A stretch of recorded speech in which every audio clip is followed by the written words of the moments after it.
The Black Lake is neither big nor small, with a diameter of about half a mile, or more than 800 meters, where the Hogwarts sewer system eventually leads. Giant squid, grindalow, and mermaid colonies live here, and it is sometimes used as a playing field. The Black Lake is overgrown with algae and the visibility is extremely low. But with the help of Eagle Eye, Bai-Hao quickly found the sleeping basilisk entrenched at the bottom of the lake. Hey! This guy is really big. The basilisk in front of him is much bigger than the basilisk in the secret room.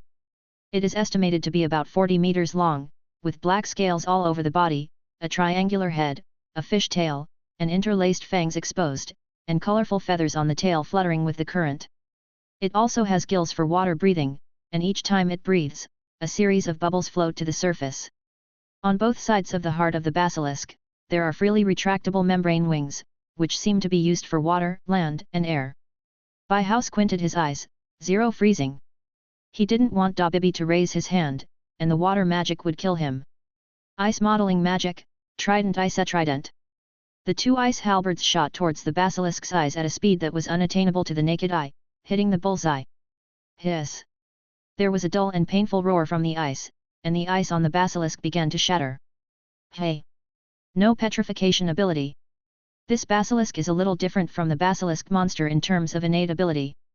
The basilisk monster used the petrification ability to break free from his magic at that time, but the basilisk monster completely used its powerful physical strength to break free from the ice.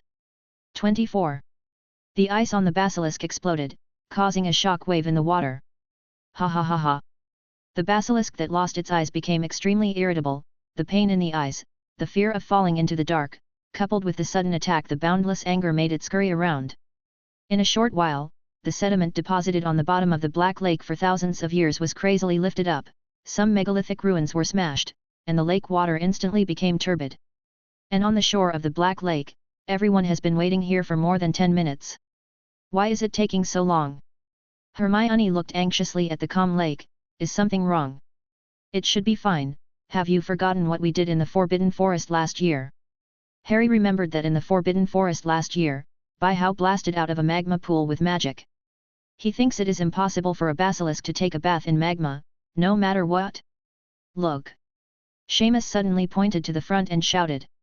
Everyone heard the sound and looked around, only to see waves churning on the originally calm lake, and a stream of dirty muddy water turned from the bottom to the surface, as if something wanted to break through the water. Hiss ha ha ha ha ha! The basilisk rushed out of the water roaring with its bloody mouth open, and then fanned its huge membranous wings to fly into the sky. It's coming this way! Della yelled, pointing at the basilisk with a pale face. The head of the basilisk was pointing in the direction of Hogwarts. Dumbledore and Newt stood on the shore, wands in hand, ready for battle. And just when the basilisk was about to flap its wings vigorously, there was a burst of green light in the depths of the Black Lake, and thick trees burst out of the water one by one. The basilisk roared and was caught in mid-air, and smashed hard on the water surface, causing huge ripples to rush to the shore of the lake. What is this? What sound? The little wizards in Hogwarts Castle heard the loud noise from outside, which immediately caused a commotion. Quiet! The senior quickly comforted him. Everyone, please be calm, don't ask, don't care about your loyal needs, just stay here quietly and wait for the matter to end. Although that was the case, the seniors were actually very curious about what happened outside. The professor only told them that the school was going to deal with a dangerous magical creature, and didn't say anything else. Bai-Hao was suspended in midair and watched the basilisk constantly struggling on the water. He waved his magic wand, and a huge treant rose from the ground.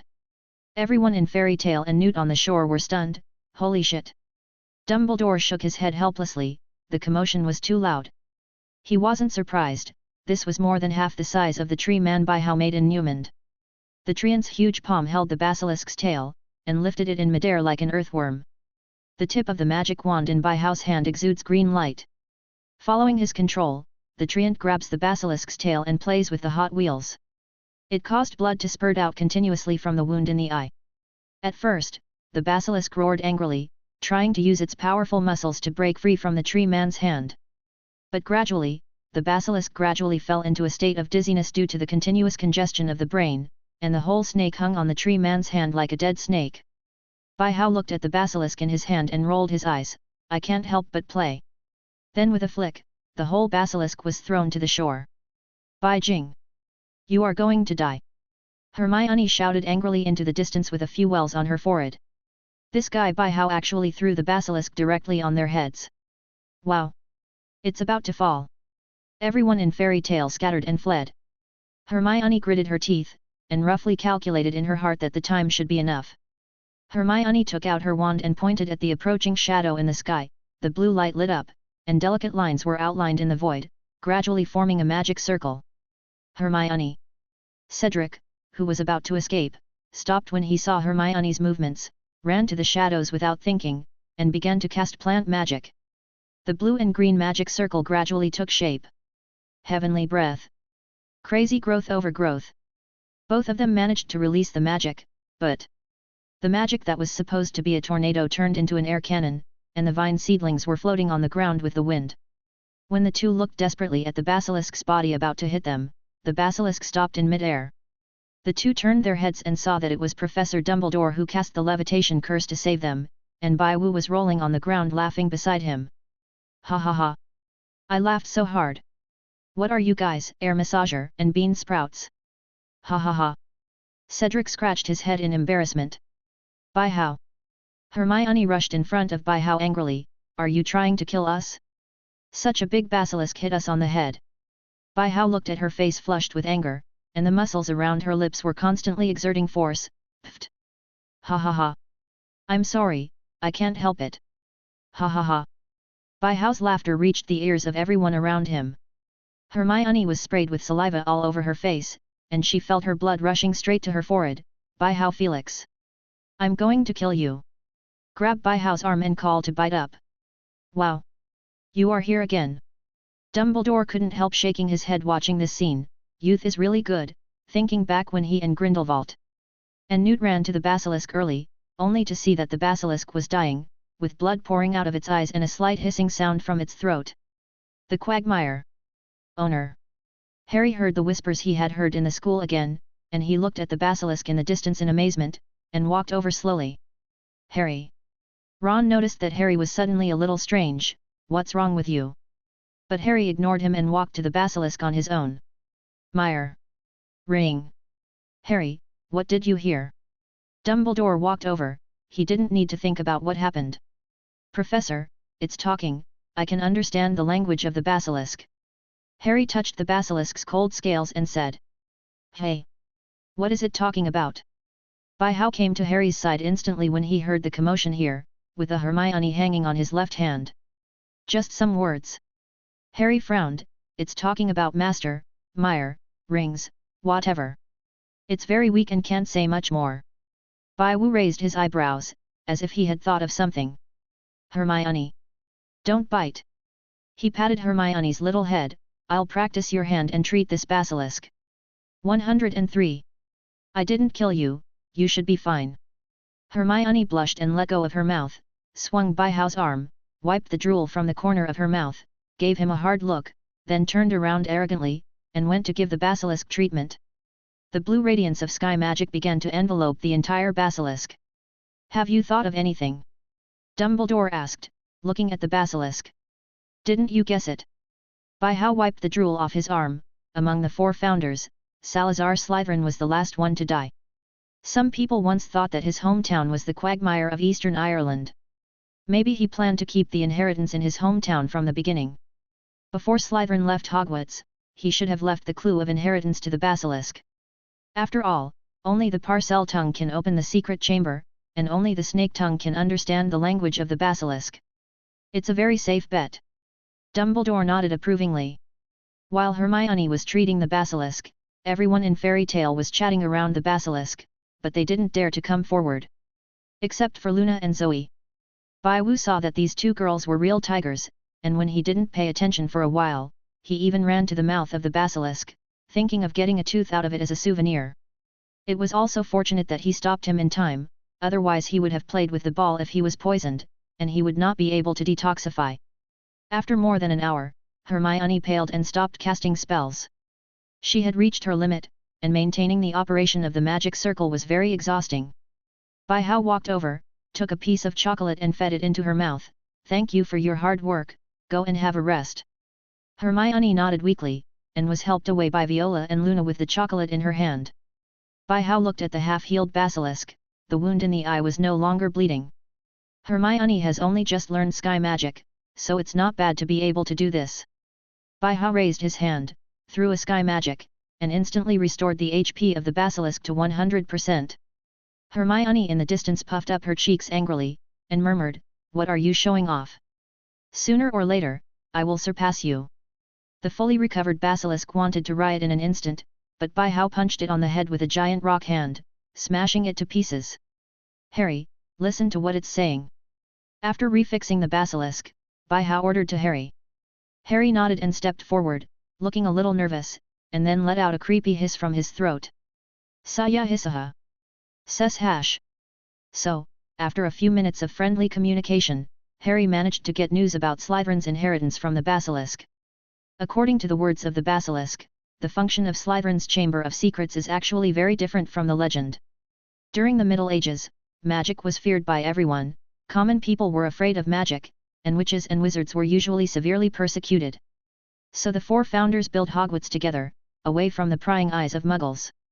The reason why Slytherin built the Chamber of Secrets and left the basilisk in it was actually to protect Hogwarts and resist foreign enemies, not to remove those with impure blood. The basilisk's original order was, when it wakes up, clear Hogwarts of traitors or accept the order of the man holding the ring and tell the location of the quagmire. The ring should be the one on the serpentine platform. It is not clear exactly what the traitor refers to, but it may be because Bai Hao took the initiative to get the ring, and the basilisk did not receive the order to eliminate the traitor when it woke up, so it ran to live in the Black Lake. As for the Mire basilisk, only 2 words were spoken, Dor and Lin. Bai Hao was dumbfounded by this, because this is not a modern English language at all. Hiss. At this time, the basilisk made a hissing sound, and it seemed to have something to say. Harry looked at the basilisk. It said its name was Bram, and it was asking why did it attack it. "Hey!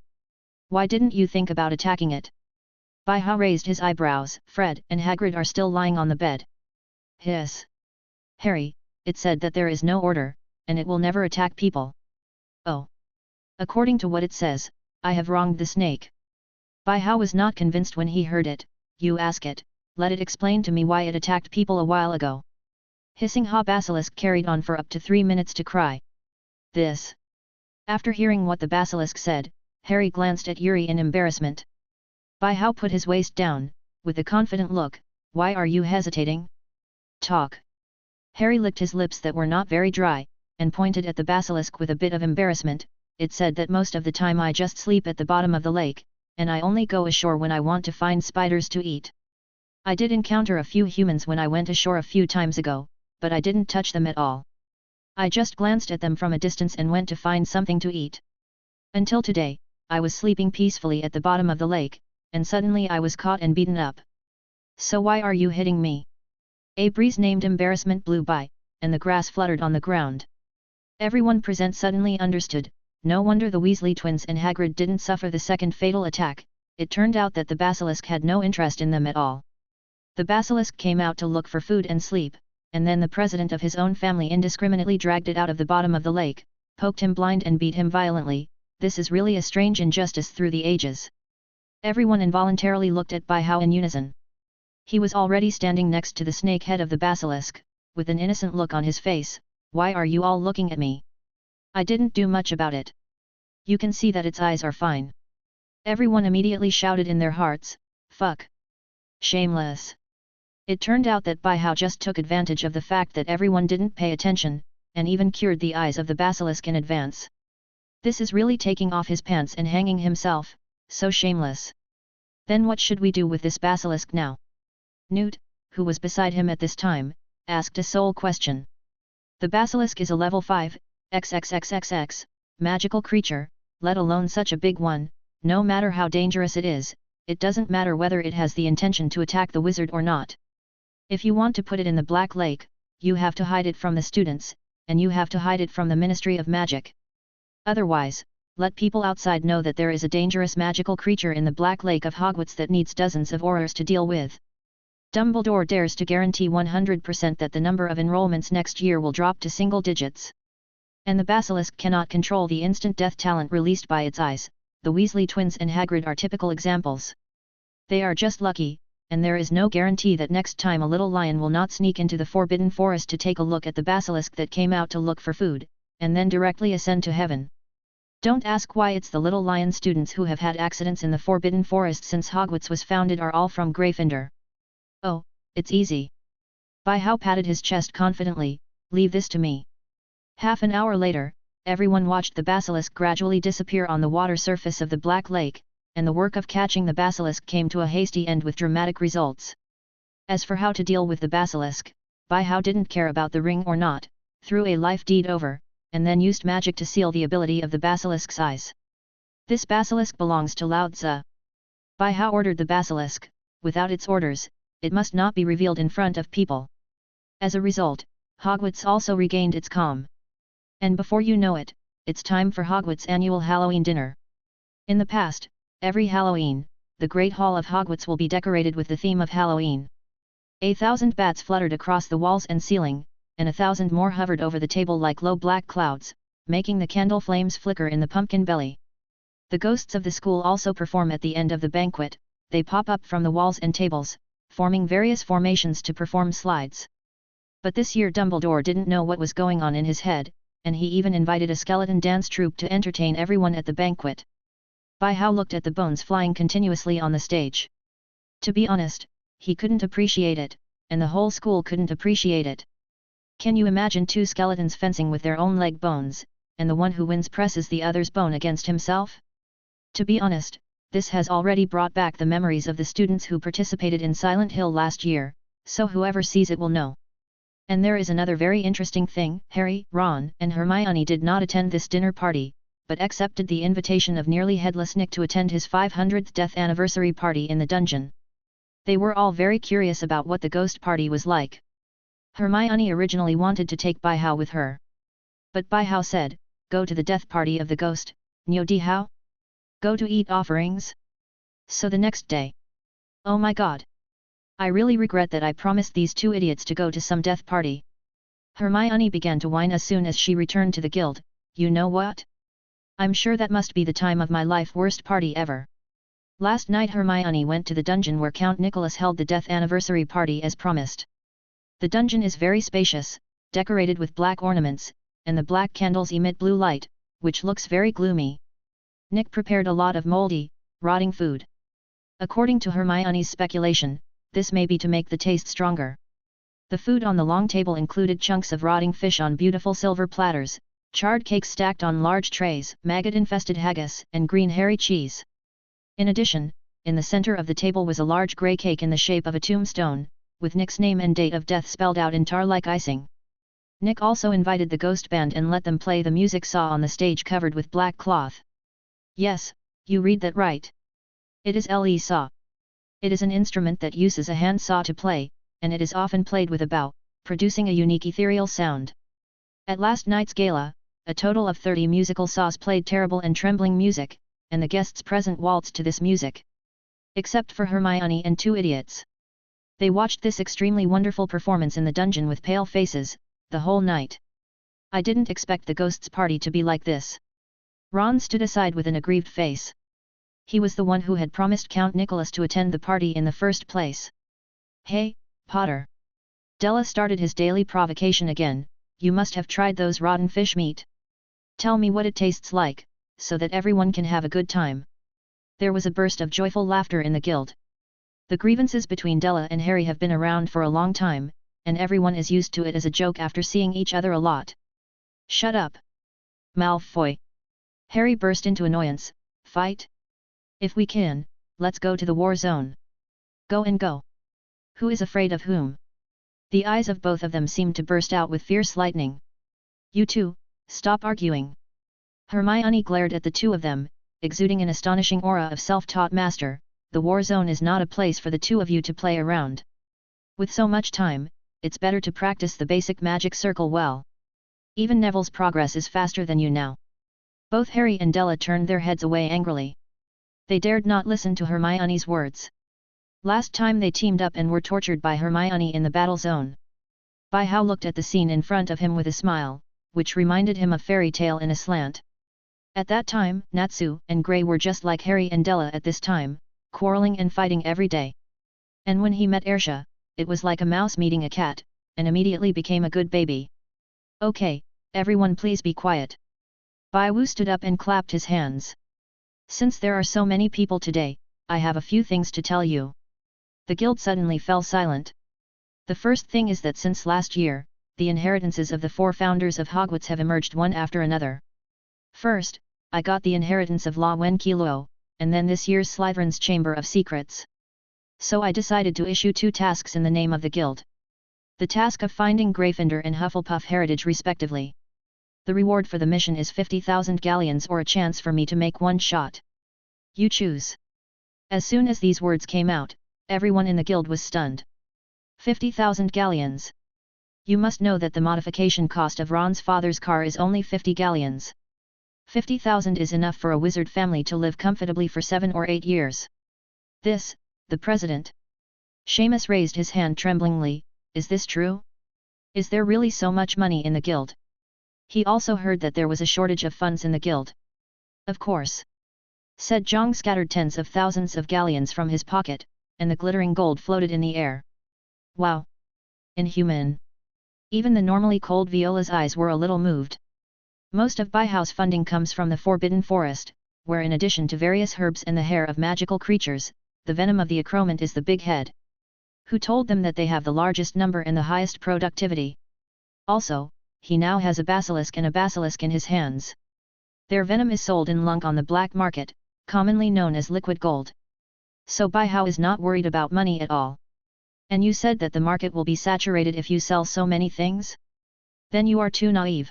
You must know that the black market sales channels are not only in England, these venoms are extremely sought after in other places, and they are usually wildly fired to prices several times higher than the black market purchase price. That's madness. Okay. Let me talk about the second thing. Baihao clapped his hands and pulled everyone back. Now everyone has gradually adapted to the life of the guild. Then I'm going to talk about my request to everyone. Usually, I will not interfere with everyone's free development. But I found that some members now gradually regard the guild as a place to eat, drink and have fun. So in order for everyone to feel a little nervous, I decided to hold a wizarding show at the end of the school year. Zoe raised her hand. President, what is a sorcerer's grand performance? It means that I will fight for you in the name of fairy tale. Baihao said with a smile, your opponent is the entire Hogwarts. What? At this moment, everyone suddenly felt a thunderbolt on their heads. No wonder they felt a little strange when they saw the smile of their president just now. It turned out that there was a knife hidden in the smile. I've discussed this matter with Professor Dumbledore and every dean. After my relentless threats, after my unremitting efforts, both the principal and the dean readily agreed with my idea. Baihao's small theatre in his heart, actually, I threatened Dumbledore, said, and I told him that if he didn't support me in engaging in martial arts, I would do it privately, and I would do it in a big way, so that everyone would know about it. I'm going to make the Wizarding Show a second Tri-Wizard Cup. It will become a grand event in the entire Wizarding world than the Quidditch World Cup. In this way, Dumbledore and my dear deans reluctantly agreed in order to take the initiative in their own hands. One more thing here, Professor Snape is the only one who has no objection. It seems that his Slytherin's honor is at work. He seems to be treating his students, oh no. He's very confident in himself. Baihao, you won't come for real. Hermione yelled at this time. A total of 16 of us will single out the entire Hogwarts. Thinking about it, it's impossible. Yes, yes. Everyone agreed. Oh. Don't worry. Baihao looked smug.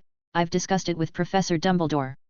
Each college will randomly draw no more than 20 students from each grade. 4 colleges plus us have a total of 5 teams, adopting a round-robin system. The competition will be a one-on-one competition and a team competition, and your opponents in the individual competition will not be higher than your 2 grades. Everyone was silent for a while after listening. Whether to participate or not, you must know that among the 16 of them, only Hermione, Cedric, Viola, and Lean can be called powerful. Others either haven't grown up yet, or are not doing their job properly, making prank props, cooking poison, making explosives, researching food, and looking for unknown magical creatures. My God, just thinking about it gives me a headache. Baihao stared at everyone's hesitant look. the final champion team will have a trophy and 1,000 galleons. We're participating. Everyone immediately raised their hands high. Good guy, money really can turn ghosts around. Bai Hao smiled gratifiedly, since everyone is so enthusiastic, I will work hard as I can and make preparations for this wizard's martial arts show.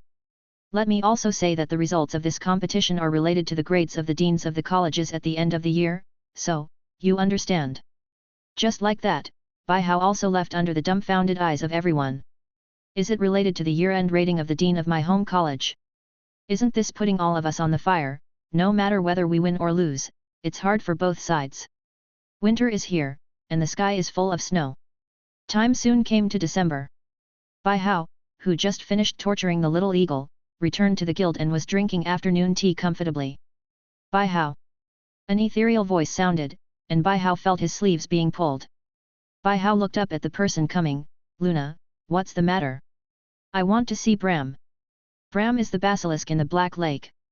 Bai Hao put down the black tea in his hand, and looked at her with a strange face. Why do you want to see it all of a sudden? And didn't I give you Bram's contract crest? You can see it yourself. Luna seems to have a natural ability to communicate with magical creatures. In a short period of time, she actually broke through the limitation of Bai Hao's contract magic, so that she called Bram on the bank, and the basilisk would come out from the bottom of the lake. So Bai Hao gave her the basilisk's contract coat of arms logically. Luna tilted her head. I don't know why, I want you to go with me today. On the shore of a hidden lake in the Forbidden Forest, the huge head of the basilisk sticks out of the water. Luna stepped forward and stroked Bram's head.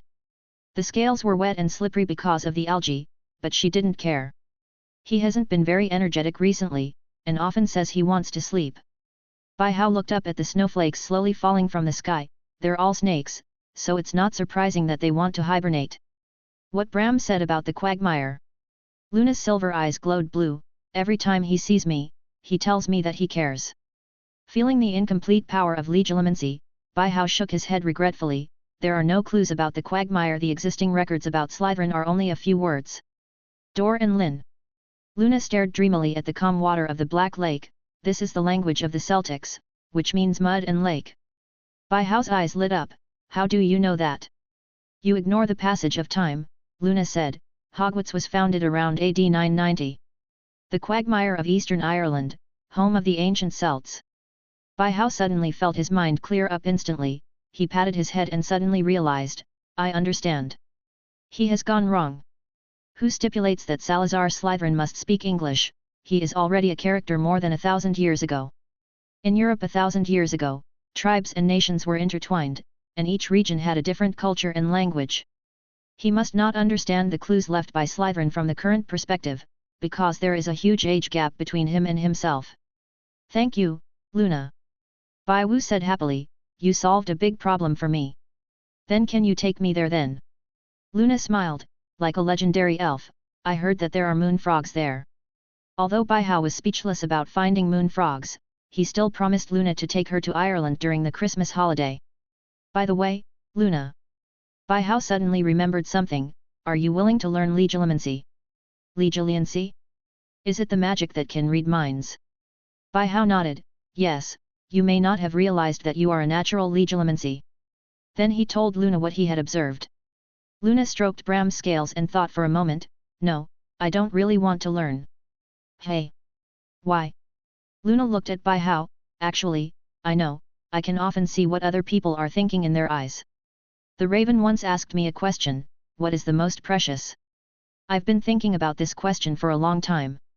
Perhaps the things that people only know how to cherish after losing them may be the most precious. Legilimency can get other people's memories, but I think I'm fine now. Because it doesn't belong to me after all. Hearing Luna's words, Bai Hao looked at the dreamy girl in front of him in amazement, and felt a little inexplicable emotion in his heart.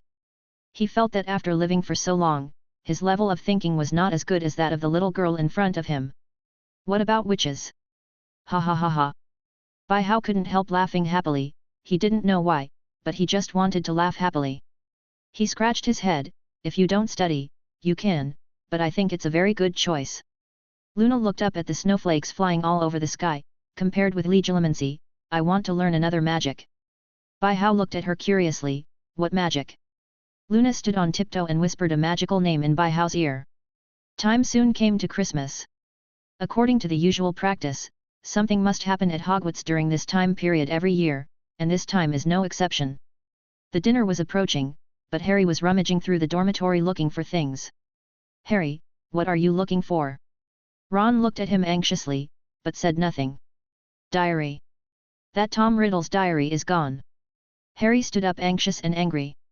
"Didn't you keep that diary in the guild all the time? Why is it in the dormitory?" Harry sat on the bed mournfully. "Isn't this preparing for the big show at the end of the school year? According to the current progress, it is impossible for us to use the power of the magic circle in the duel, so I plan to learn more magic spells that can be used. And Cha-Cha Tom knows a lot of learning methods and experience of spells, so when he got excited yesterday, he brought the diary back to the dormitory to continue studying." Ron looked around. "Then do you remember where you put it?" Harry nodded, pointing to his bedside table. "I remember very clearly, I put the diary in the cabinet last night, but it disappeared as soon as I got back." Ron scratched his head in doubt. "That's weird, this diary can't run on its own, who can take a broken diary?" Harry shook his head. This diary was of great help to him, he often discussed magic with Tom and benefited a lot from it. Seeing Harry's frustrated look, Ron thought for a while and came up with a suggestion. "Let's go to the president, maybe he has a solution." Harry thought about it and nodded.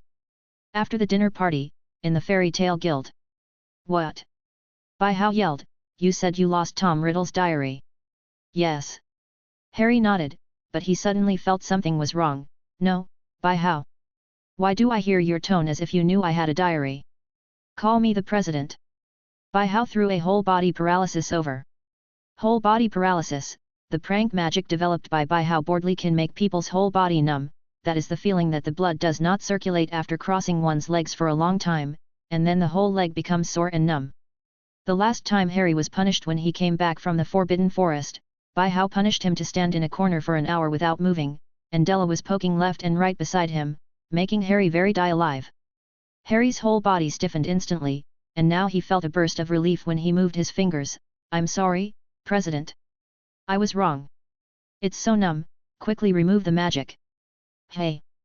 Bai Hao waved his hand to remove the magic. "According to what you said, the diary was stolen in the dormitory.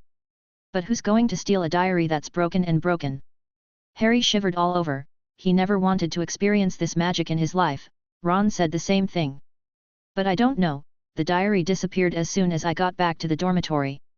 "You wait." After Bai Hao finished speaking, he came outside Hogwarts. Fortunately, he stayed behind and set tracking magic on the Horcrux. Chasing souls. A black magic circle appeared in front of Bai Hao, and the position of the diary was instantly returned. "Hey! Why is it in the kitchen?"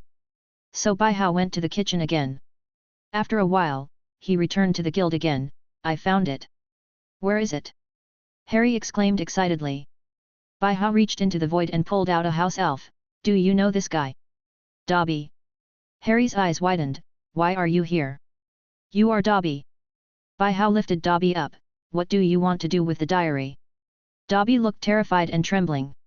He didn't speak, but snapped his fingers and wanted to escape. "Don't think about it, the house elf magic doesn't work here." Bai Hao let go of Dobby's hand. "Say it, today you can't explain why you stole the diary. I'll send you to feed the basilisk." Dobby sat on the ground with a submissive look. It rubbed its fingers. Harry Potter is extremely brave and has overcome many dangers. But Harry Potter can't stay at Hogwarts, Sir will be in danger.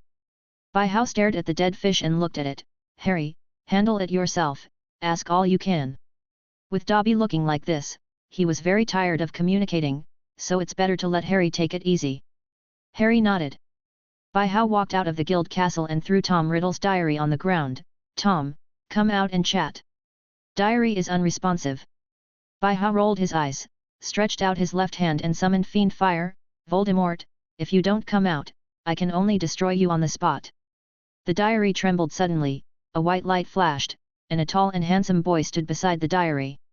"Fuck! He's more handsome than me." Bai Hao was indignant. "Bai Hao Felix, Lord of Raw and Crow." Tom stared fiercely at Bai Hao in front of him. "How do you know my secret?" Bai Hao sneered. "I knew a long time ago that I should have destroyed you when you came into my sight, but I still want to see what you want to do. To be honest, if you stay obediently by Lockhart's parallel importer, it will really take a lot of work for me to find you. 27. But you suddenly took the initiative to run in front of Harry, which is a little strange to me. Can you tell me why? Tom passed by How and looked in the direction of the guild castle. When I came to this familiar castle, I kept thinking about it. How did a baby, with no extraordinary spells, defeat the greatest wizard who ever lived? Whoa. Wait a minute. By How interrupted Tom suddenly, don't give yourself random titles just because you are handsome. The greatest wizard? Who gave you courage? Veins popped up on Tom's forehead in an instant. Shut up. Voldemort is the greatest wizard ever, there is absolutely no doubt about it. All right. The greatest, you continue to talk. By How rolled his eyes, and perfunctorily stepped forward and made a pretending gesture of please.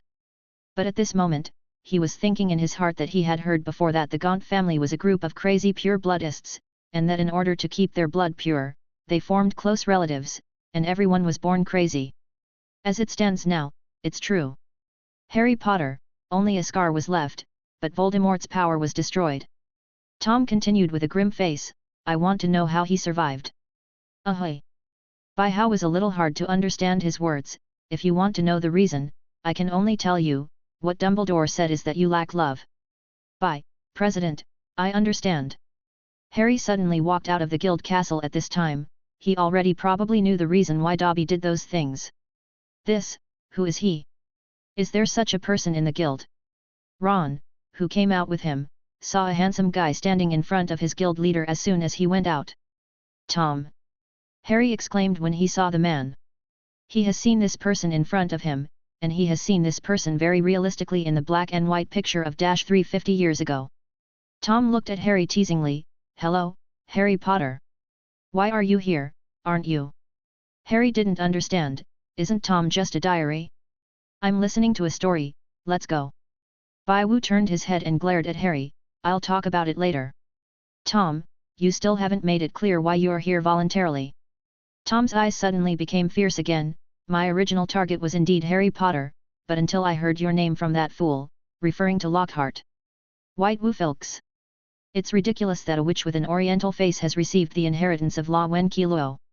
I didn't care about the excessive flattery of the people around you until you opened the secret room and released the basilisk from it. That's when I realized that you possess unknown power. Bai Hao nodded clearly, understood, you approached Harry because of the power of the magic circle. It turns out that this kind of power is called a magic circle. A green basic magic circle appeared in Tom's hand, although it was very unstable, it really lives up to its name. Bai Hao was shocked when he saw it. He turned his head and looked at Harry, who was a little bit at a loss. Harry, did you tell him about the magic circle? Harry shook his head violently. Impossible, President, you said that the power of the magic circle must never be revealed to anyone except those in the guild. Don't look at him, he really didn't tell me about the magic circle. Tom smiled sarcastically and complacently, but I can get some key information from his few words. Things like raw magic, communication, characterization. Bai Hao squinted his eyes and couldn't help sighing. I have to say, Tom, you are truly a rare genius. It took you only 2 months to come to Harry's side, and you managed to figure out the basic magic circle from some trivial details. In terms of talent alone, maybe I can't even compare to you, except for hanging. Unfortunately, you are just a broken soul. Bai Hao Felix, I know you are strong. Tom looked at Bai Hao confidently, but do you think I would be so stupid that I would come to you without doing anything? I've already obtained the secret of your power, and I don't have to stay by this idiot's side to answer all kinds of childish questions about spells for him. We'll meet later.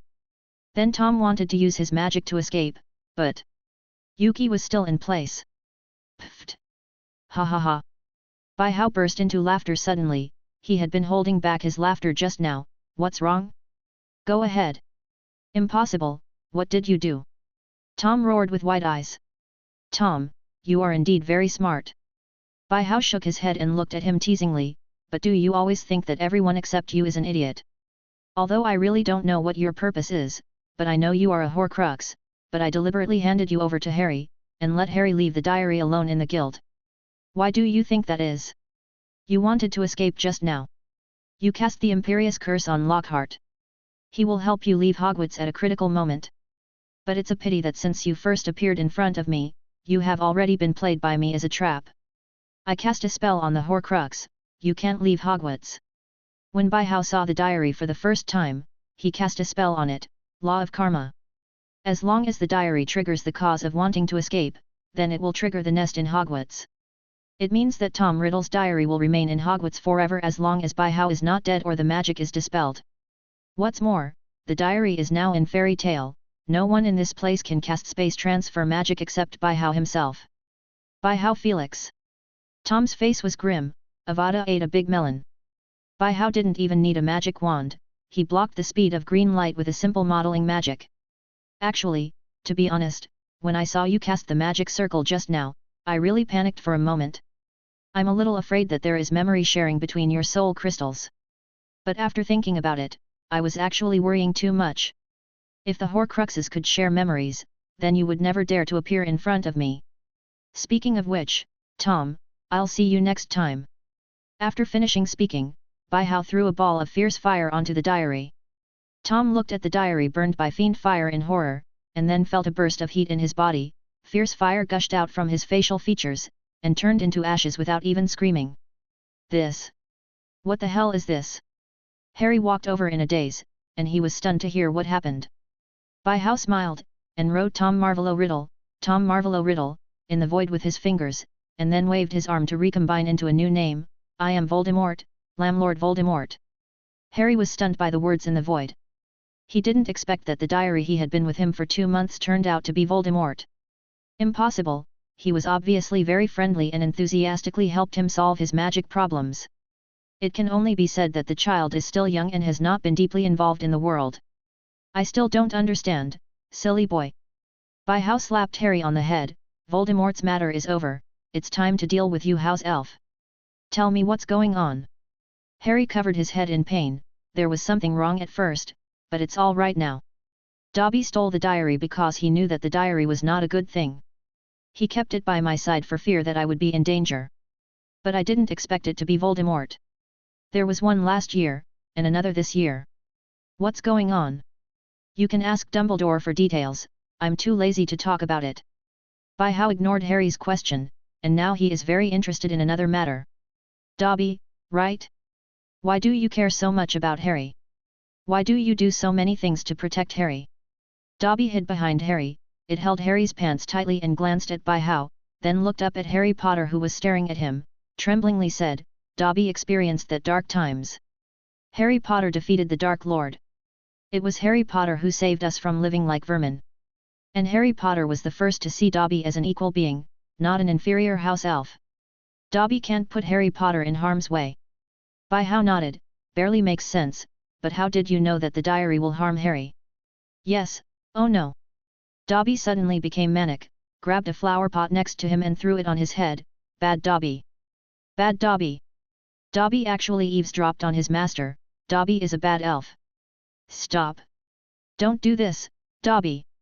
Harry snatched the flower pot from Dobby's hand, and grabbed Dobby's collar, tell me, Dobby. Who is your master? Dobby stared at his pitiful big eyes, Dobby can't say, Dobby only wants Harry Potter to be safe. Okay, Harry. Bai Hao grabbed Harry's wrist and made him let go of Dobby, I'll take care of this. Ron, take Harry away and let him calm down. Ron nodded, and immediately stepped forward and pulled away Harry who was above 0.0. Bai Wu was thoughtful, just now Harry's eyes were a little exaggeratedly green, was it because the Horcruxes were too close together, or did Harry's emotions echo the remnant soul of Voldemort in his body? Bai Hao looked at Dobby who wanted to follow Harry away with a terrified expression, don't try to escape, you come with me. 17. Dobby followed Bai Hao to the conference room on the second floor, where Hermione was studying. Hermione. Bai Hao called out to her. Hermione looked up, Bai Hao, what's the matter? And why is there a house elf? Bai Hao found a chair and sat down, it's nothing, just a small matter. I'm going to trouble you to get Delacoe and don't let anyone know about it, especially Harry and Ron. Hermione nodded suspiciously, okay, I'll go to Slytherin and find him. Although she didn't know what happened, she never asked the reason for what Bai Hao ordered her to do. Because she understands that Bai Hao will take the initiative to tell her some things that she should know, and she will not get an answer no matter how she asks. By-how watched Hermione leave, then turned to Dobby, who was trembling. You serve the Malfoy family, right? You serve the Malfoy family, right? Dobby jerked his neck back, too frightened to speak, and stepped back, rubbing his fingers. By-how looked at Erlang's legs. I know, even if you don't tell me, many people don't know that I know legilimency. I just want to think, you don't have any secrets in front of me. I've sent someone to find your little master. If you don't tell me now, I'll ask Della to tell you the same thing later. Dobby lowered his head, but his eyes were looking around. Dobby didn't deliberately hide it from his master. Dobby just wanted to keep Harry Potter safe. Dobby is bad.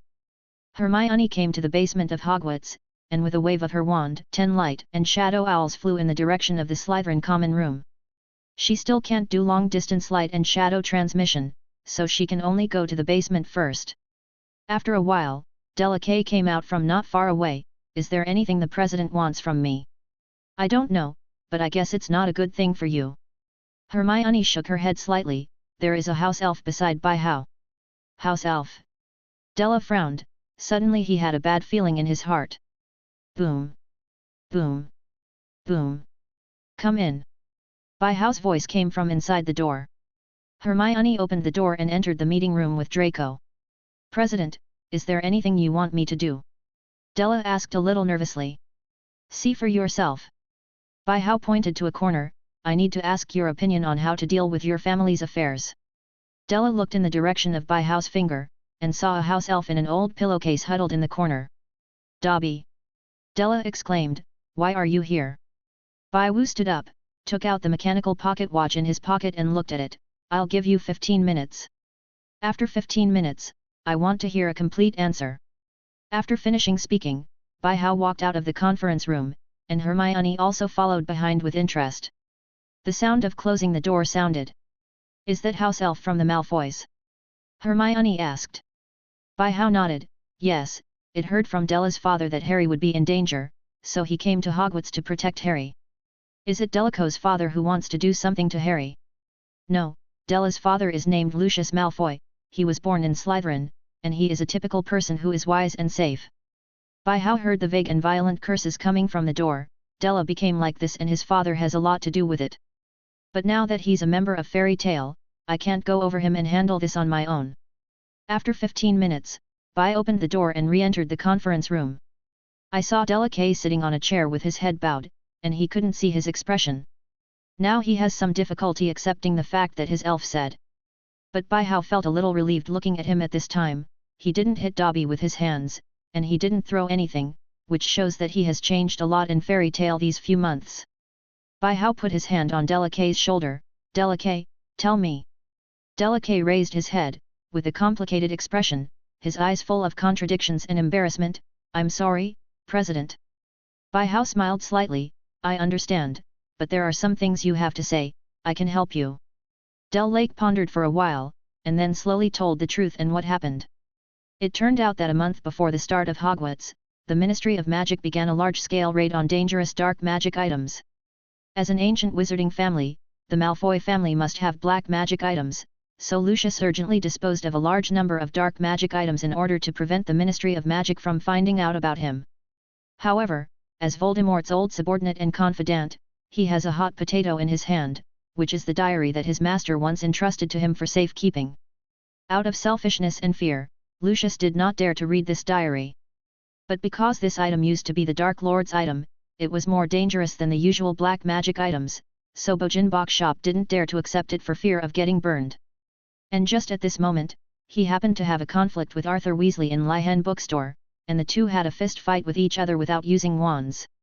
So at that time, Lucius had a plan, and mixed the diary directly into Ginny Weasley's textbook, thinking of using it to blame the Weasley family. Unexpectedly, the Ministry of Magic did not find the diary at Weasley's house, but Ginny brought the diary into Hogwarts. Hogwarts discovered Voldemort's old belongings. No matter who owns it, it is extremely dangerous for the school.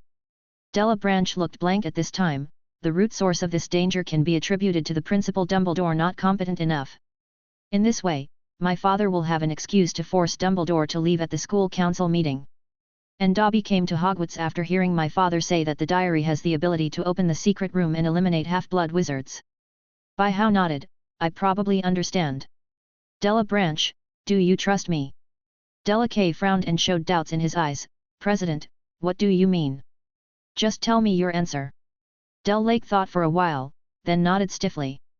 He still chose to believe in his family's president, although he had already guessed what Bai Hao wanted to do. Bai Hao patted Della on the shoulder and said with a smile, don't worry, nothing will happen. So the second day of Christmas. The mansion of the Malfoy family is located in Wiltshire, England. According to legend, it was the land bestowed by King William I 1000 years ago. Armand Malfoy established the Malfoy Manor here. Malfoy Manor is a dignified lord's mansion, surrounded by well-designed gardens with fountains and free-roaming white peacocks, and exquisite wrought iron gates that allow visitors to pass through as if passing through smoke. The manor's interior is described as being luxuriously decorated, including sumptuous furniture, marble fireplaces, and gilded mirrors. The foyer is large, with portraits on the walls and a stone floor tiled almost entirely covered by a rich rug. At this time, Lucius Malfoy and his wife Narcissa Malfoy were sitting in the luxurious living room. When will Della come back? Lucius asked suddenly. Narcissa drank her lipstick tea. I don't know, he didn't send a letter back, why don't I ask Dobby to go to Hogwarts? Lucius frowned, looking a little angry. What is he thinking? It's fine if he doesn't go home for Christmas, and he doesn't even send a letter home.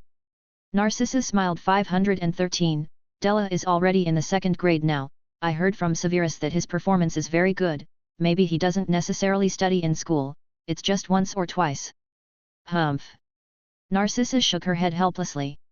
In fact, she knew very well that her husband was not really angry, he was just not used to his son not being at home for Christmas. After all, this was the first time since Della was born.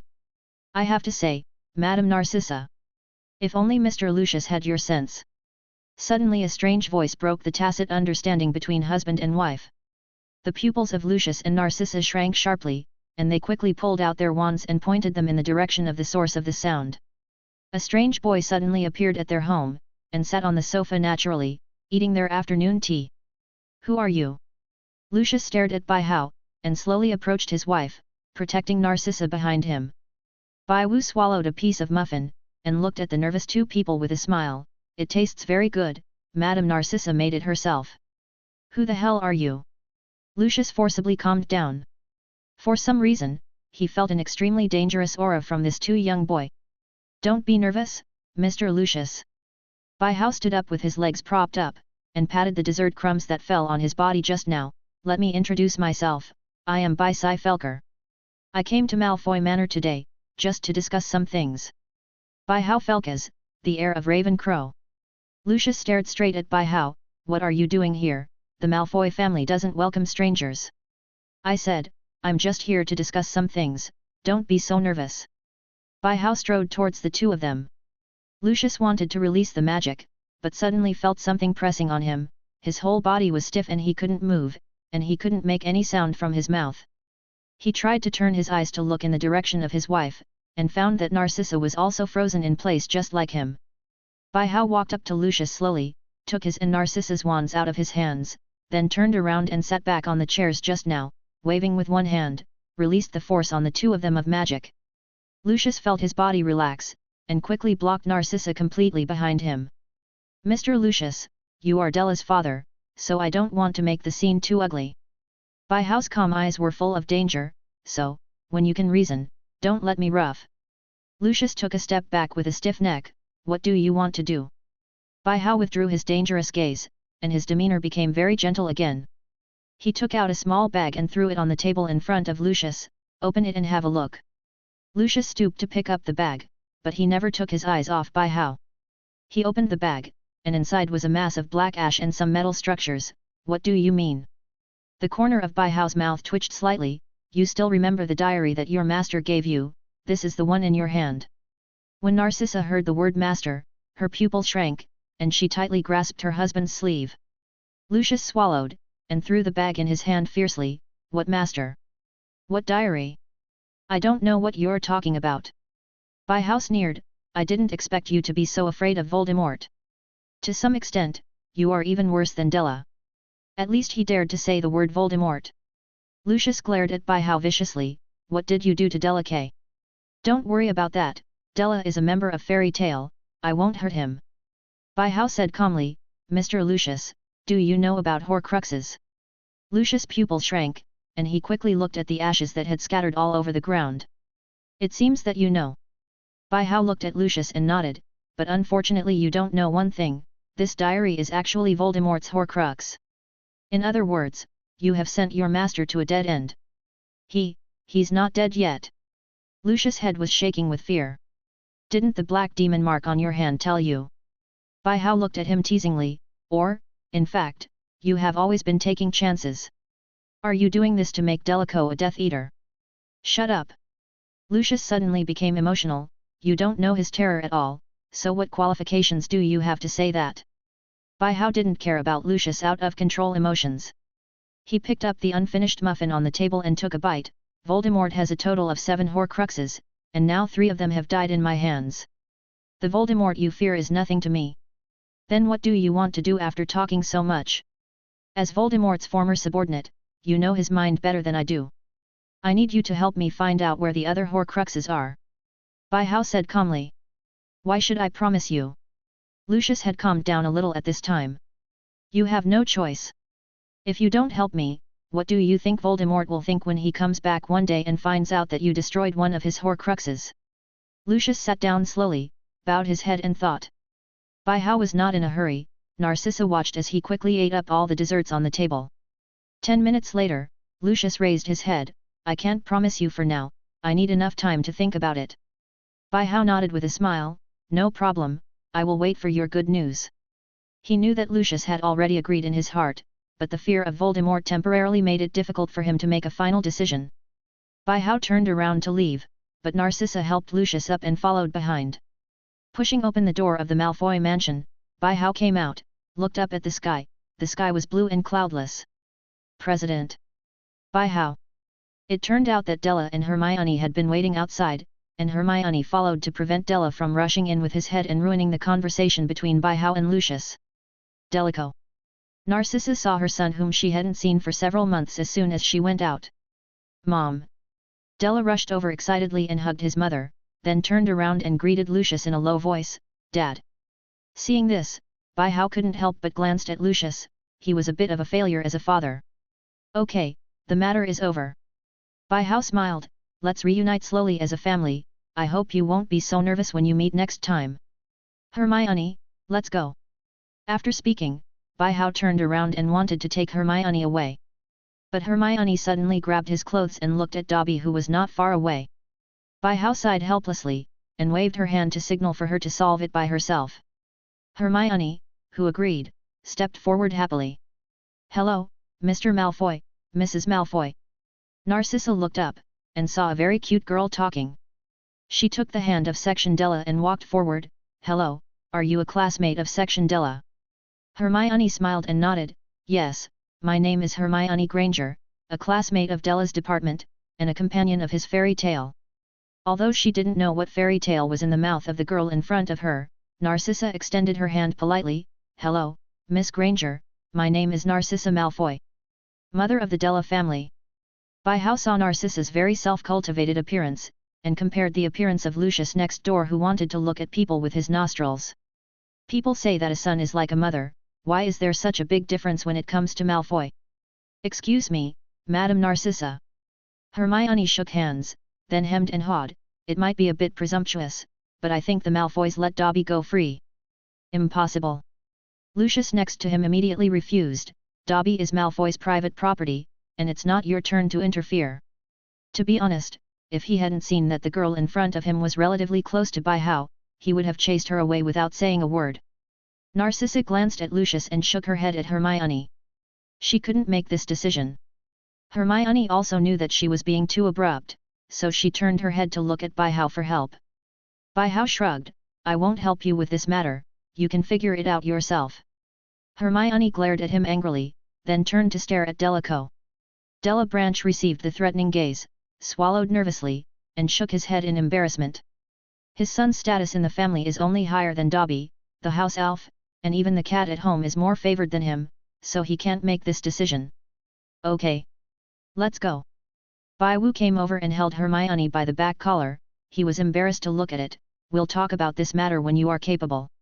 Ignoring Hermione's struggle, he turned to Lucius and said, Mr. Lucius, I really can't help but want to say something here. I think Madame Narcissa should teach the Della subject. Forget it. As soon as the words fell, Bai Hao took Hermione and disappeared into Malfoy Manor. The corners of Lucius' eyes twitched. He was very displeased with what Bai Hao said just now. What does it mean? Said that my education as a father failed. Della K, come with me. Lucius picked up the snake staff and walked aggressively into the mansion. Delacoe licked his lips nervously and looked up at his mother. Narcissa smiled and touched his head. Let's go home. On the other side, Bai Hao took Hermione back to Hogwarts, and there were no people in the school at this time. In addition to those who were punished for extra classes and those who did not want to go home, for example, Harry was the resident of Hogwarts during the Christmas holiday. Bai Hao, why don't you help me rescue Dobby, Cunha Hao? Hermione looked at Bai Hao angrily. Didn't you see that he was having a bad time at Malfoy's house? He only has one clothes made from old pillowcases. Bai Hao reached out and pinched Hermione's face. Listen. There are thousands of house elves like Dobby all over England. You can save one but not the second. If I help you save Dobby today, who else do you want to save tomorrow? Hermione was so stunned that she was speechless. She even forgot to slap Bai Hao's hand off. I can't help you all the time. If you really want to help a house elf like Dobby, then you should be clear about what you want to do, instead of blindly seeing an elf and wanting to save it. Besides, do you really think a lot of elves really want to be free? In 99% of the elves, being free is tantamount to dying. Whoa! I've said it. Hermione agreed angrily, because Bai Hao pinched her face and she was a little slurred. Bai Hao let go of her hand and patted her on the head lightly. Okay, go back to the dormitory to clean up, and I'll take you home later. Oh! Hermione nodded with a blushing face, and ran towards the dormitory. Ottery St. Catchpole is a small village in Devon, England. Both wizards and muggles live in this village, and the magical community was established after the signing of the International Statute of Secrecy in the 17th century. Wizarding families living near the village of Ottery St. Catchpole include the Weasleys, the Fawcetts, the Diggorys, and the Lovegoods. And the Weasleys' house is just south of the village, hidden behind hills and trees. Weasley's house, also referred to as the burrow, was a big pigsty built of stones. Later, some rooms were added here and there. The building was as high as several floors. The chimney, apparently built by magic. A few days after Christmas, Bai Hao came here and knocked on the door of the burrow. Boom! Boom! Boom! Here we come! Mrs. Molly's voice came from inside. Fred, go and open the door. Mom, I'm not free right now.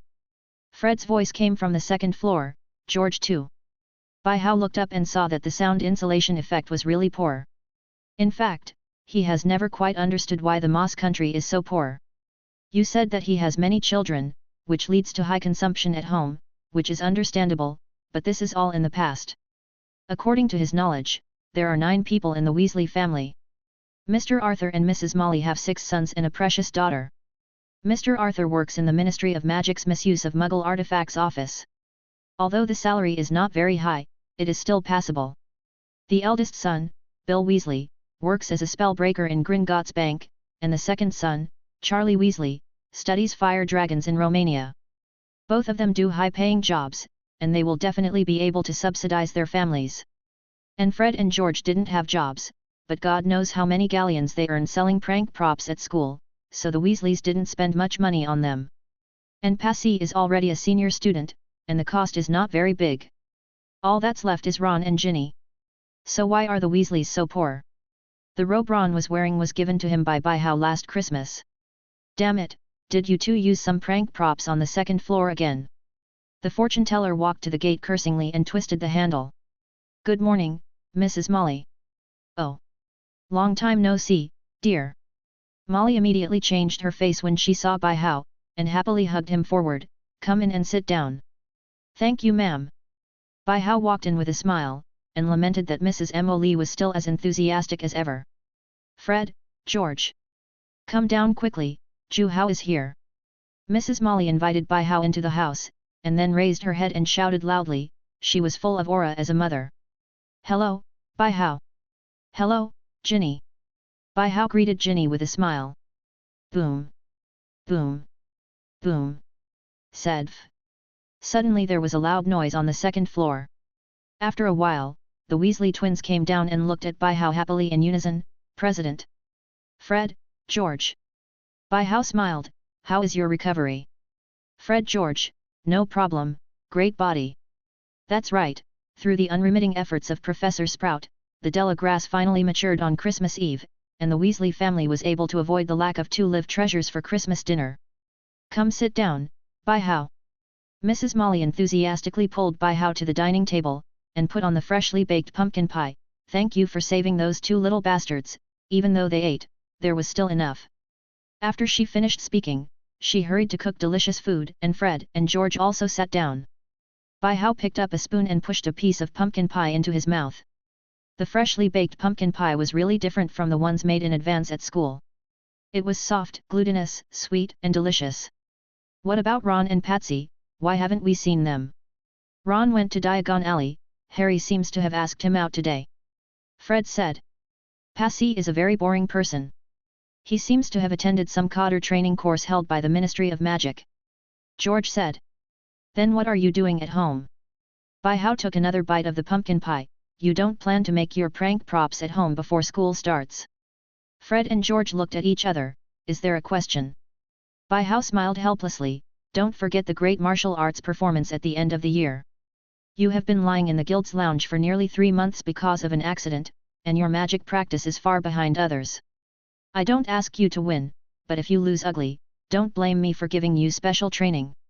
Fred rolled his eyes. "President, there is something I really want to ask." "What's the matter?" "Is it the big performance that allows the use of props?"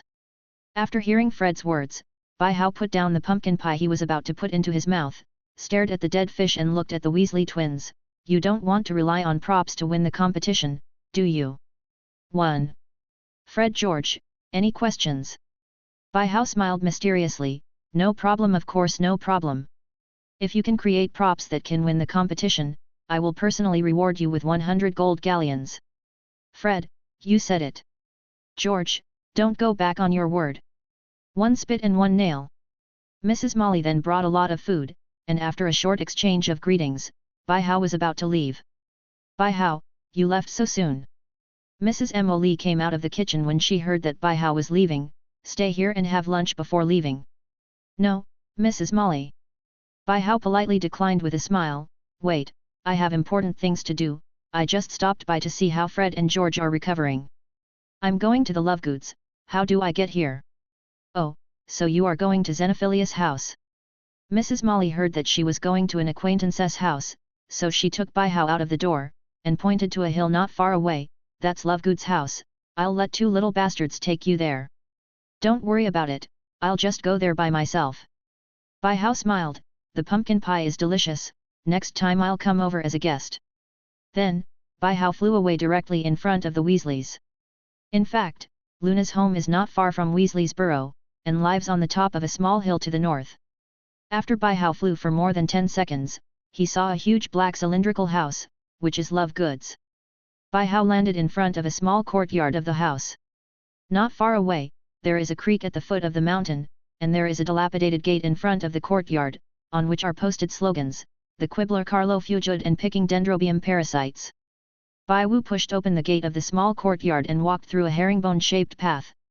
Many strange plants were planted beside the path, and they formed a garden at the same time. At the end of the path, there is the gate of Lovegood's house. Boom! Boom! Boom! After a while, the door opened, and a man with a crazy temperament similar to Luna poked his head out. It was Luna's father, Xenophilius Lovegood, who opened the door. He had cotton candy-like white hair, was wearing an egg-yellow robe, had cross-eyed eyes, and was barefoot. He looked like a crazy. "Hello, Mr. Lovegood, I'm Luna's classmate, Bai Hao Ferex." Bai Hao smiled and bowed. "I'm here to find Luna." "Oh. I heard Luna talk about you." Xenophilius walked out from behind the door. "Come in and sit down. I'll tell her you're here." "Excuse me." Bai Hao walked in. Luna's home is full of fantasy. As soon as you enter the door, you can see a spiral iron staircase in the middle of the circular room leading to the upstairs. The ground floor is actually a kitchen-cum-dining room, with the stove, sink and curved cabinets lining the walls that don't match each other, making it look a bit awkward. The most interesting thing is that the entire room is painted with bright graffiti, including flowers, insects, and birds, as well as some unknown strange animals, all of which seem to be painted by Luna. "Hello, Bai Hao," came a light voice. Bai Hao looked up and saw Luna coming down the stairs, barefoot like his father. "Hello, Luna." Bai Hao looked at her with a smile. "We should start, it may take 2 or 3 days. Okay, maybe I should go clean up." It was obvious that Luna was very happy at this time. "Does Mr. Lovegood know?" Bai Hao didn't come down after seeing Xenophilius go upstairs. Luna looked up. "He said let me bring back some moonfrog eggs." Bai Hao smiled and nodded knowingly. After packing up his things, Bai Hao took Luna out. Bai Hao turned his head to look at the second floor of the house, and couldn't help but wonder, is this daughter so relieved to be a father when she travels far away? Or go with a boy? How should we get there? Luna interrupted. Bai Hao's doubts. "Well, there are 2 ways for you to choose."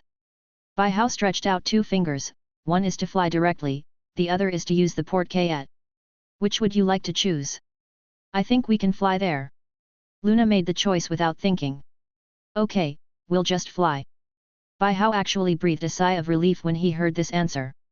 To be honest, he really didn't want to go to Ireland with a porte-cayette, and he didn't want to experience the feeling of being stuffed into a front-loading washing machine for a second time. Bai Hao transformed a boulder into a black and white chicken. Actually, a bald eagle. The 2 sat on it, and the bald eagle spread its huge wings, flapped a few times, rolled up a hurricane, and flew quickly to the north. The destination this time is firstly set in Dublin, the largest city in Ireland.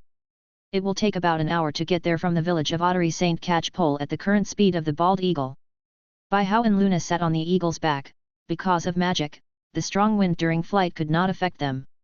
"Luna, do you want something to eat?" Bai Hao took out his own collection of chocolates. "Thank you." Luna took the chocolate, broke a piece and put it in her mouth, with a strong hazelnut taste. "It's so beautiful."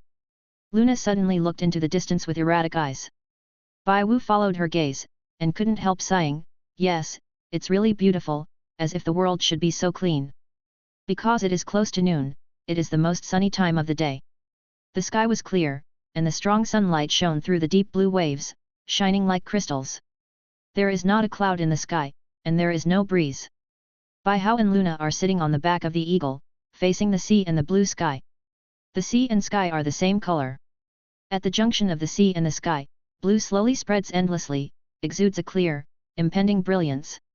I also saw such a scene when I was a child. My mother took me to a coast, and my feet were covered with golden sand. Luna's eyes were suddenly a little dazed and sad. "Your mother must love you very much." "Yes." Luna slowly fell into the memory. "She likes to do some spell experiments, and my father and I have persuaded her, but she usually likes to smile and say, 'It's okay.' Until 3 years ago, I saw Thestrals." Seeing Luna's sad look, Bai Hao thought for a while, and suddenly said, "She must be a very good witch." "Why?" Luna tilted her head. In her heart, her mother is of course very good, but why did Bai Hao come to such a conclusion? They have never met each other. "Luna, you are excellent." Bai Hao smiled and looked at the blue sky in the distance. "From the first time I saw you, I knew that you are a real La Wen Qi Luo. I even thought at one point that you should pull Wen Kei's real heir, and I was just a lucky one. You love your mother very much. Without her, I don't think there would be such an excellent you.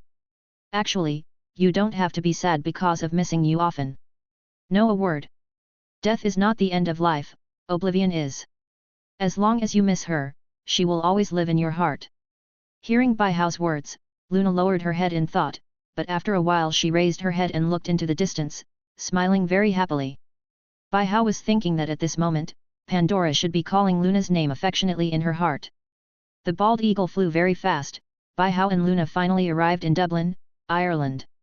Dublin is the capital and largest city of the Republic of Ireland, as well as the political, economic, cultural, tourism and transportation centre of Ireland.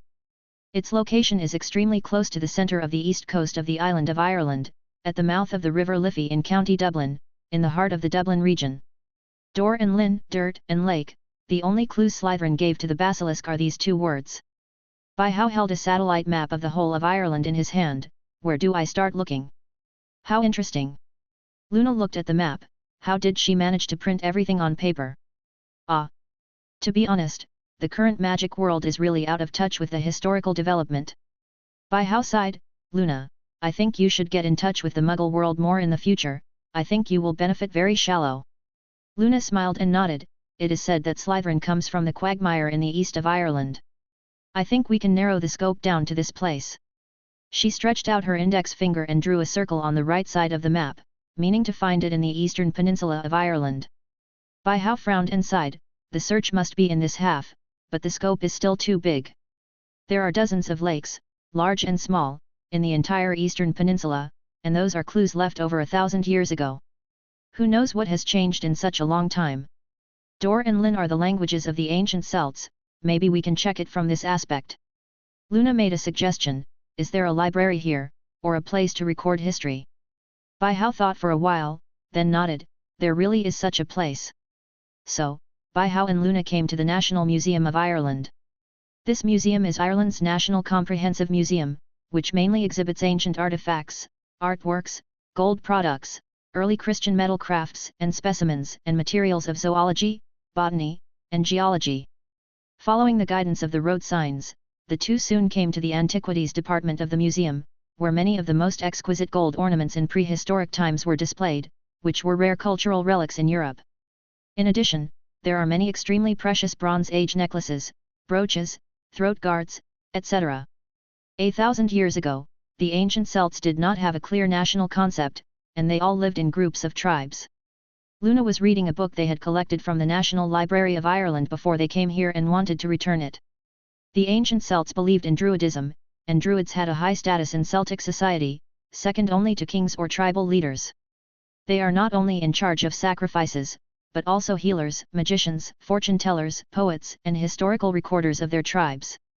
Druids regard the oak tree as a sacred tree, so people also call them Druid, which means the sage of the oak tree, that is, the person who understands the truth of the tree. It is said that they have the magical power of turning people into animals and talking to gods, spirits, and animals. They can predict the future through the way birds fly and the appearance of sacrificed internal organs. By-how was a little dumbfounded. Good guy, doesn't this druid sound like a wizard? It's just a different title. It's interesting, it's the first time I know the name druid. Luna put down the book, her eyes sparkled with excitement. Maybe we can look for the oak. Oak. By-how frowned and thought, this seems a little unreasonable. Although oak wood is hard, it is not like Nanmu, it is very easy to decay in the natural environment, let alone buried in the ground. But Slytherin is a wizard. Luna made a sole answer. By-how reacted immediately, that's right. So the two began to constantly search for the display of ancient oak artifacts, but they did not expect to find them. Look. Luna pointed to a badge in the glass display case. I think we found it. Probably due to staying in the soil for a long time, this badge looks a bit washed and whitish, but the surface is very smooth. There are no fancy patterns on it, only a small snake. It's really there.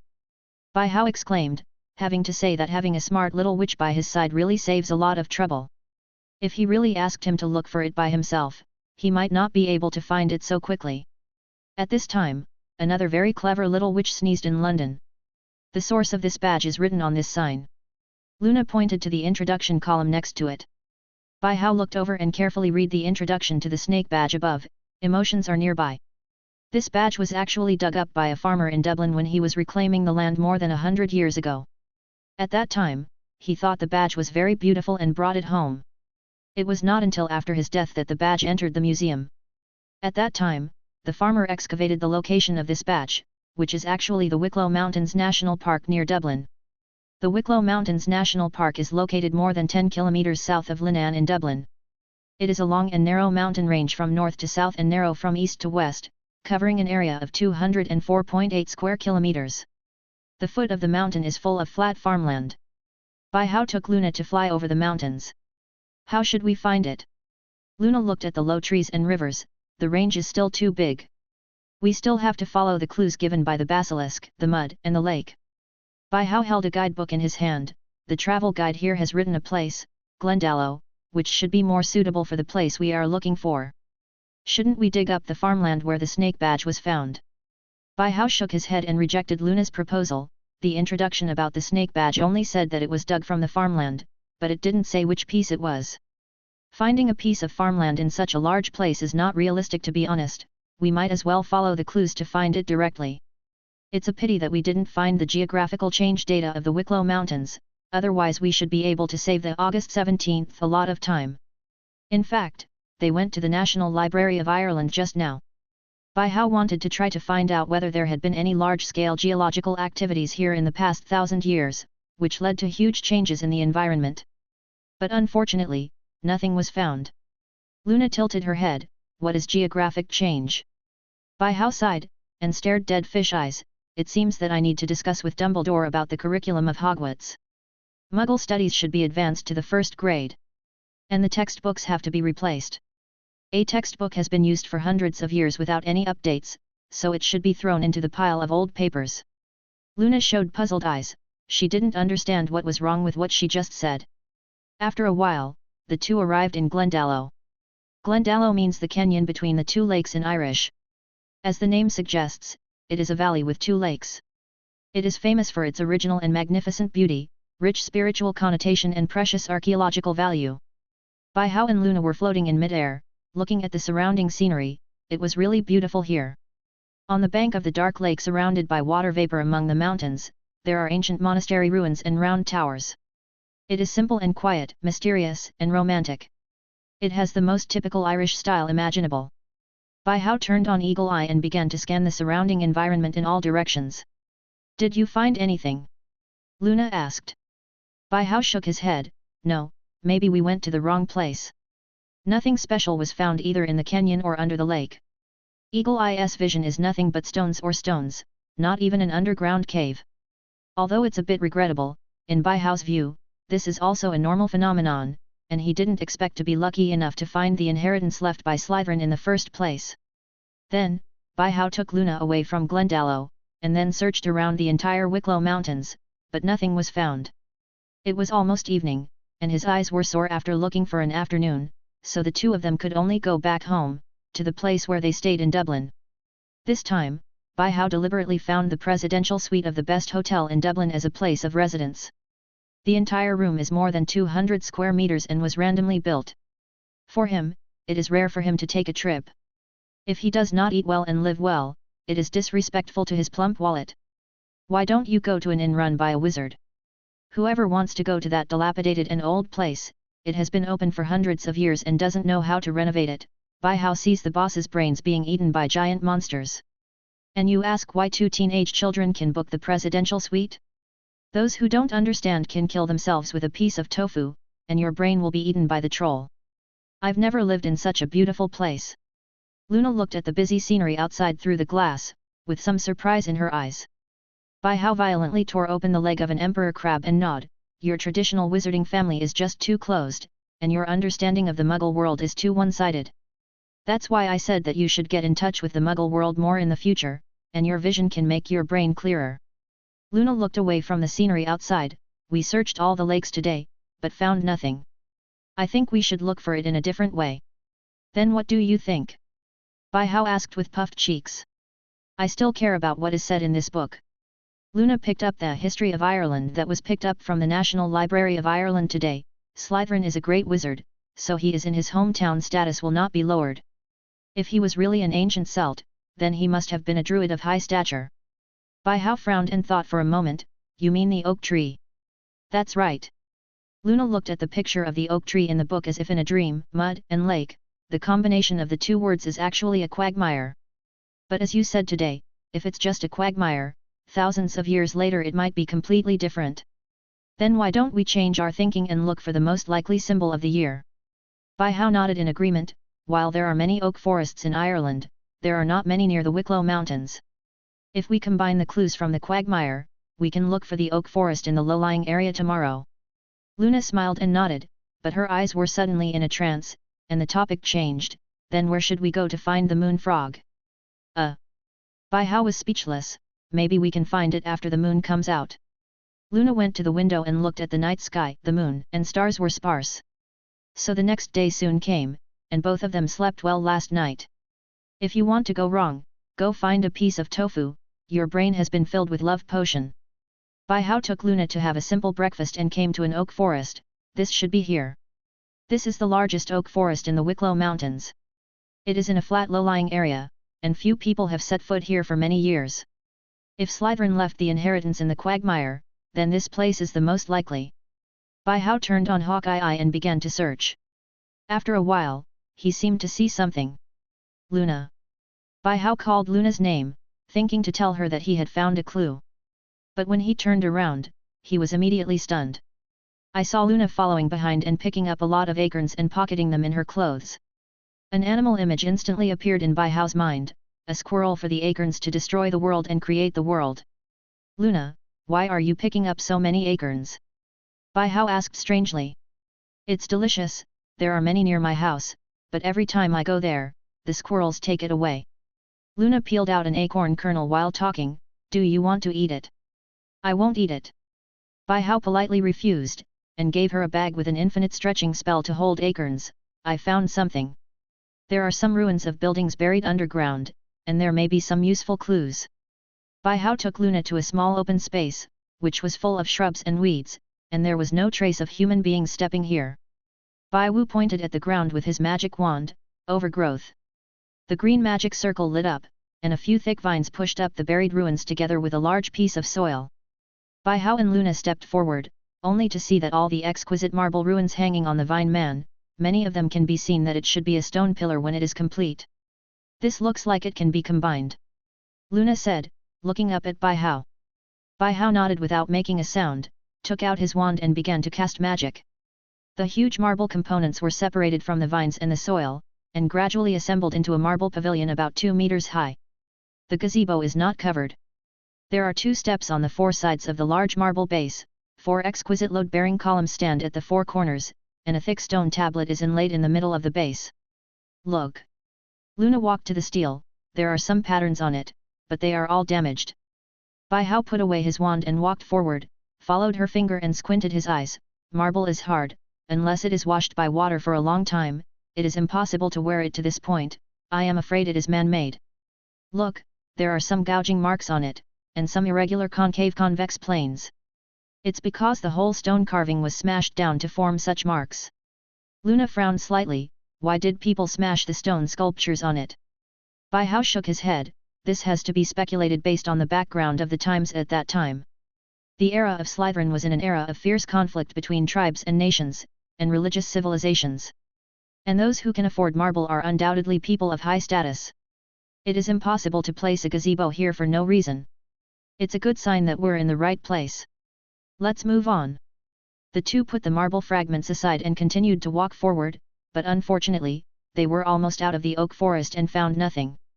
There's no reason, there's only one gazebo buried here in the wilderness. Bai Hao frowned and said, no matter how you think about it, it's not right. Perhaps, we don't have to look for it ourselves. Luna suddenly said at this moment. Hey!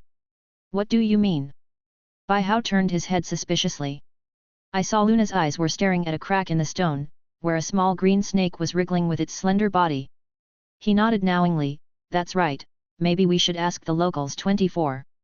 Bai Wu directly threw a life deed at the little green snake. Bai Hao, do you know where there is a snake logo? Little green snake, snake pattern? Logo? What is it? Bai Hao, it's something that looks like you. Little green snake, something that looks like me. 8.3. The little green snake is an ordinary animal, and its IQ is much lower than that of a magical creature. This kind of communication is completely invalid communication. You should give it a reference. Luna made a suggestion at this time. Bai Hao thought for a while, then took out the ring he got from the Slytherin Chamber of Secrets, and said to the little green snake, have you seen this? Unexpectedly, this time the little green snake nodded and crawled into the depths of the oak forest. Bai Hao and Luna looked at each other, and followed quickly. After walking for about 10 minutes, the little frog led them to a small stone mountain. As soon as Bai Wu came here, he immediately felt that something was wrong. The radius of more than 10 meters around this stone mountain is very humid, the soil on the ground is soft, and there are puddles at every foot. The whole mountain is about 30 meters high, and the mountain walls are covered with a lot of vegetation and thick moss. At the foot of the mountain, there are several large gravels covered with moss, which may be caused by long-term rain washing or weathering causes it to fall off from above. Definitely here. There is no need to look for any snake logo, it is not here that he swallowed the whole stone mountain into his stomach. We don't need to look any further, it must be here. Bai Wu let the little green snake go, and looked up at the entire rocky mountain. This mountain is full of weirdness, it's too isolated. Too isolated. Luna looked at Bai Hao with some doubts. Bai Hao nodded, yes, it's too isolated. You haven't studied geography, you don't understand. This kind of stone mountain will never appear alone in one place. Once it appears, there must be similar peaks or large crushed stones nearby. But there's nothing around here but oak trees, it's all a little plain. Then there is only one possibility for it to appear here. Someone put it here on purpose. And look at our feet, it's completely a swamp, in line with the clues left by the basilisk. There is another most important reason, my eagle eye has failed, I can't see the situation inside the stone mountain. Why? Luna tilted her head after listening to Bai Hao's words, and also began to look up at the isolated small mountain in front of her. She began to circle the entire mountain to try to find something. She walked up to the fallen gravel and wiped away the thick and slippery moss with her hands. Bai Hao, look! What's wrong? Bai Hao, who was studying Shishan, heard Luna's cry and rushed over. Did you find something? Luna pointed to the place on the gravel that she had just wiped away, and saw rows of regular scales on it. Bai Hao raised his eyebrows, looked at the gravel, and then looked up at the rocky mountain behind him as if he understood something. He stood up straight and took out his magic wand, and the huge magic power directly blasted all the vegetation and moss on the surface of the stone mountain from the inside to the outside, revealing the original appearance of the stone mountain. Wow! Bai Hao couldn't help exclaiming, this is a great Slytherin. Luna also nodded in ecstasy, yes, it's very spectacular. The stone mountain that was full of natural atmosphere in front of the two of them became extremely ferocious. The 7 giant snake statues entwined irregularly with their fangs grinning, and together they surrounded the trunk of a huge oak tree and climbed up until the top was filled with a sense of thinking and heaviness from history. Good guy, you're tall enough, but how do you get in? Bai Wu walked around the entire stone statue but didn't find any obvious mechanism. Luna, let's go up and have a look. Luna nodded, grabbed Bai Hao's wrist, and the two came to the top of the stone statue together. It is obvious here that there is a huge branch of an oak tree branch. For some reason, or it may have been a long time, only a few thick branches are left here. Luna squatted down and swept away some broken stones and leaves under her feet, revealing a very small serpentine platform, which was exactly the same as the stone platform in the lower dark pool of the Slytherin Chamber of Secrets, except that this was a smaller version. Bai Hao and Luna looked at each other take out the snake pattern ring from the pocket and put it on the stone platform. No response. Why? Luna didn't feel any movement. Maybe it needs a little blood to activate it. Bai Hao looked as expected, and took out a glass bottle, which contained a small bottle of blood. Whose is this? Luna asked curiously. Harry's. Bai Hao smiled and flicked the cork away with his thumb. Dumbledore said, the Potter family and the Gaunt family are distantly related by blood, so I borrowed some blood from him. Bai Hao dripped blood on the ring, and the ring immediately glowed bright red, which was completely different from the last time he tested his own blood in Onbo. After a while, the red light disappeared. Did something happen? Luna still felt that nothing happened. No. It's ready. Bai Hao looked at his feet with a smile, his eagle eye was ready to use, and the shielding effect of the stone statue on magic had disappeared.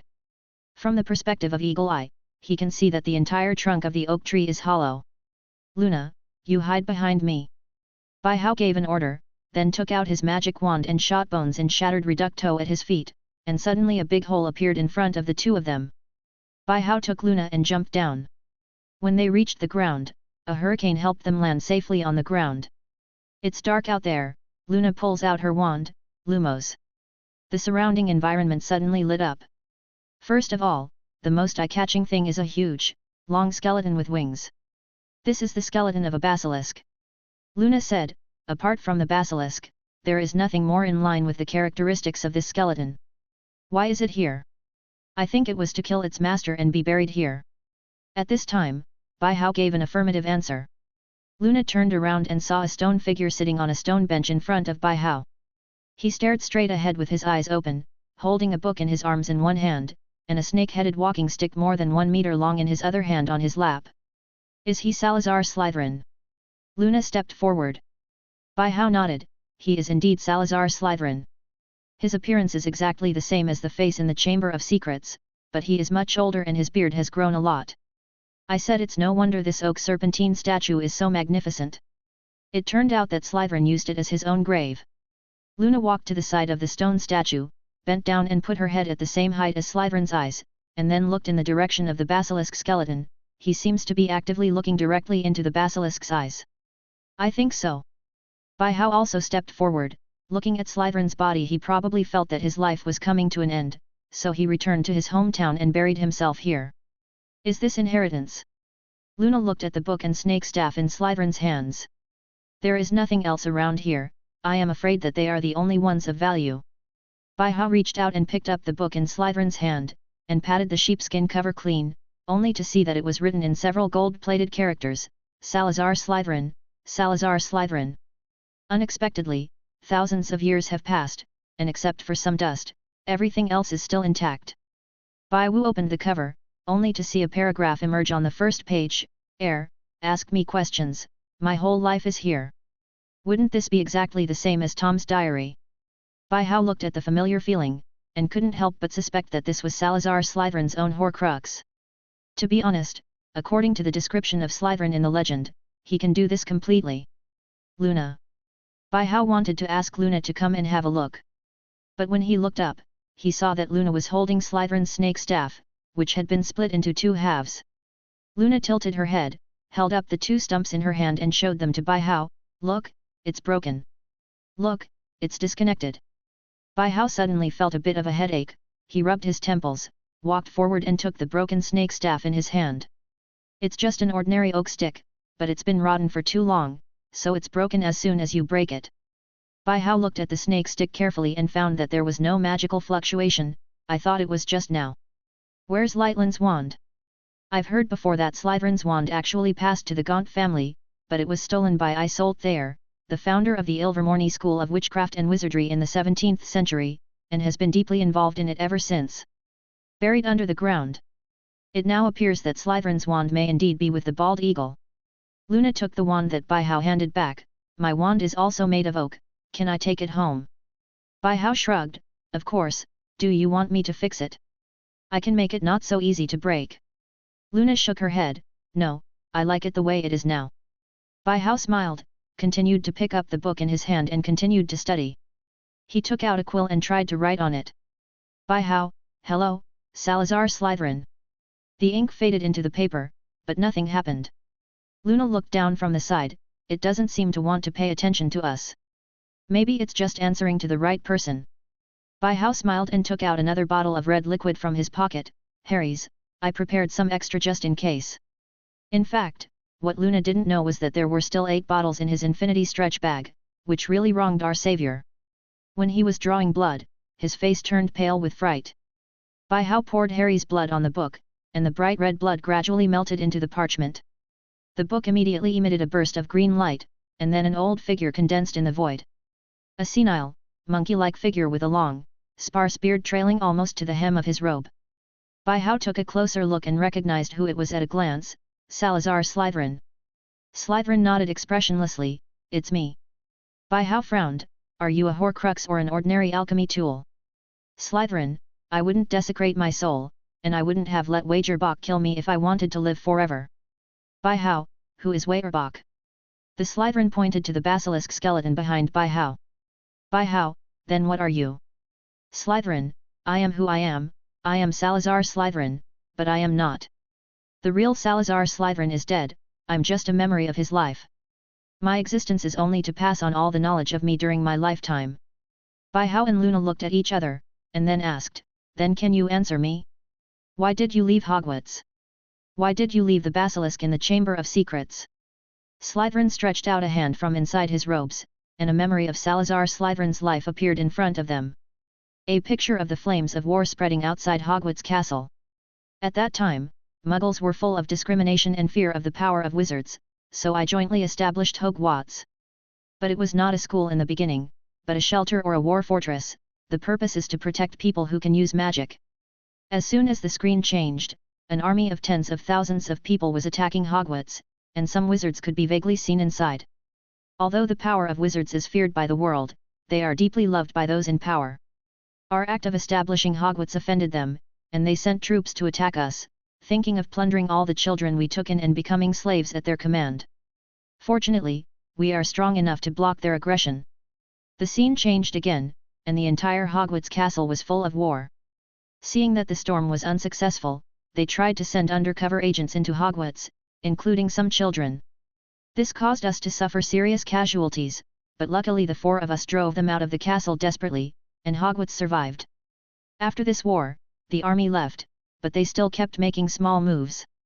They would send undercover agents to Hogwarts every year, thinking of destroying the Guardian Circle and wooing inexperienced little wizards. Hearing this, Luna's eyes were in a trance. I didn't expect such a thing to happen at Hogwarts back then. No wonder the legend said that Slytherin opposed the recruitment of Muggle-born wizard students. It turned out to be the reason.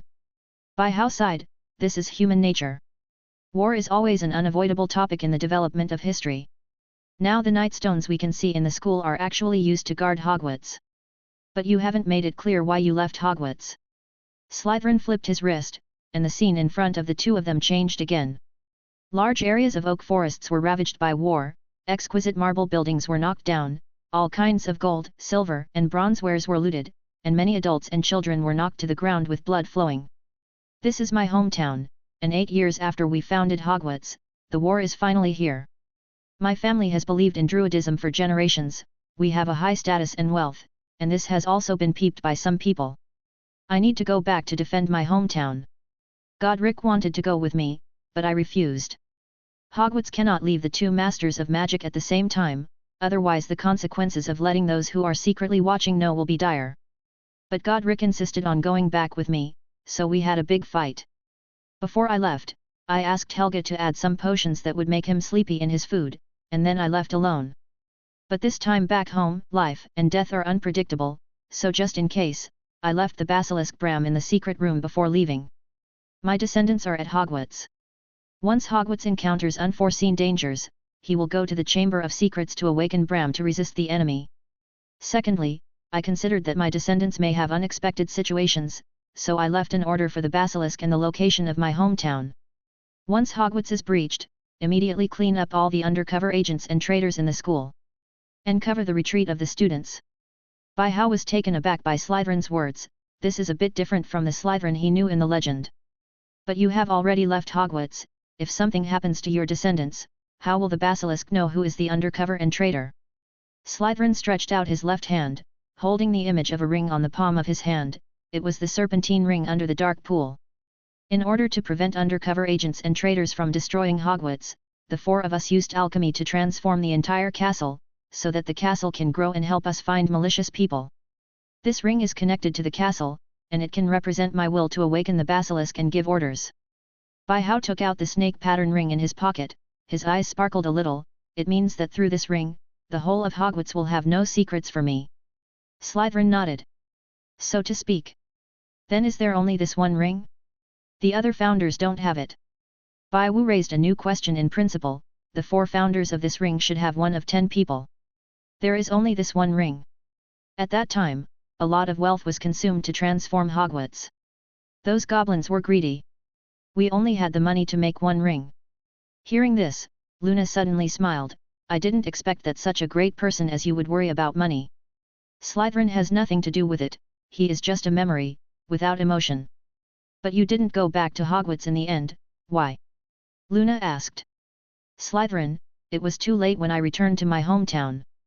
My people were all dead and wounded. I took the rest of my people back to the sacrificial place, which is the place under my feet to avoid the war. They are numerous and powerful, and they also have wizards who are loyal to them, so it's hard for me alone to resist. I was cursed in a battle, and my life will not be long. I used my last strength to send the people away, and then I used the 7 different basilisks I bred to turn the sacrificial site into stone, and before I died, I let Wager Bok kill myself and left all my memories. It's here.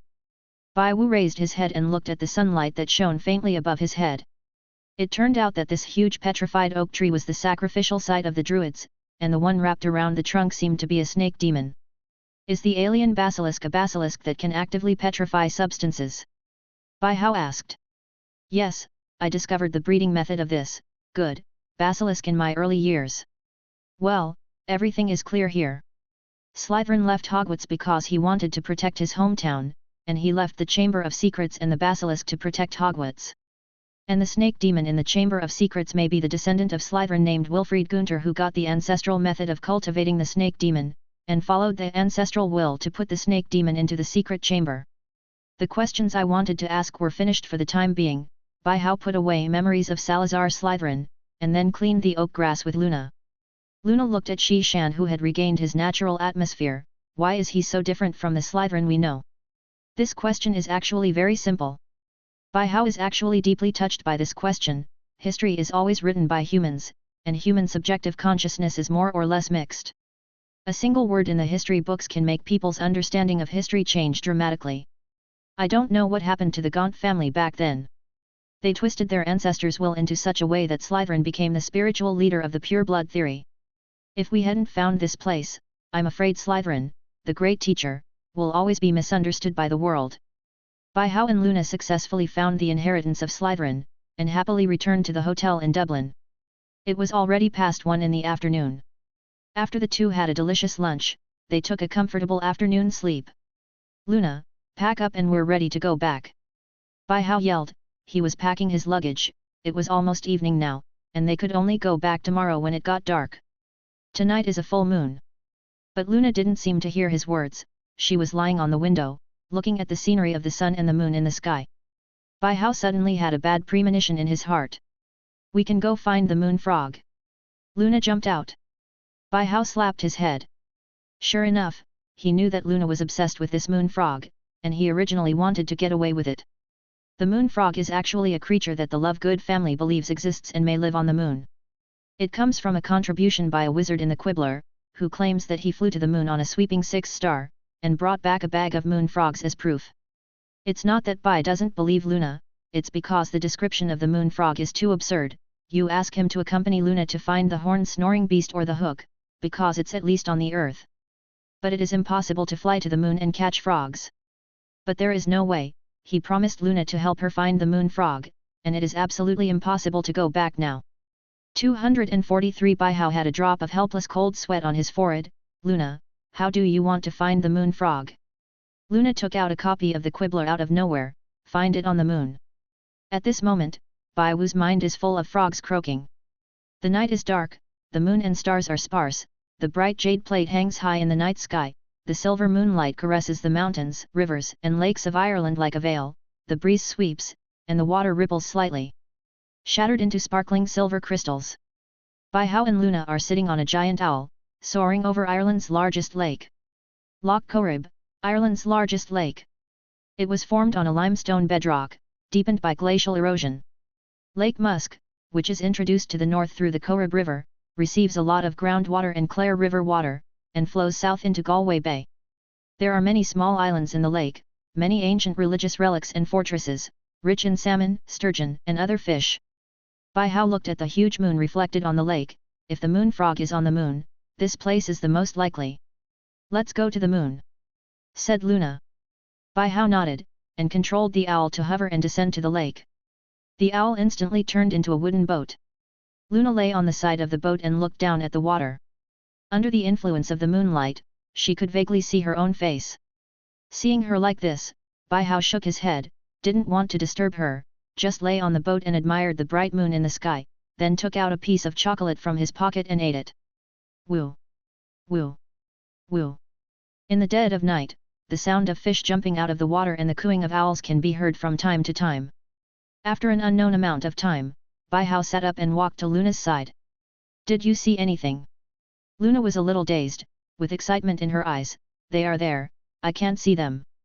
But I found out that the moon frog is different from the horned snorkel. They are not shy, but they are cowards. Bai Hao scratched his head in doubt. He couldn't follow Luna's brain circuit at all. He looked at the calm lake thoughtfully, then walked beside Luna and lay down beside the boat like her, staring blankly at the moon on the lake. And I don't know how long it took, Bai Hao felt drowsy gradually, and his upper and lower eyelids began to fight. He has been watching here with Luna for most of the night, and he usually sleeps in at this time.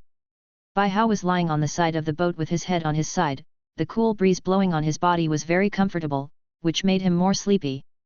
And just when his eyes were almost completely closed, his eyes seemed to glimpse something different in the water. Bai Hao quickly raised his head and rubbed his eyes, feeling very strange in his heart. Is it because he is too sleepy to see things? One is running away. At this time, Luna smiled and said something that shocked Bai Hao. Bai Hao stared at her dumbfounded. Luna, what did you see? Luna looked up suspiciously. Didn't you see it? There is a moon frog running away, it is afraid that there will be no moonlight. Bai Hao blinked his eyes, and then carefully observed the calm lake surface. He didn't want to miss the slightest abnormality. Then as a cloud floated from the sky and suddenly covered half of the moon, Bai Hao saw a five-toed flipper appearing on the edge of the moon's reflection on the water. Fuck! Really? Bai Hao exclaimed, his eyes widened.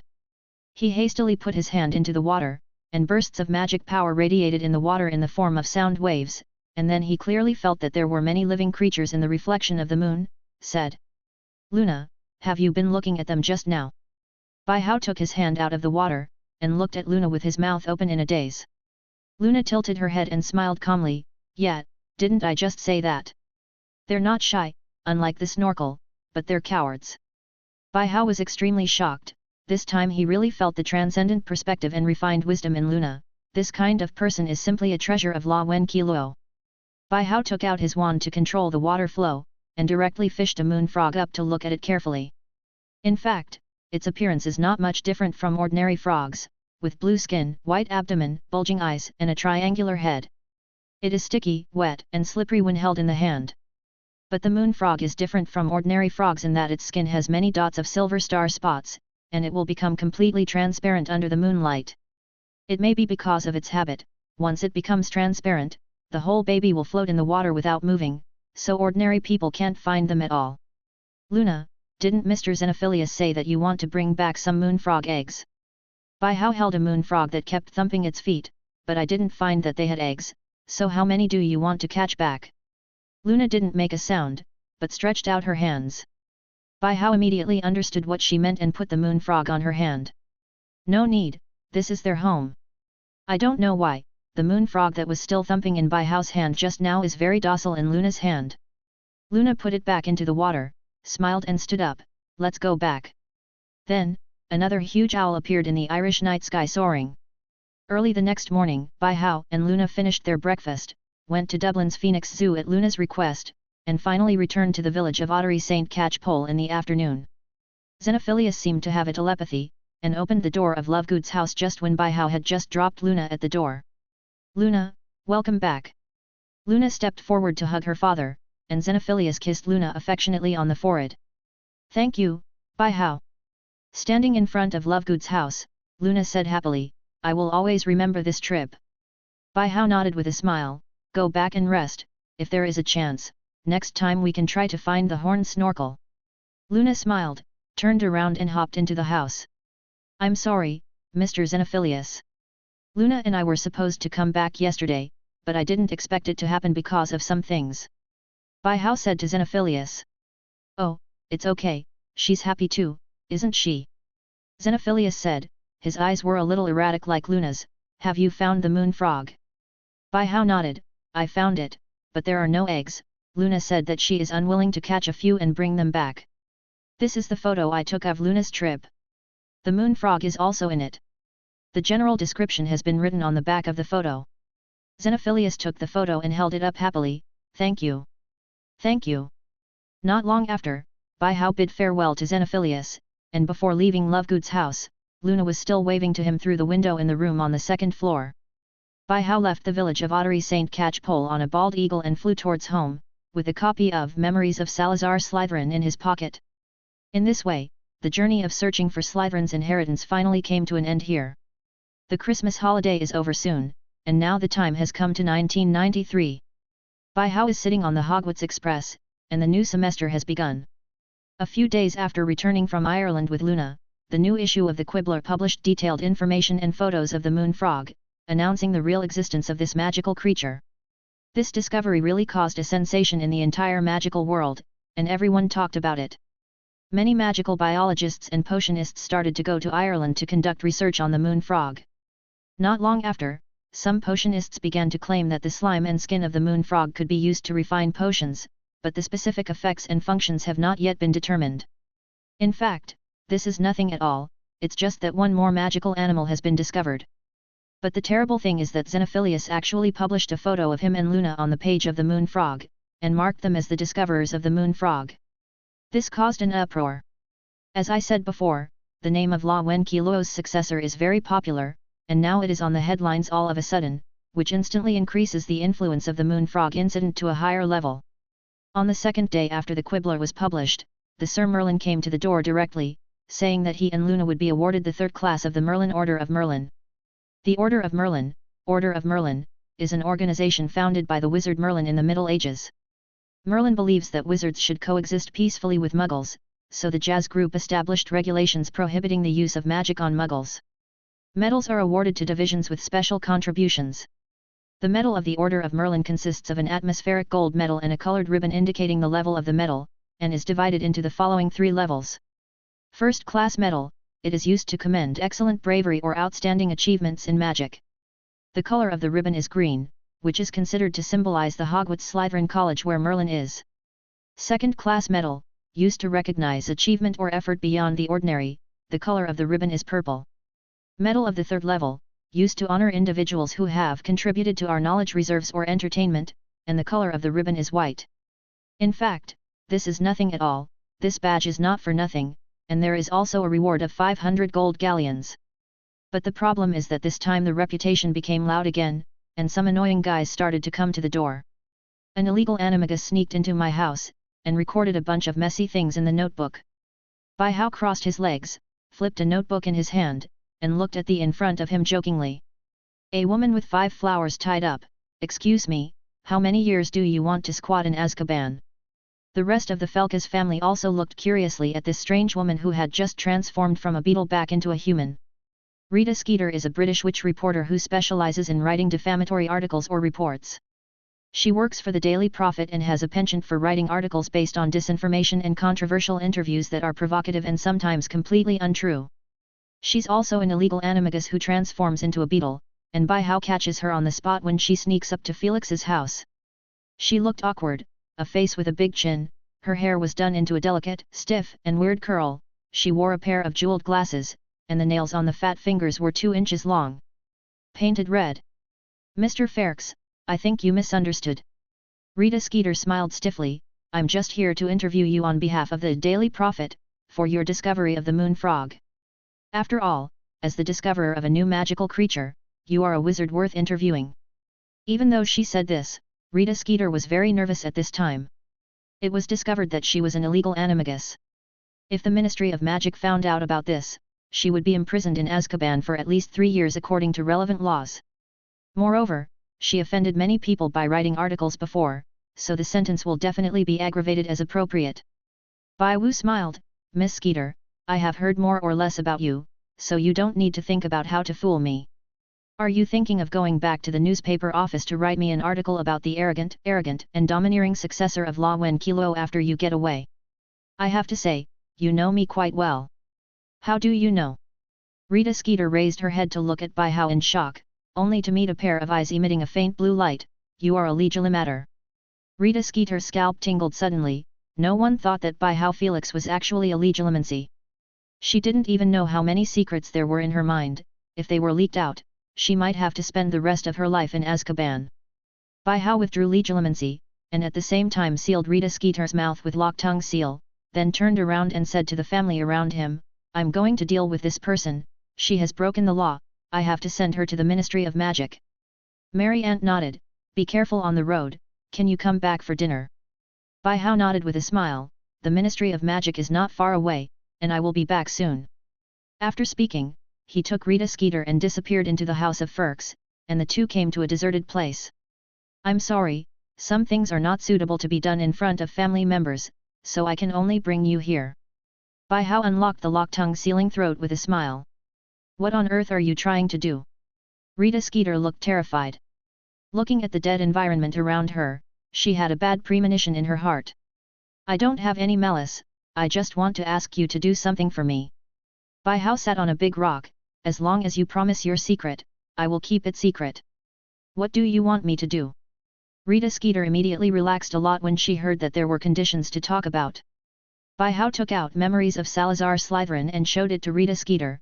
This is a relic belonging to Salazar Slytherin that I found in Ireland. It records all of his life. Memory, it can also be said to be the inheritance of Slytherin. Rita Skeeter's pupils narrowed slightly, her eyes stared blankly at the book in Bai Hao's hand. If what Bai Hao said is true, it means that the little master in front of him holds 2 of the inheritances of the 4 founders of Hogwarts. If this news is spread, not only she, but even the entire magic world will think it is a fantasy. I want you to disclose the secret of my acquisition of this book to the public when the time is right, and. Bai Hao continued, make a realistic evaluation of the memory of Salazar Slytherin in the Daily Prophet. Why did you do this? Rita Skeeter didn't immediately agree. Although her professional quality is not very good, she is not a fool. Although this matter was a piece of cake for her, her intuition told her that it was not that simple. Bai Hao put away Memories of Salazar Slytherin. Why don't you care? You only have 2 choices, either choose to help me, or choose to go to Azkaban to accept the Dementor's love. Rita Skeeter looked puzzled, and began to fight fiercely in her heart. She really didn't want to agree to Bai Hao, and the more she thought about it, the more she felt that something was wrong. Seeing that she chose to keep silent, Bai Hao didn't want to talk nonsense, and sometimes he had to use some special methods to deal with this kind of person. With a single thought, he teleported Rita Skeeter to an altitude of nearly 2,000 meters. Wow! My God! What do you want to do? Rita Skeeter exclaimed, looking at the infinitely shrunken forest under her feet, her body instantly went limp. From here to the ground, you only have 20 seconds to think about it. Bai Hao estimated the speed of the fall, either become a meatloaf, or agree to my request. You choose. After speaking, Bai Hao withdrew the floating spell, and Rita Skeeter began to fall freely. Yah! The scream like a rooster suddenly resounded throughout the forest. After 10 seconds, Rita Skeeter looked at the ever-enlarged ground in front of her eyes, and the defense line in her heart collapsed instantly. I promise. I promise. She knew that Bai Hao was playing for real. Just now, she naively thought that Bai Hao was just a second-year wizard who didn't dare to kill people. Facts proved her wrong. As soon as the words fell, Rita Skeeter suddenly felt that her eyes went dark, and she returned to the ground again. For the first time, she felt how wonderful it is to be down to earth. I agree. I agree to your request.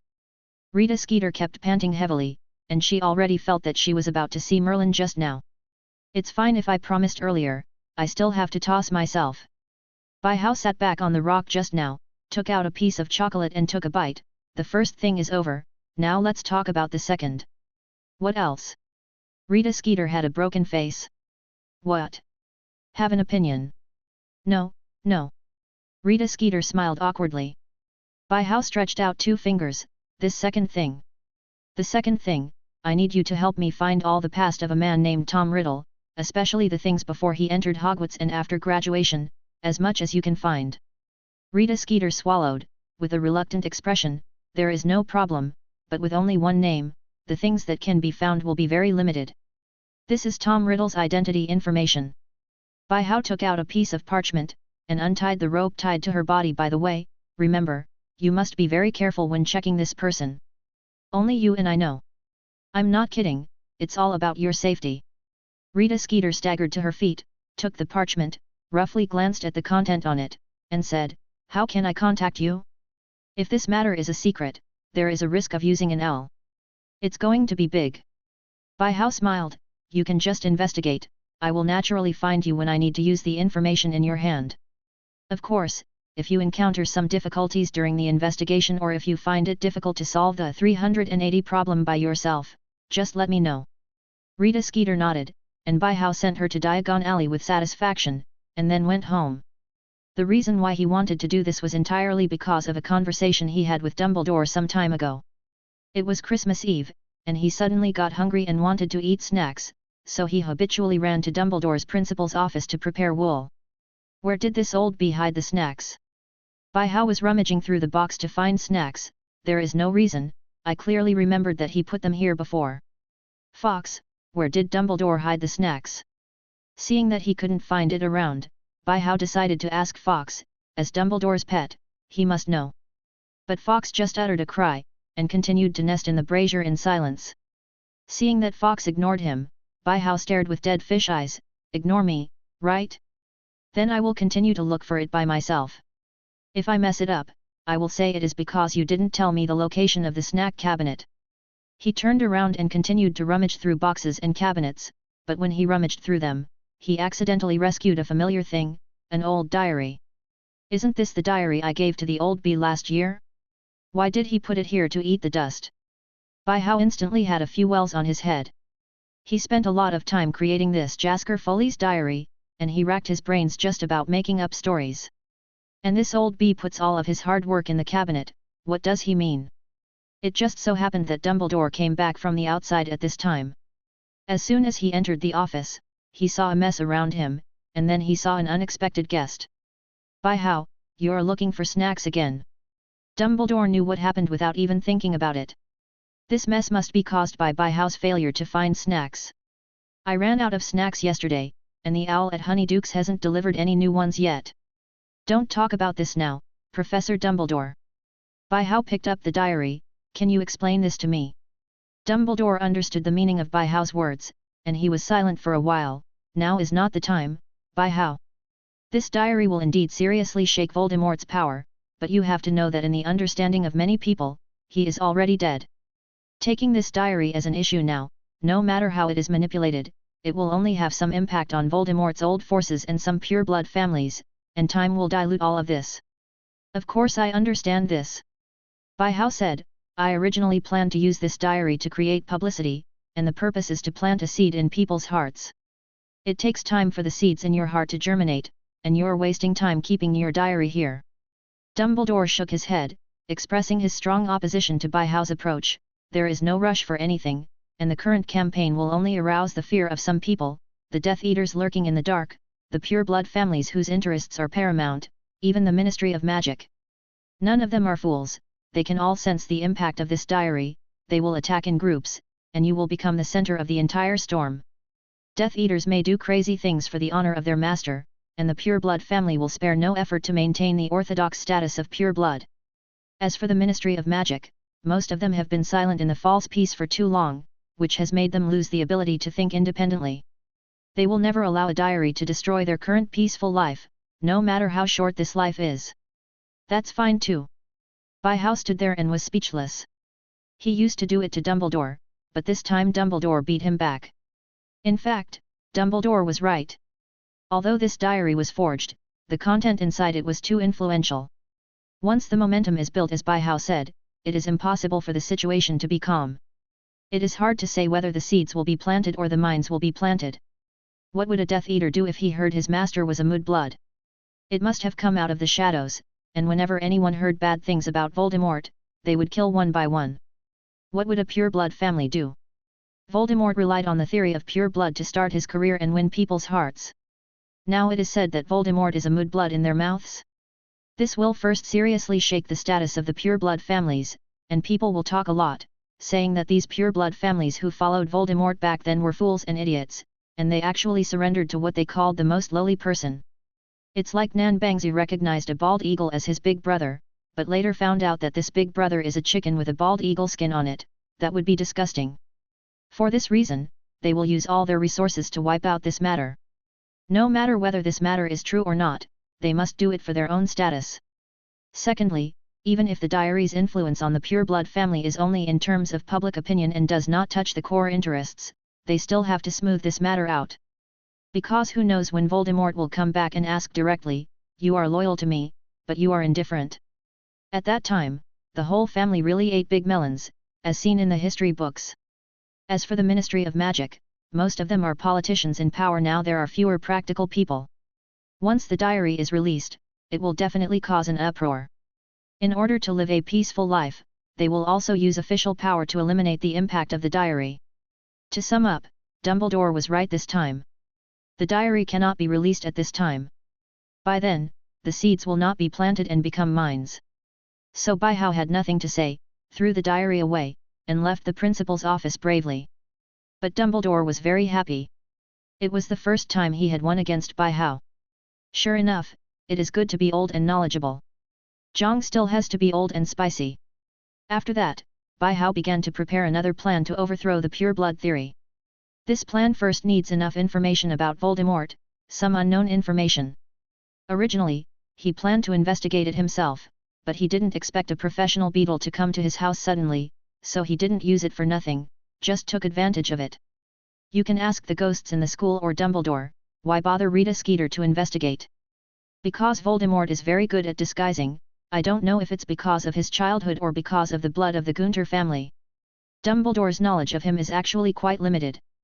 God knows what Voldemort 5.5 did in the dark thing. That's why Baihao wanted to investigate some of Voldemort's unknown past, which might be of great help to his plan. The scene turns back to the Hogwarts express train again, and Baihao is reading a literature book on a street stall, from which he sometimes draws inspiration to create some new magic. President, can I come to your place to hide? At this moment, the door of the carriage was opened suddenly, and Harry and Ron came in with grievances on their faces. In the direction of Baihao, he looked at the two of them with a puzzled face. What's the matter? You are frowning, have you been bullied? The two looked at each other and nodded stiffly. In a sense, they were indeed being bullied. If you are being bullied, go to Hermione and ask her to find a place for you. She might come to me again. After Baihao finished speaking, he wanted to continue reading, but Harry and Ron still didn't leave.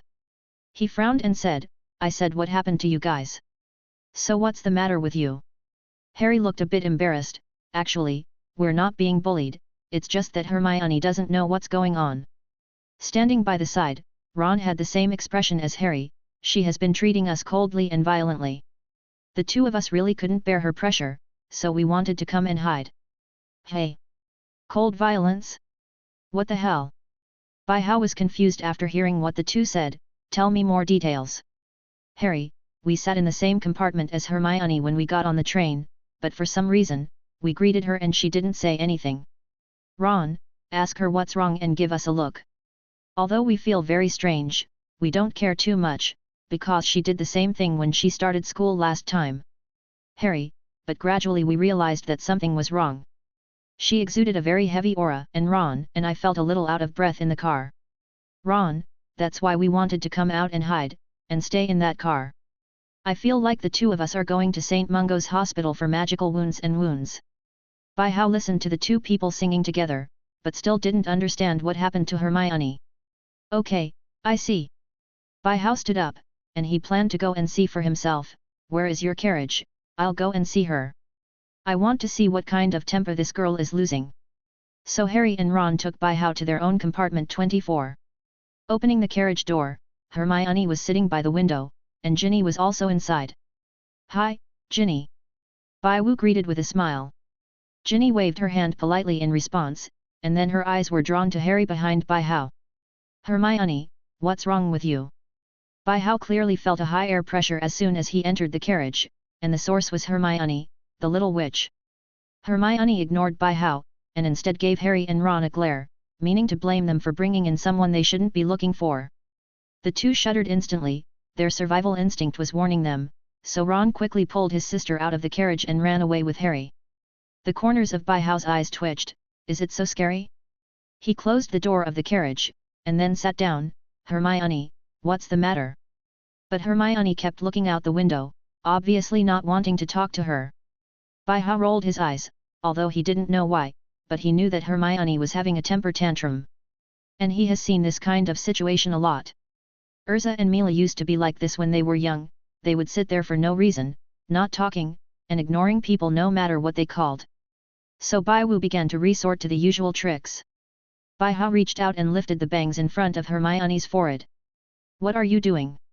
Hermione was about to slap Baihao's hand off, but unexpectedly she turned her head, nose to nose, forehead to forehead. 10 familiar and unfamiliar breaths poured into the nostrils. Hermione froze there instantly. She felt her blood rushing to her face crazily, and her body began to heat up rapidly. If you look at it from the perspective of God, it seems that the top of her head is steaming now. Bai Hao smiled, the effect is obvious, he has tried this method 100 times before. But I just don't know why Hermione's face is so red, Urza and Myra didn't do this before. Bai Hao distanced himself from Hermione, tell me, what's the matter? Who made the eldest lady of our guild angry? But Hermione still didn't speak, just stood up blushing, pulled the door of the carriage, grabbed Bai Hao's clothes and pushed him out. The carriage door was slammed shut again, and Bai Hao stood outside the door with a dazed expression, with countless question marks on his head. It's all right. So why is she throwing a tantrum? Bai Hao scratched his head in doubt. Girls are indeed strange creatures, Luna is like this, and so is Hermione. He often couldn't keep up with their brain circuits. The train is gradually approaching the station, and the campus life of the new semester has officially begun. Because of Bai Hao, the crisis of the Chamber of Secrets and the Basilisk has been resolved in advance, so Hogwarts is now peaceful.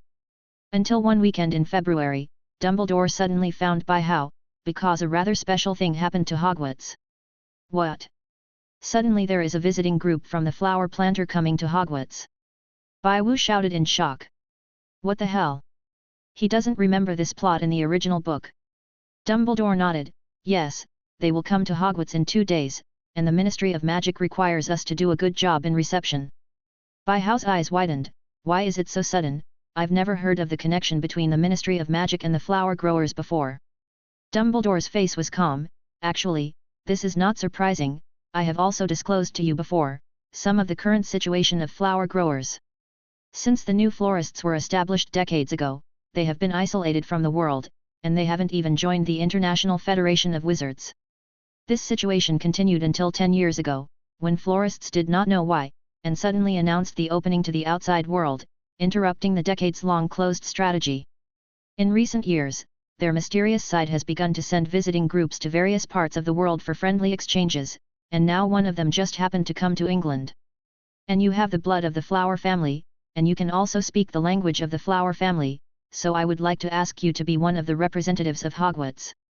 Bai Hao raised his eyebrows, I have no problem, but why do I feel that the Ministry of Magic is hiding something from us?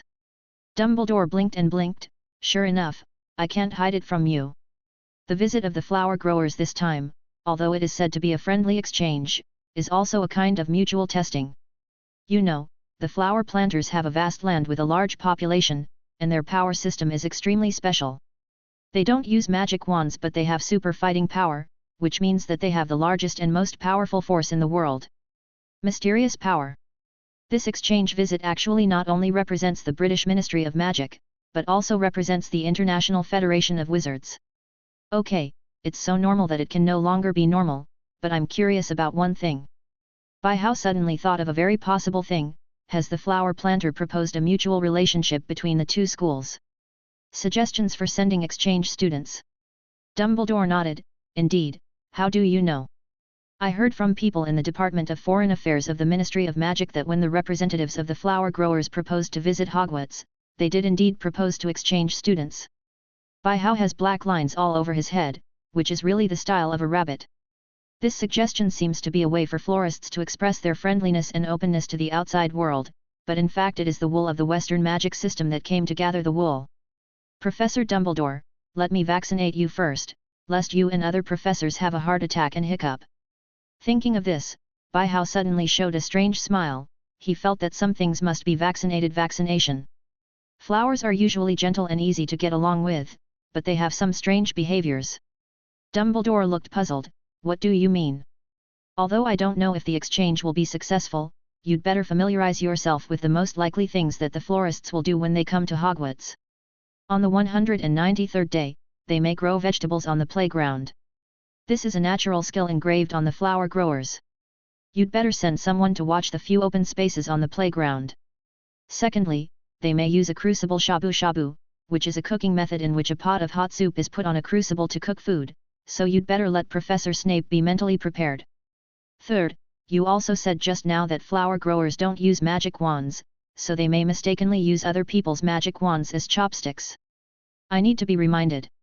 Fourth, you'd better inform Professor Sprout to protect her precious herbs, and inform Professor Ketlaban to protect his little pets. I'm afraid these things will be used for hot pot. 5th, protect the Whomping Willow, I'm afraid it will be made into chopsticks and wooden swords. 6th, protect the flying brooms in the school. I'm afraid they will really be used to sweep garbage, or worse, be used as flying swords. 7th, pay attention to protect the delagrass during the herbal medicine class. I can guarantee that the florists who come to communicate will stuff things in its mouth, because I have done this. By How kept listing to Dumbledore many things that rabbits were most likely to do at Hogwarts, which made Dumbledore break into a cold sweat. Now Dumbledore is thinking about whether to use his own power to confuse the matter of exchanging students in advance. He doesn't want his school's playground to become a vegetable field, nor does he want the school to become a hot pot restaurant. Oh, yes, there is one more. Tell Mrs. Hodge to keep the snitch away, I'm afraid it will be taken for a ping-pong ball. Dumbledore suddenly felt a headache. Why don't he find a reason to push this matter to Minerva, and go to Ermengarde to hide by himself? Today's Hogwarts is extremely lively, many young wizards are crowded at the gate of the castle, looking curiously at a group of people in the distance. Albus, this is Mr. Xie Wenjun from the Flower Planter. Fudge formally introduced to Dumbledore a tall and thin middle-aged man with a square face and an oriental face. He is the Flower Planter this time. The representative of the visiting group, behind him are the members of the visiting group. This lady is Shi Wanyi, director of the 9th office of the Ministry of Foreign Affairs, a flower planter. An elegant lady nodded. This is Mao Yangqing, the principal of Flower Planter Shanhague School, and the 3 young people behind him are students of his school. A refined man nodded. Hi everyone. Dumbledore stepped forward and shook hands with the visiting group one by one. Hello, I am Albus Percival Wulfric Brian Dumbledore, from Hogwarts School of Witchcraft and Wizardry. Headmaster. This is our Vice Principal, Minerva McGonagall. Welcome to Hogwarts School of Witchcraft and Wizardry. That's right, 2 days passed quickly, and the florist delegation came to Hogwarts for a one-day exchange visit as scheduled. The Minister of Magic, Cornelius Fudge, personally led the delegation to Hogwarts. Hello, Professor Dumbledore, I can call you like this. Xie Wenjun smiled. Of course, no problem. Dumbledore readily accepted this address. Everyone has worked hard from afar. Hogwarts has prepared lounges and refreshments for you. Please rest for a while. Meanwhile, our Minerva Vice Principal McGonagall will give you a detailed introduction to our Hogwarts School of Witchcraft and Wizardry. Then we will do as we please. So Dumbledore and Professor McGonagall entered Hogwarts with the members of the florist visiting group. Although it is class time now, there are still many little wizards in the corridor watching the excitement not far away during the break time between classes. Look, they look a lot like Zhongqiu and Felix. Are you a troll brain? The 2 of them already have the blood of a flower family, isn't it normal to look alike? I heard that they are very good at cooking food. There is a flower grower near my house who immigrated and drives a food truck every day to sell food. The taste is really amazing. By the way, Zhongqiu and Felix people, won't they come out to meet people from their hometown? I heard people say that the 2 of them seem to be in the auditorium. Dumbledore brought the delegation to the Great Hall of Hogwarts, where Baihao and Zhongqiu were already waiting. Professor Dumbledore, who are they? Xie Wenjun saw 2 young men with oriental faces standing there from a distance. The temperament of the 2 of them seemed to be flower growers, so he couldn't help being curious. Let me introduce to you, these 2 are students of our school's Ravenclaw College, Baihao, Ferrex, and Zhongqiu. They are the only 2 students in Hogwarts who have oriental blood. This is really surprising. I didn't expect that we could meet 2 compatriots here. Mao Yangqing, the principal of Shanghai Pavilion, was surprised. Hello, nice to meet you. Xie Wenjun stretched out his hand politely. Hi, welcome to Hogwarts. Baihao held Xie Wenjun's hand. You can speak Chinese. Xie Wenjun was a little surprised. He thought that the young man in front of him should be a Chinese who grew up in England, so he should not be able to speak Chinese.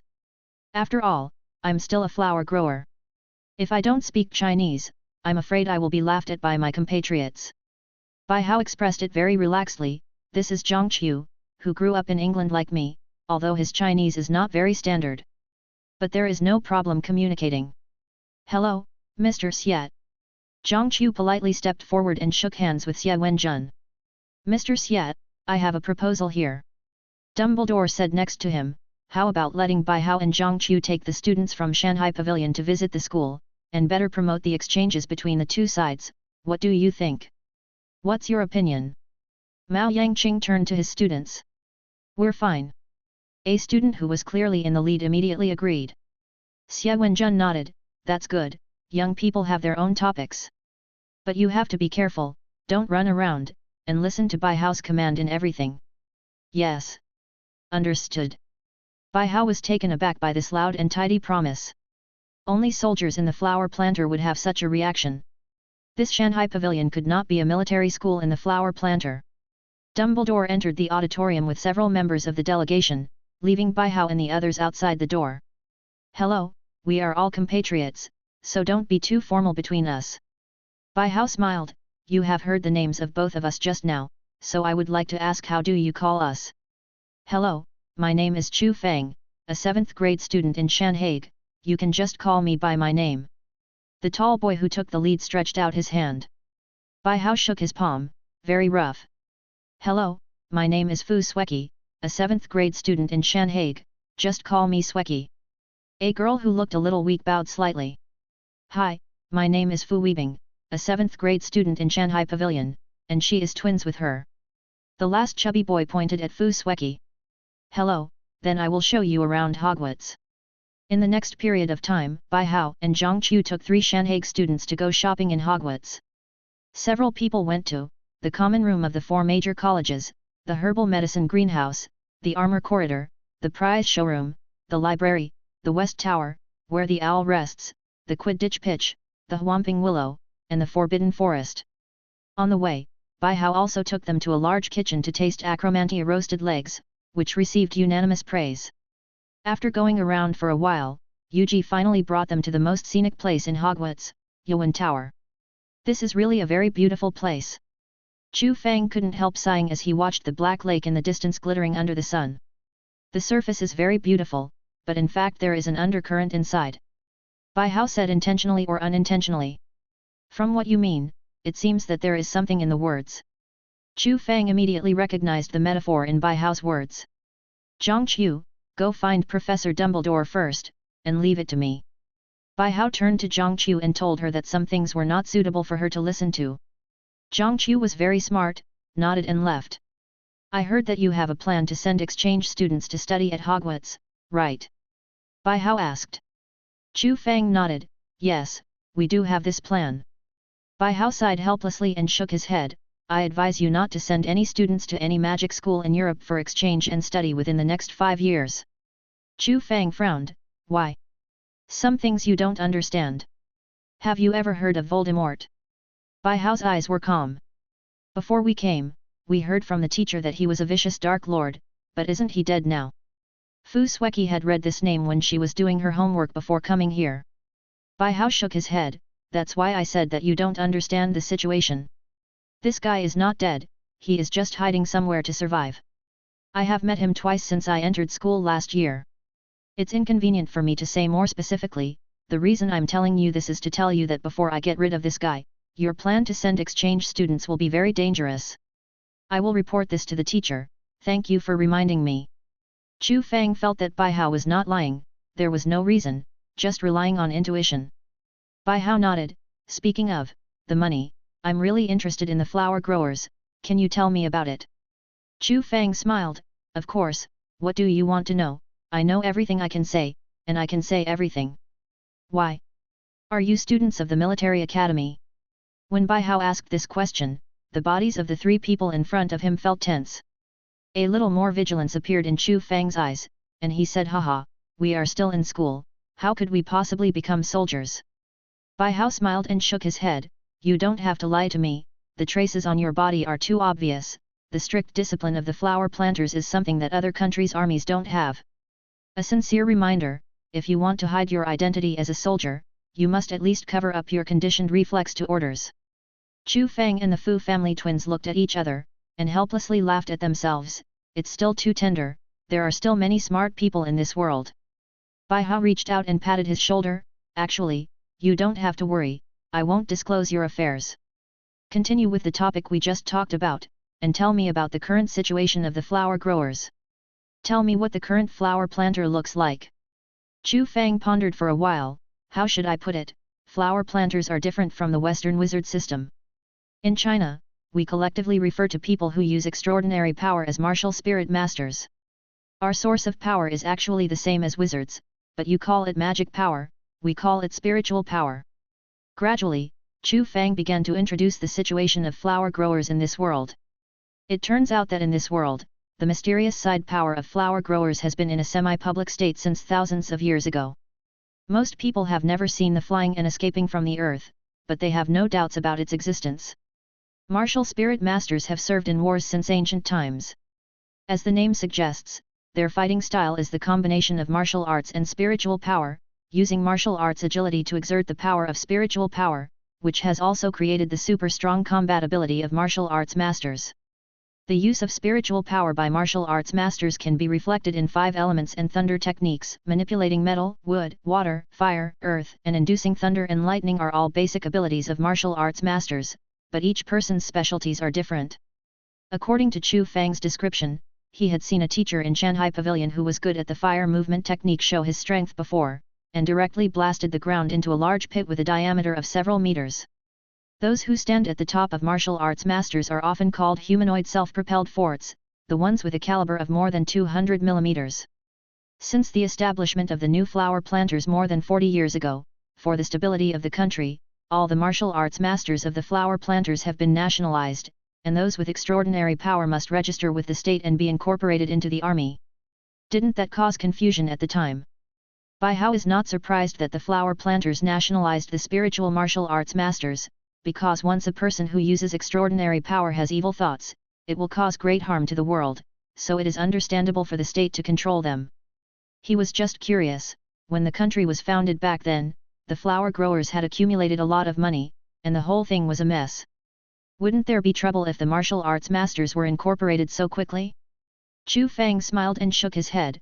Some things did happen at that time, but who were those people who followed the Tasia back then, and they were all the kind who were too strong.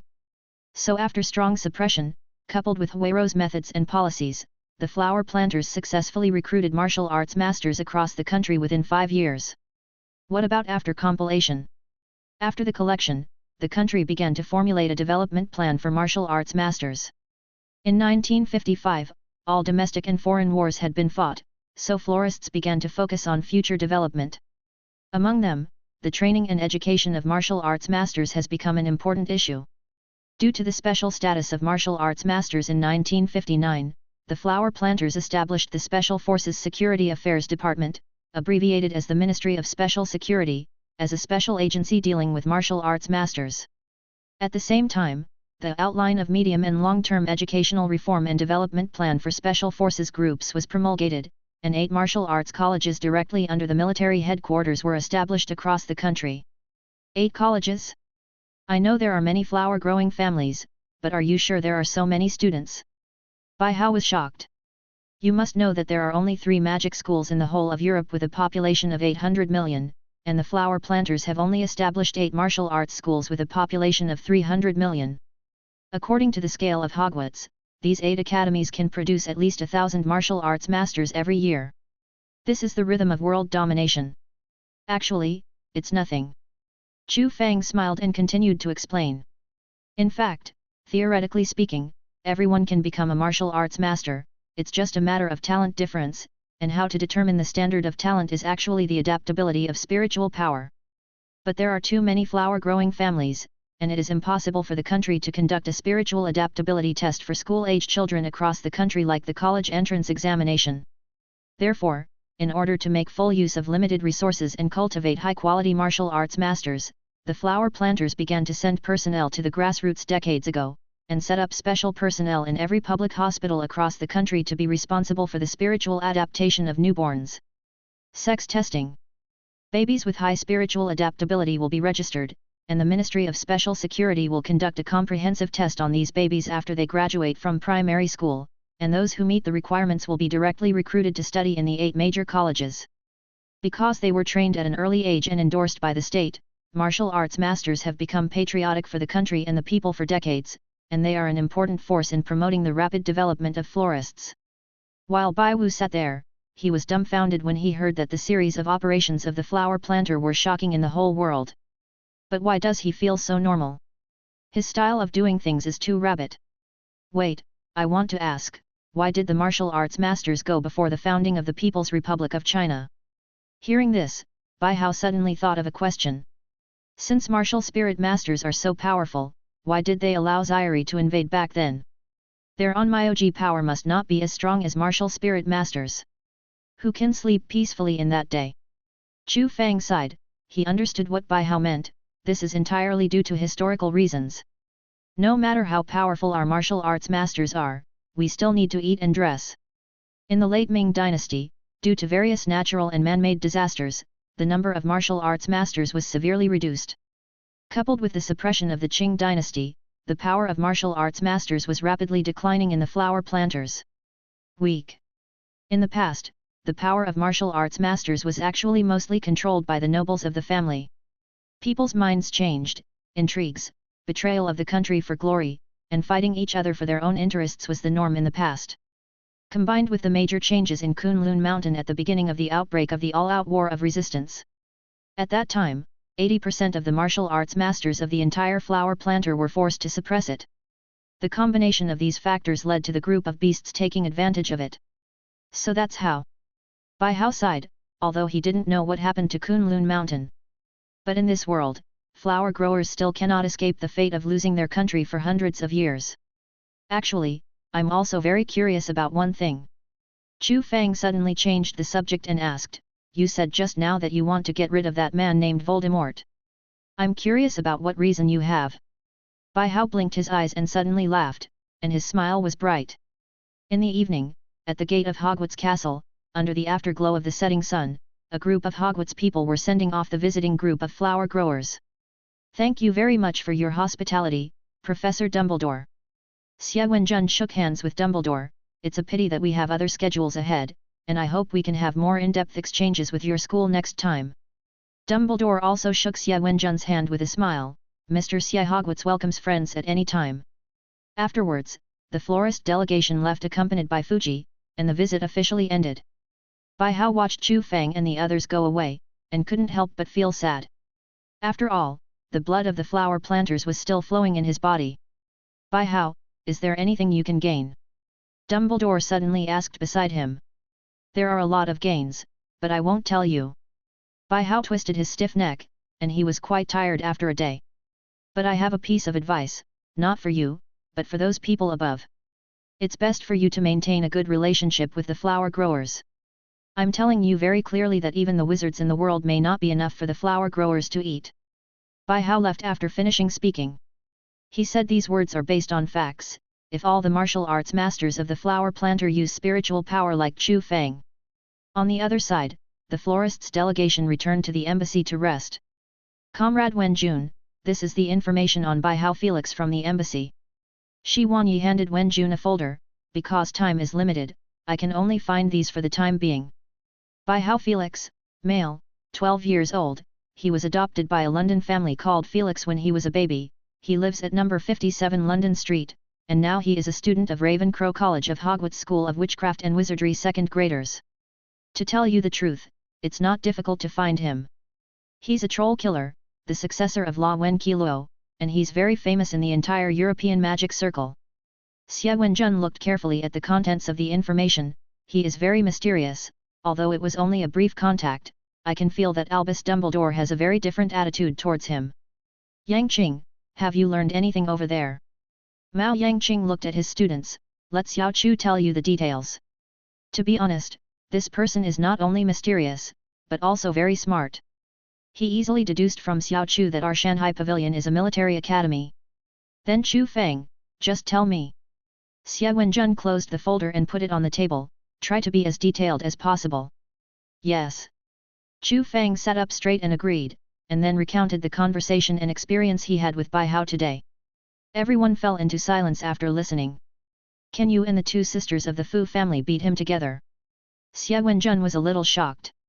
Although Chu Fang and the brothers of the Fu family were not the best students in Shanghai Pavilion, they were still in the forefront. And now they are actually defeated by a wizard who is a few years younger than him, which sounds a bit unbelievable. Yes, it's a bit embarrassing, but it's true. Chu Fang remembered after he asked Bai Hao that question today. Bai Hao just smiled and said, let's fight. He still has lingering fears about the huge pillar of fire that soared into the sky. What he is using is definitely not a traditional wizard's ability, but rather like our talisman array. Chu Fang continued, I can clearly feel that he is mobilizing the spiritual power of the heavens and the earth, which a wizard cannot do. Then what is his attitude towards flower growers? Shi Wanyi, as a member of the Ministry of Foreign Affairs, was more interested in Bai Hao's sense of belonging to the country. What is his attitude toward the florists? Okay, it's a little abnormal. Chu Fang also kept thinking about this issue. During my communication with him, his sense of belonging to the flower growers was a bit too high and unreasonable. Indeed, for a person who grew up in an English family from infancy, his values should be deeply influenced by the environment in which he grew up, but he didn't. Besides, according to Xiao Chu's description just now, this Bai Hao Felix is a little too calm. Mao Yangqing also analyzed beside him, he seems to feel normal about the situation in our country, he doesn't seem to be in people who grew up in England seem like native flower growers, but it seems a little different. Has the information about Voldemort been found? Xie Wenjun asked. Found it. This guy can be said to be an extreme terrorist. It is said that he died more than 10 years ago. Shi Wanyi took out another document. This Voldemort once made the magic world in Europe fell into darkness, and people's fear of him has continued to this day after his death, and many wizards in Europe dare not mention his name. Xie Wenjun frowned, but according to the saying that Bai Hao Felix is not dead, he is just lingering in a certain place, then our plan of exchanging students will definitely need to be postponed. Who knows when this terrorist will emerge, and it will be troublesome if it causes casualties. Those old guys in China may rush to England directly, and the pressure on the country will be great. This is not something we can decide. We have to report it to the ministry. Mao Yangqing said. Xie Wenjun rubbed his sore eyes, the report must be reported, but the question is how we should treat this Bai Hao Felix now. Although his behavior is too unreasonable from any aspect, but based on all the information, he is indeed a person worthy of in-depth communication. In this case, let's write a report overnight and send it to the country for the ministry to study and make a decision. Shi Wanyi made a direct suggestion. Agree. Agree. And the style of painting returned to Hogwarts again, and the florist visit was just an episode of this semester. Now it's already May before you know it, and there's still about a month before the big Hogwarts performance will start, so Yuri wants to give the little wizards of Ravenclaw the year-end defense against the dark arts class in advance take-in exam. On the weekend, in the Basilisk Grand Canyon, Bai Hao was giving lectures to the eaglets of La Wen Qiluo. Listen everyone, I don't need to tell you that everyone should know why we are here today. Bai Hao changed from his usual gentle side to a serious face. I will conduct the year-end defense against the dark arts class for you. Exam, now I announce the content of the exam. First graders, you have passed all the theory exams, and now your spell casting ability will be tested. Bai Hao pointed to the puppets in the distance, everyone takes turns to release 12 basic spells to the puppets over there one by one. More than 4 failures are regarded as failing. The first year Xiao Ying looked relaxed, and they were very confident in completing the exam. Second to 4th grade students, your exam content is to deal with the snake demon.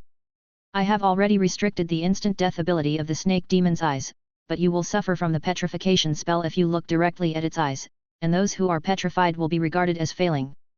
Second graders need to escape in front of the snake demon for 10 minutes before they can pass. The longer the time, the better the grade. Of course, I have no objection if you kill the snake demon. The second grade eaglets licked their lips nervously. Although they were a little flustered, they still had the confidence to hide for 10 minutes. The third graders are in a group of 6, and the fourth graders are in a group of 3. Your goal is to subdue the snake demon. If you can't do it, all grades will be failing. The kitty eagles in the 3rd and 4th grades were expressionless, but they were actually panicking inside. Although they had done a lot of training for this exam, it was all simulated, and now they had to face a real test. Basilisk. The 5th and 6th graders, 7th graders have already gone out to look for jobs.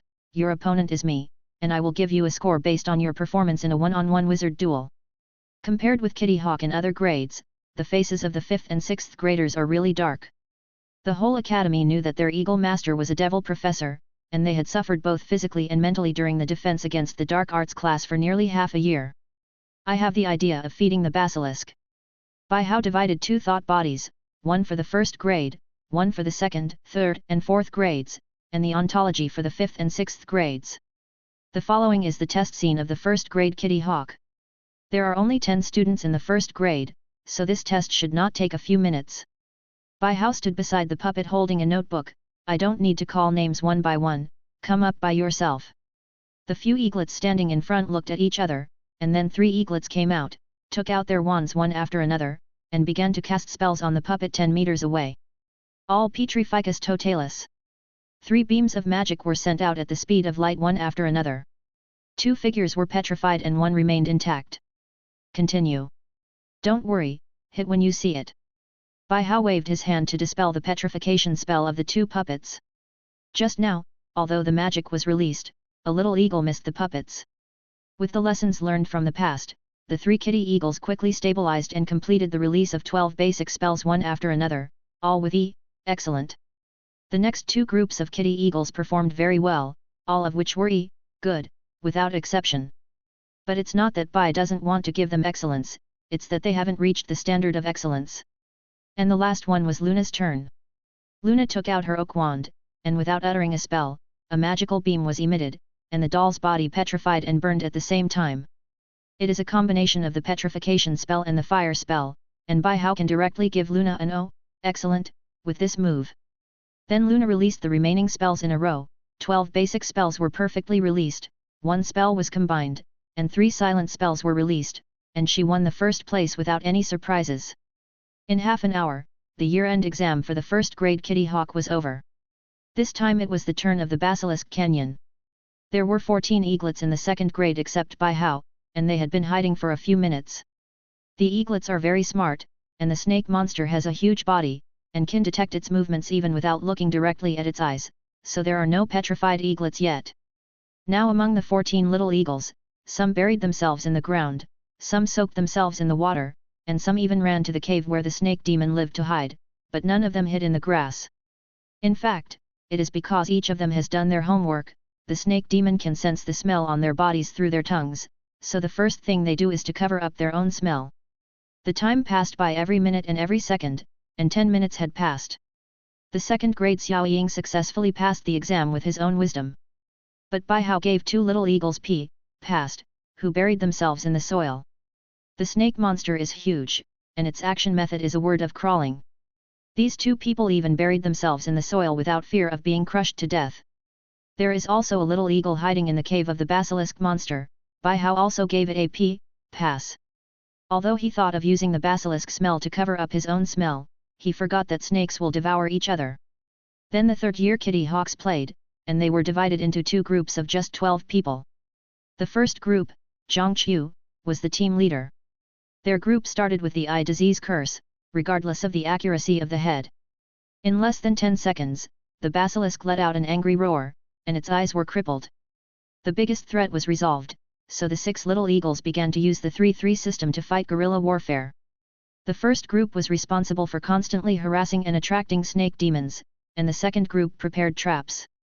As time passed, just as the 3 eaglets who were in charge of harassment were about to be slipped to death by themselves, the second group of people finally prepared a trap. The snake demon was led to a mountain wall, and the eagles of the second group released their magic at the right time. A huge amount of gravel fell from the mountain wall, directly buried the snake demon inside, and passed the test. Bai Hao nodded with satisfaction. Although there were some twists and turns, his performance was not bad. All members of Zhang Qiu's group were good. The other 6 third-year little eagles were much simpler and rougher. At the beginning, their faces were covered with eye disease curses, and then the 6 of them used the stun spells that they had practiced for a whole school year to directly knock the basilisk unconscious. This group is also rated as good. Bai Hao healed the snake demon and returned it to its place. Then it was the 4th grade Kitty Hawk's turn. There were 15 of them, exactly 5 groups. I have to say that the way their group dealt with the snake demon really opened Bai Hao's eyes. Bai Hao was really eye-opened by how the 5 groups of kitty eagles dealt with snake monsters in the 4th grade. The first group of eaglets, raise the hand and eye disease spell. 1 person is responsible for harassing and attracting the snake demon to open its bloody mouth. 1 person uses the floating spell to control a fist-sized stone and throw it into the snake demon's mouth, and 1 person is in charge of the stone being swallowed by the snake demon. Immediately after releasing the enlargement curse, the huge stone was directly stuck in the snake demon's throat. Then there was no need for the three little eagles to do anything. The snake demon rolled wildly on the ground, and soon lay exhausted on the ground dying. Bai Hao silently gave an "Oh, excellent." The second group of eagles, they did not use the eye sickness spell to restrict the eyes of the snake demon, but instead used a modified version of fluorescent flashes to directly cover the entire snake head. As a result, Bai Hao saw a strange creature with a bald head and a snake body. Then the three little hawks arranged a triangular formation, and used the transformation spell to transform three roosters. Although they were not real roosters, their crowing also caused serious harm to Snake Girl. Not long after, the snake demon passed out completely, and blood flowed from its mouth and nose. Bai Hao gave this group an "Oh, excellent," because so far they are the first group to know how to exploit Basilisk's weakness. The third group of kitty eagles, this group is the strangest among the strangest. They actually used the transformation spell to conjure up the second snake demon of 617, a male. Snake monsters are actually divided into male and female. The way to tell them apart is that the male snake monster has a scarlet crest on its head, while the real snake monster is female. The three groups of eaglets added food under the male snake monster. When the female snake monster accepted mating, the poison was injected into the cloaca. The female snake monster stopped cooking for a short time. Bai Hao reluctantly gave this group of little eagles an "Oh, excellent." Although the scene is very eye-catching, the transformation skills of this group of three little eagles are really excellent. The fourth group of kitty eagles, this group took a long time. They first sent a person to attract the attention of the snake monster, and then the other two dug a deep pit beside a river as a trap. Afterwards, the three of them enraged the snake demon with an eye sickness spell and led it into the deep pit.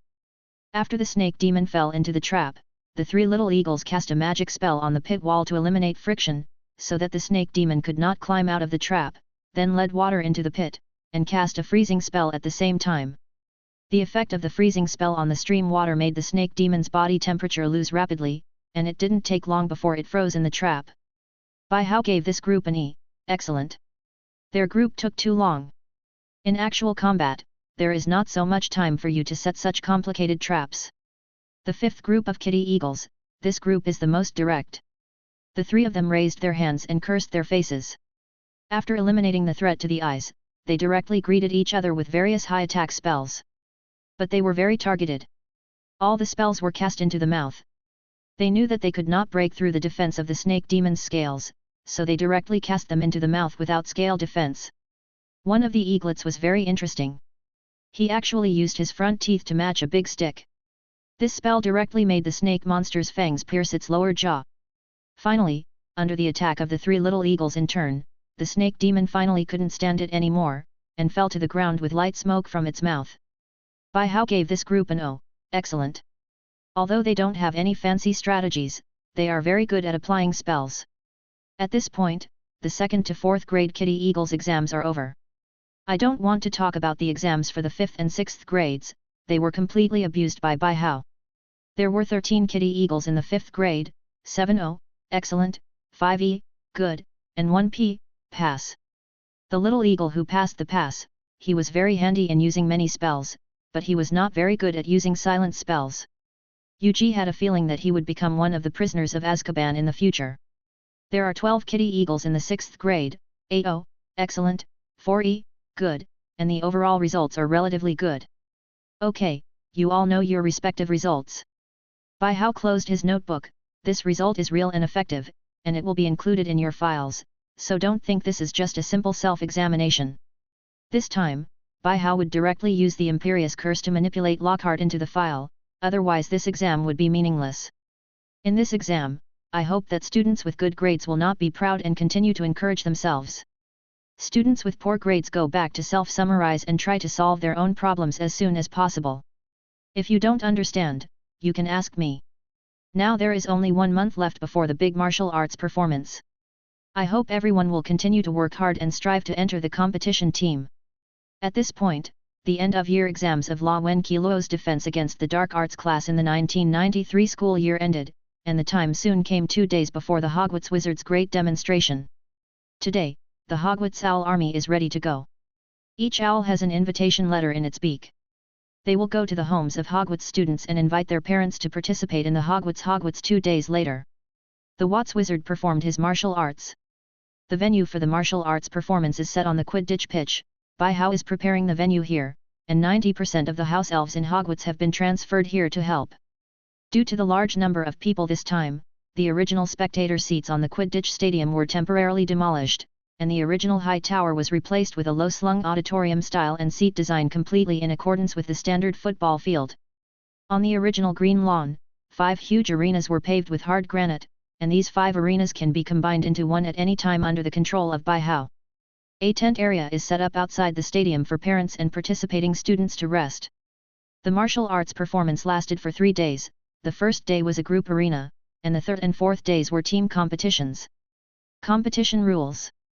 1. The 4 colleges and Fairy Tale each guard a ring, 1 guards the ring, and 20 attack the broadcast.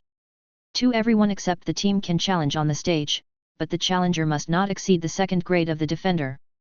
3. The ring guards and attackers are not allowed to use the unforgivable curse, and are not allowed to use curses and magic props that cause serious injury, disability, or death. 4. The defenders and attackers can use any means without violating the 3rd rule. 5. Those who fall to the ground for 10 seconds or are kicked out of the ring are deemed to have failed to defend or attack the ring. Warm reminder, flying out of the ring and not touching the ground is not considered eliminated. The ring defense competition lasts for 1 day, from 8 a.m. to 6 p.m., and the team that occupies the most rings after the game is deemed the final winner. Team competition rules. 1. Each team sends 5 people to participate in the team competition. 2 personnel can be replaced during the game, but there is no pause during the replacement process and there are only 2 replacement opportunities. 3. During the competition, if a team is eliminated by 1 person, the team can send substitutes to play, and the number of substitutes shall not exceed twice. 4. The team competition adopts a double round-robin competition system. All participating teams can meet twice, and finally rank the teams according to their victories in the 2 round-robin competitions. The top 3 figures in the 10th round advance. 5. In the 2nd round of the team competition, the 3 advanced teams will enter the simulated Virgin Forest together to compete, and the team that completely eliminates the other 2 teams will be deemed the final winner. 6. During the competition, everyone is not allowed to use the unforgivable curse, curses and magic props that cause serious injury, disability, or death to people. The floor plan of the 2nd round of the team competition is as follows: Summoner's Canyon, Confidence Brain Supplement. There are a total of 96 participants in the Wizarding Martial Arts Show, 20 from each of the 4 college teams, and 16 from Fairy Tale. Rewards for the champion of the group arena, trophy and 1,000 galleons. Rewards for team champions, trophies, medals, and 1,400 galleons. Thanks to Fairy Tale, Ministry of Magic, Daily Prophet, Slugger's Pharmacy, Florin's Cold Drink Shop, etc. for their kind sponsorship. Yes, By-How originally wanted to pay for the bonus for this big martial arts show himself, and he is not short of the money. But things seemed to be getting bigger and bigger, and gradually the Ministry of Magic and the Daily Prophet knew about it. So I don't know what Dumbledore did. It was originally an internal matter at Hogwarts, but now everyone knows it. At this time, the young wizards of Hogwarts were huddling in front of the bulletin board, looking at the competition rules of this big martial arts show. Wow! There are so many golden galleons in the championship. If I had known earlier, I would have signed up to join the team. Come on, at your level, you were beaten down in less than 2 seconds. I heard that the deans are currently conducting special training for the team. Which one do you think will be the champion in the group arena? I don't even need to guess that it must be Fairy Tale. They are all 5.3 elites from various academies, and with the training of Felix, it's no wonder they are not champions. What about the team competition? It's hard to say in the team competition. Among the members of Fairy Tale, only Lean from La Wen Luo Academy is in the 4th grade, and the others are all low-grade wizards. That's right, almost half of the teams from the 4 major colleges are senior students, so the outcome is hard to predict. But I think they'll be fine in the top 3. I'm not very optimistic about Hufflepuff in the team competition anyway. Professor Flitwick is the dual champion. Needless to say, Professor Snape, you all know that Professor McGonagall is a master of transfiguration. Professor Bisprout is good at herbal medicine. Elephants are of no use. Who said that the rules only say that you can't use spells and props that cause death or serious disability, and don't say that other things can't be used? If I were a member of the Hufflepuff team, I would prepare the baby Mandela grass, absolutely killer when it comes to the game. Yeah, why didn't I think of that? I'll go back and tell Professor Sprout right now. You old six tricked me. Ladies. Gentlemen. Good morning everyone. Jordan held the golden microphone that usually explains Quidditch games. Welcome to the first Hogwarts Wizarding Show. Oh. There was thunderous cheers and applause throughout the Quidditch pitch. The spectator seats are clearly divided into 5 camps, Gryffindors red, Slytherins green, Ravenclaws blue, Hufflepuffs black, Fairy Tales color, and the cheerleaders are particularly distinct. The seats were full of students from various colleges and the parents of the students who came to invite them. Among them, the Fairy Tale seat was a bit pitiful, and they had the smallest number. Sitting in the subjective battle seats are the professors and staff of Hogwarts, as well as representatives from the Ministry of Magic and various media. This martial arts show for wizards will last for 3 days. Now please invite Mr. Baihao, the host of this big show, to announce the rules of the competition. As soon as Jordan's words fell, Baihao fell from the sky. For the effect of the show, his whole body was covered with fire, and the blue-purple flames were extremely brilliant in the center of the court.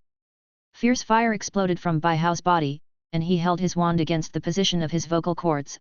Ladies and gentlemen, welcome to Hogwarts to participate in the first wizarding demonstration. In order for everyone to experience the competition better, I now announce the competition rules for this grand martial arts performance. Blah blah. After a 10-minute explanation, the parents of the invited students and representatives from the outside world also learned about the rules of the competition. Now I announce the official start of the first Hogwarts Wizarding competition, and all teams are requested to send guards to the stage. Oh. The entire Quidditch pitch burst into thunderous applause again. Gryffindor, we come from the wilderness, we long for strength, we are full of ideals, we are brave, we are just and resolute, we never give up, we are Gryffindor. Bunches of scarlet fireworks rose into the sky to form a lion, and Professor McGonagall led the Gryffindor team into the arena. Slytherin, we came from the quagmire, we thirsted for power, we were full of ambition, we were strong and calm, we were graceful, we never regretted it, we are Slytherin. A green snake shadow leaped towards the ring, and Snape led the Slytherin team into the arena. La Wen Ke Lao, we come from the lakeside, we are wise and knowledgeable, we love to study, we are different from ordinary people, we are far-sighted, we are La Wen Ke Lao. An eagle soared into the wind, and Professor Flitwick led the Ravencrow team into the arena. Hufflepuff, we come from the forest, we have great love, we are loyal to nature, we are upright and loyal, we are tough and honest, we are not afraid of danger, we are Hufflepuff. A black badger stood in the center of the ring, and Professor Sprout led the Hufflepuff team into the arena. Fairy Tale, we have few people, no professional support team. 6-0, Cedric Diggory led the Fairy Tale team into the arena. The ring competition officially begins, the Gryffindor ring. Ring keeper, Oliver Wood, attacker, Graham Mons, Slytherin. These two people are rivals, both of them are the captains of the Quidditch team of their own college. Graham Montague looked contemptuous. Wood, are you ready to fuck your shit in front of so many people? Oliver Wood raised his eyebrows. Not to be outdone, where is there so much nonsense, let me see the truth. The two drew out their wands and pointed at each other. Relatio. Petrificus totalis petrificus. 2 beams of light, one red and one green, collided and formed a confrontation, and the two maintained their magic with grim faces. But as time went on, Graham Montague's power seemed to be superior. Wood, come on! Come on, Gryffindor! The teammates in the audience and the Gryffindor support team in the audience cheered for Wood when he saw that he was losing the wind. Hearing the sound of cheering, Wood suddenly felt a surge of power. He flipped his wrist and knocked Graham's magic aside, then pointed at Graham with his wand, "Fly the broom." Feeling something was wrong, Graham turned his head suddenly, and a broomstick was rushing towards him. He quickly dodged and rolled on the ground. If the speed of the broom just hit him, he might have to stay in the audience to watch the whole martial arts performance this time. Wood got the broom and flew into the air immediately, and launched a carpet-like spell bombing against Graham, who was still in the ring with absolute air superiority. Graham kept moving around in a hurry, and after blocking a few spells, he found an opportunity to release a powerful fluorescent flash, temporarily blinding Wood's eyes. Graham seized the opportunity to use the flying charm and summoned his own broom. The two launched a wonderful air battle, and the battlefield expanded to a wider sky. Baihao had anticipated this situation a long time ago, and he specially ordered a dozen or so alchemy props that looked like the golden snitch, and they were used for live broadcasting. Although Wood and Graham flew away from the Quidditch pitch, their fighting situation was broadcasted in real time on the 3D projection on the ring. Graham first chased Wood into the jungle area. Wood first stopped unexpectedly, pulled himself behind Graham, and then raised his hand to cast 2 spells. But Graham was not a vegetarian either. After realizing that he was in a disadvantageous position, he immediately hid behind a tall fir tree, and 2 spells hit the trunk directly. Seeing that his spell did not hit anyone, Wood quickly chased after them, and the 2 started casting spells at each other in the dense forest area while hiding from the tall trees. Now is the time to test the quality of the 2 as captains of the Quidditch team. Both of them tensed their nerves, and their reaction ability was maximized. Seeing that he might lose if he persisted in this stalemate, Wood made a plan and deliberately flew towards a dense tree crown. Seeing this, Graham chased after him without thinking too much. Seeing Wood flying into the canopy, Graham hurried around, picked up his wand and pointed it at the canopy, and began to predict where Wood would come out. A shadow quickly flew out from the canopy. Graham reflexively issued a spell. This time he hit the broom fell to the ground with a red shadow. Yes! Graham cheered and prepared to go up and humiliate Wood. But just as he was flying over the fallen broom, a red beam hit him directly from behind him. Graham was instantly petrified and fell to the ground next to Wood's broom. Oh no! At this moment, there was a wail from the Slytherin spectator seats, and Snape's face was livid. It turned out that they saw only a Gryffindor red team uniform hanging on Wood's broom. In fact, Wood got off his broom and hid in the canopy just now. He expected that Graham would definitely come over and humiliate him when he hit him, so he used his tricks, taking advantage of the poor vision in the dense forest and his red uniform as a cover, hiding in the canopy of trees and directly knocked Graham down on the ground. Land. Thus, the Gryffindor team successfully defended the ring in the first round, and there was a burst of warm cheers from Gryffindor. At the same time, in the arena where 190 Wen Qi Lao was pulled, everyone exclaimed in disbelief, because they never expected that the next duel would be these 2 people. Defender, Penelope Clearwater; attacker, Percy Weasley, Gryffindor. This duel is interesting, the duel between couples. I'm afraid they will break up after the fight. Why? Penelope looked at her boyfriend in shock. Why did you come up? Percy's expression was firm. I'm sorry, Penelope, I just don't want you to get hurt. It's not that I don't believe in your strength, but I would rather defeat you personally than watch you get hurt in a duel with others in the ring. Wow! There was a burst of ambiguous ridicule from the auditorium, and no one expected that the usually rigid Percy Weasley would have such an infatuated side. Look, that's the girl Percy likes. Mrs. Molly happily held Mr. Arthur's hand. She's pretty, our son has good eyesight. Oh, it's obvious, isn't it? Mr. Arthur took a telescope to take a closer look at his son's cabbage. I didn't expect that Percy, who is usually so boring, would be interested in girls. Mrs. Molly snatched the binoculars from Mr. Arthur's hand. Do you ever say that about your son? I'm telling the truth. Mr. Arthur retorted, this kid actually has a wizard duel with the girl he likes, and it's still in such an important match. Doesn't he mean to embarrass other girls? Don't talk, the 2 of them are ready to start. Mrs. Molly held the binoculars and saw that the girl's expression was not very good. Nonsense, would you look better? The veins on Penelope's forehead popped up, and he held a wand as a gift. Then you should be careful, don't be knocked down by me and lose face in front of so many people. Percy took out his wand and held it up in front of himself. I have confidence in myself, I won't lose. Bai Wu sat in the fairy tale spectator seat, watching the 2 with great interest. Percy will lose, I hope the 2 of them won't break up. Hey! Why are you sure that Percy will lose? Fred was also watching the excitement. Although Percy is usually quite rigid, his grades have always been good. If Penelope loses, then my professor of defense against the dark arts class, La Wen Qi Luo, who has come down from the past 2 semesters, will be in vain. Just watch, the outcome will be announced soon. Bai Hao smiled confidently, but he suddenly saw that there was no one beside Fred. By the way, where did George go? Don't you usually stick together? Isn't the group arena only challenged by 1 person? Fred pointed to the Gryffindor arena. He's gone to the ring. Bai Hao looked over and saw that Wood was frantically scratching himself in the audience, and his teammate next to him was cleaning his body with clear spring water. We made a small powder with Neville, it will be very itchy when sprinkled on people. Fred explained triumphantly beside him, it's just that it has a small weakness, this thing is afraid of water. Bai Hao shook his head dumbfounded. He mourned in silence for the next opponent of the Weasley twins. God knows how many similar props these two guys have come up with. We once again set our sights on Ravenclaw's ring.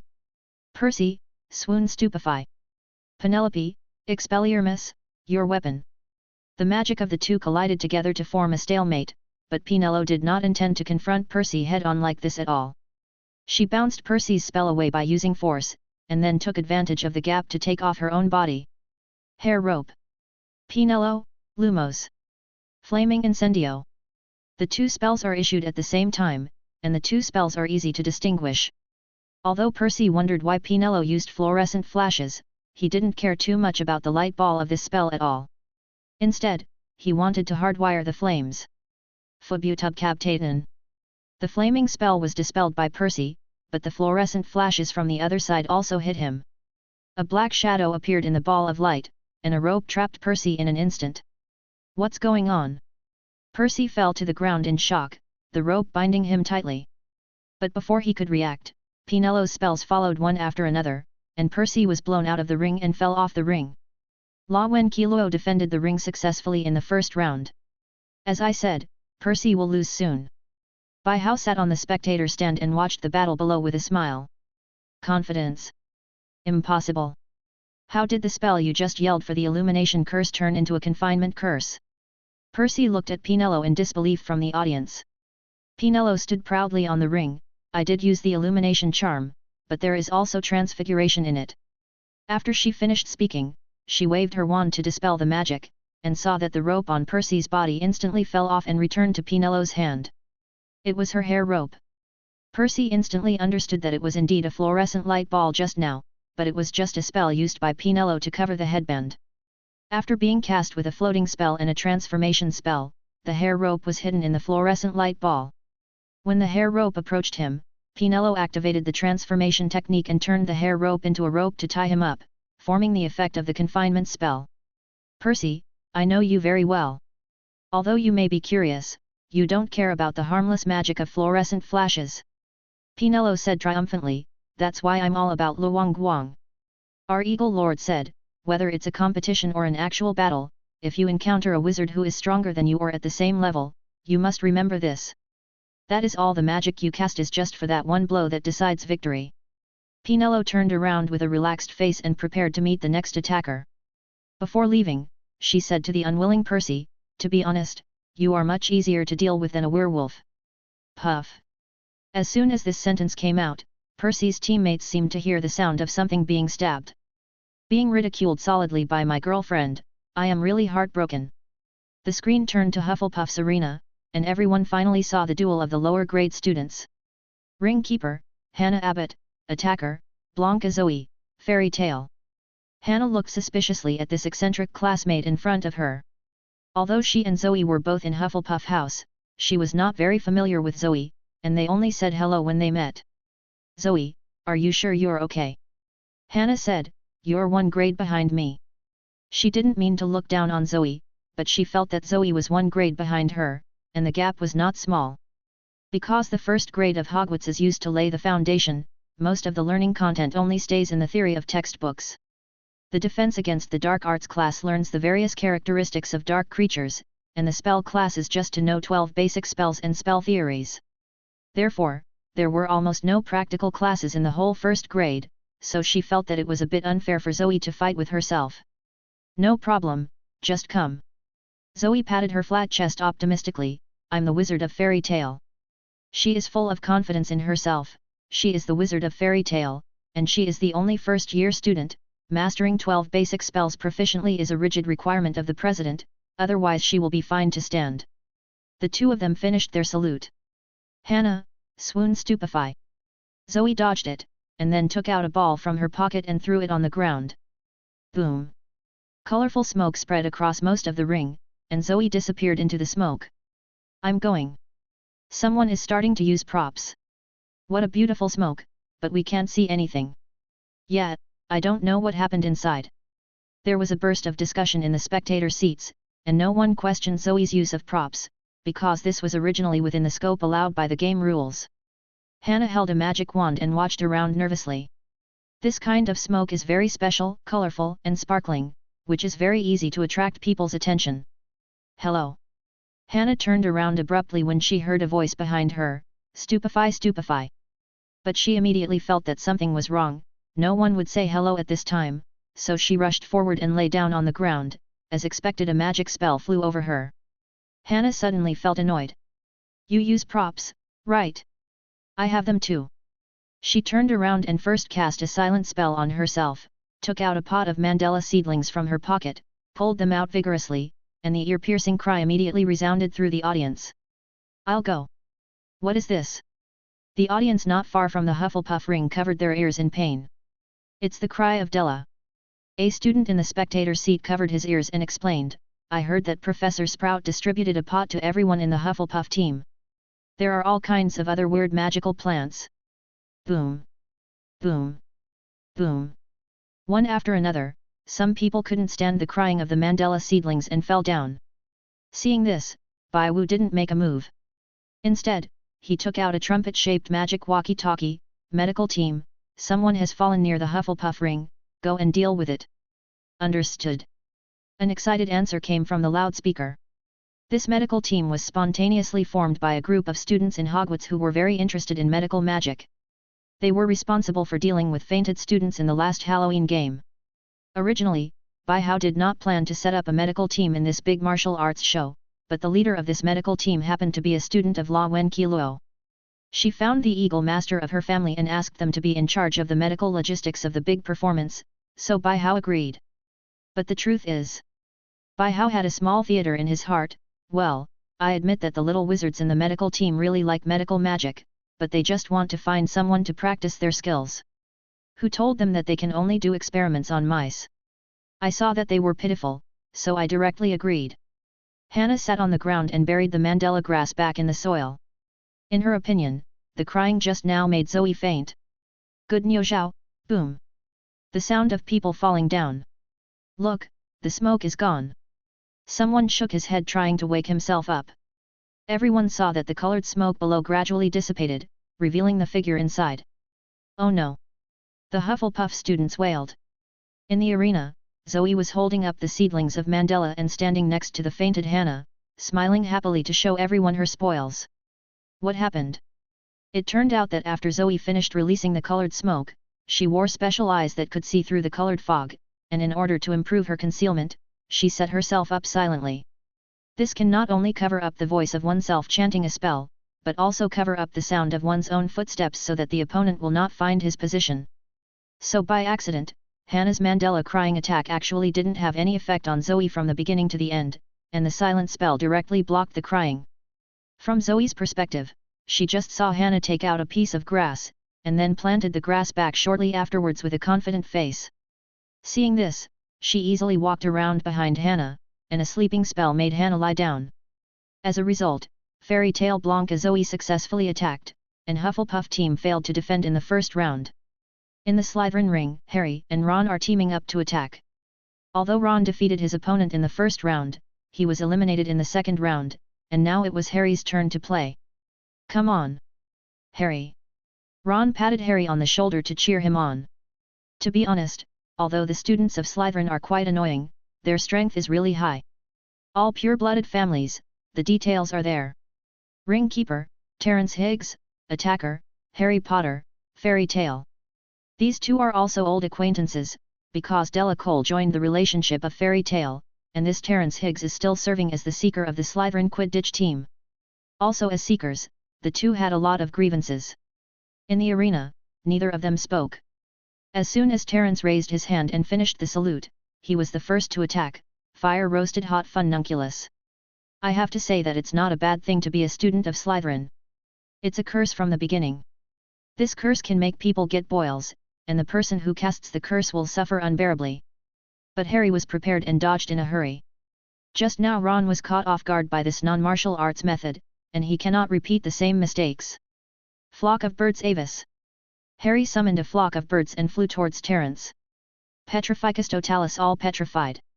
Terence did not panic, and knocked the birds to the ground with a petrification spell. Ow! Terence let out a scream suddenly, something just hit him in the face. Harry smiled and waved the holly wand in his hand, and Terence let out another scream. Snape got a little anxious looking down, so he yelled, "Idiot! A bird has become invisible, look at his wand." Terence heard the cue, eyes 030 fixed on Harry's wand, the moment Harry waved his wand again. Flaming incendio! Terence was surrounded by a ball of flames, Harry couldn't react in time, and the invisible bird was directly burned to ashes. Terence was annoyed for a while, although he didn't know how to do it, but the magic that could make objects invisible would make him very uncomfortable. But Harry was faintly excited. His invisibility cloak gave him inspiration when he was practicing the spell before. He had a whim, although the beam of the magic spell cannot be invisible, but I can control some objects to make invisible attacks, but it is a pity that there are no similar magic spells that can make objects invisible in the existing textbooks. So Harry went directly to Baihao to see if he had any solutions. But Baihao only told him one sentence, "If you want to, you can do it." So since the beginning of this semester, he has been practicing how to make objects invisible. After several months of practice, he finally did it. Although it can only last for a short time, it is enough for him now. Flocks of birds avis. Harry summoned a flock of birds again, this time he deliberately hid 2 invisible birds from attacking. Terence saw that Harry wanted to do the same trick again, so anger welled up in his brain, flying sand and flying stones expulso. Suddenly, the gust of wind picked up, and the flock of birds summoned by Harry was instantly swept away by the hurricane. Terence's face was grim, and the magic power of the wand in his hand condensed and emitted a strong light. It is easier for him to release this spell, but it is very difficult to maintain and control it together. He had to use all his strength to knock this hateful opponent off the ring while he still had the strength. On the other side, Harry was also taken aback, he didn't expect the opponent to suddenly use such a wide range of attack spells. He originally thought that after Terence had dealt with the birds, he controlled the invisible bird to harass and then take advantage of the opponent's distraction to defeat it. But now the power of flying sand and rocks is too great, and now the 2 little birds beside him are useless. Harry could only watch helplessly as the hurricane approached. Terence let out a roar, and with a sudden force, the hurricane knocked Harry into the air. Harry fell down under the ring. "Harry!" Ron hurried over to help him, "Are you all right?" Harry staggered to his feet and raised his crooked eyes, "I'm fine, I'm too careless." He looked at Terence on the stage unwillingly, while Snape looked at him with a teasing face. Baihao looked at the situation here, and shook his head bitterly. Is Harry's self-righteous personality inherited? He still can't change it. Why would he think he could beat a third-year Slytherin with an invisibility spell? At this moment, Della, who had been watching the battle, yelled gloatingly, "Ha ha ha! Potter lost, who told me that he often used this spell to show off to me." Baihao glared at him, "I said Della K, are you free now?" Della froze there, shaking his head, "No. No. Why are you standing here without you?" Baihao waved his wand directly to make Della fly up, "Everyone in the guild is going to attack, but you are still standing here. Go and attack for me, if you can't, I'll let you eat up a whole rock cake." Della K was thrown off from the spectator seats by Baihao. He touched his sore buttocks, "Just go, do you need to throw people off?" Della K.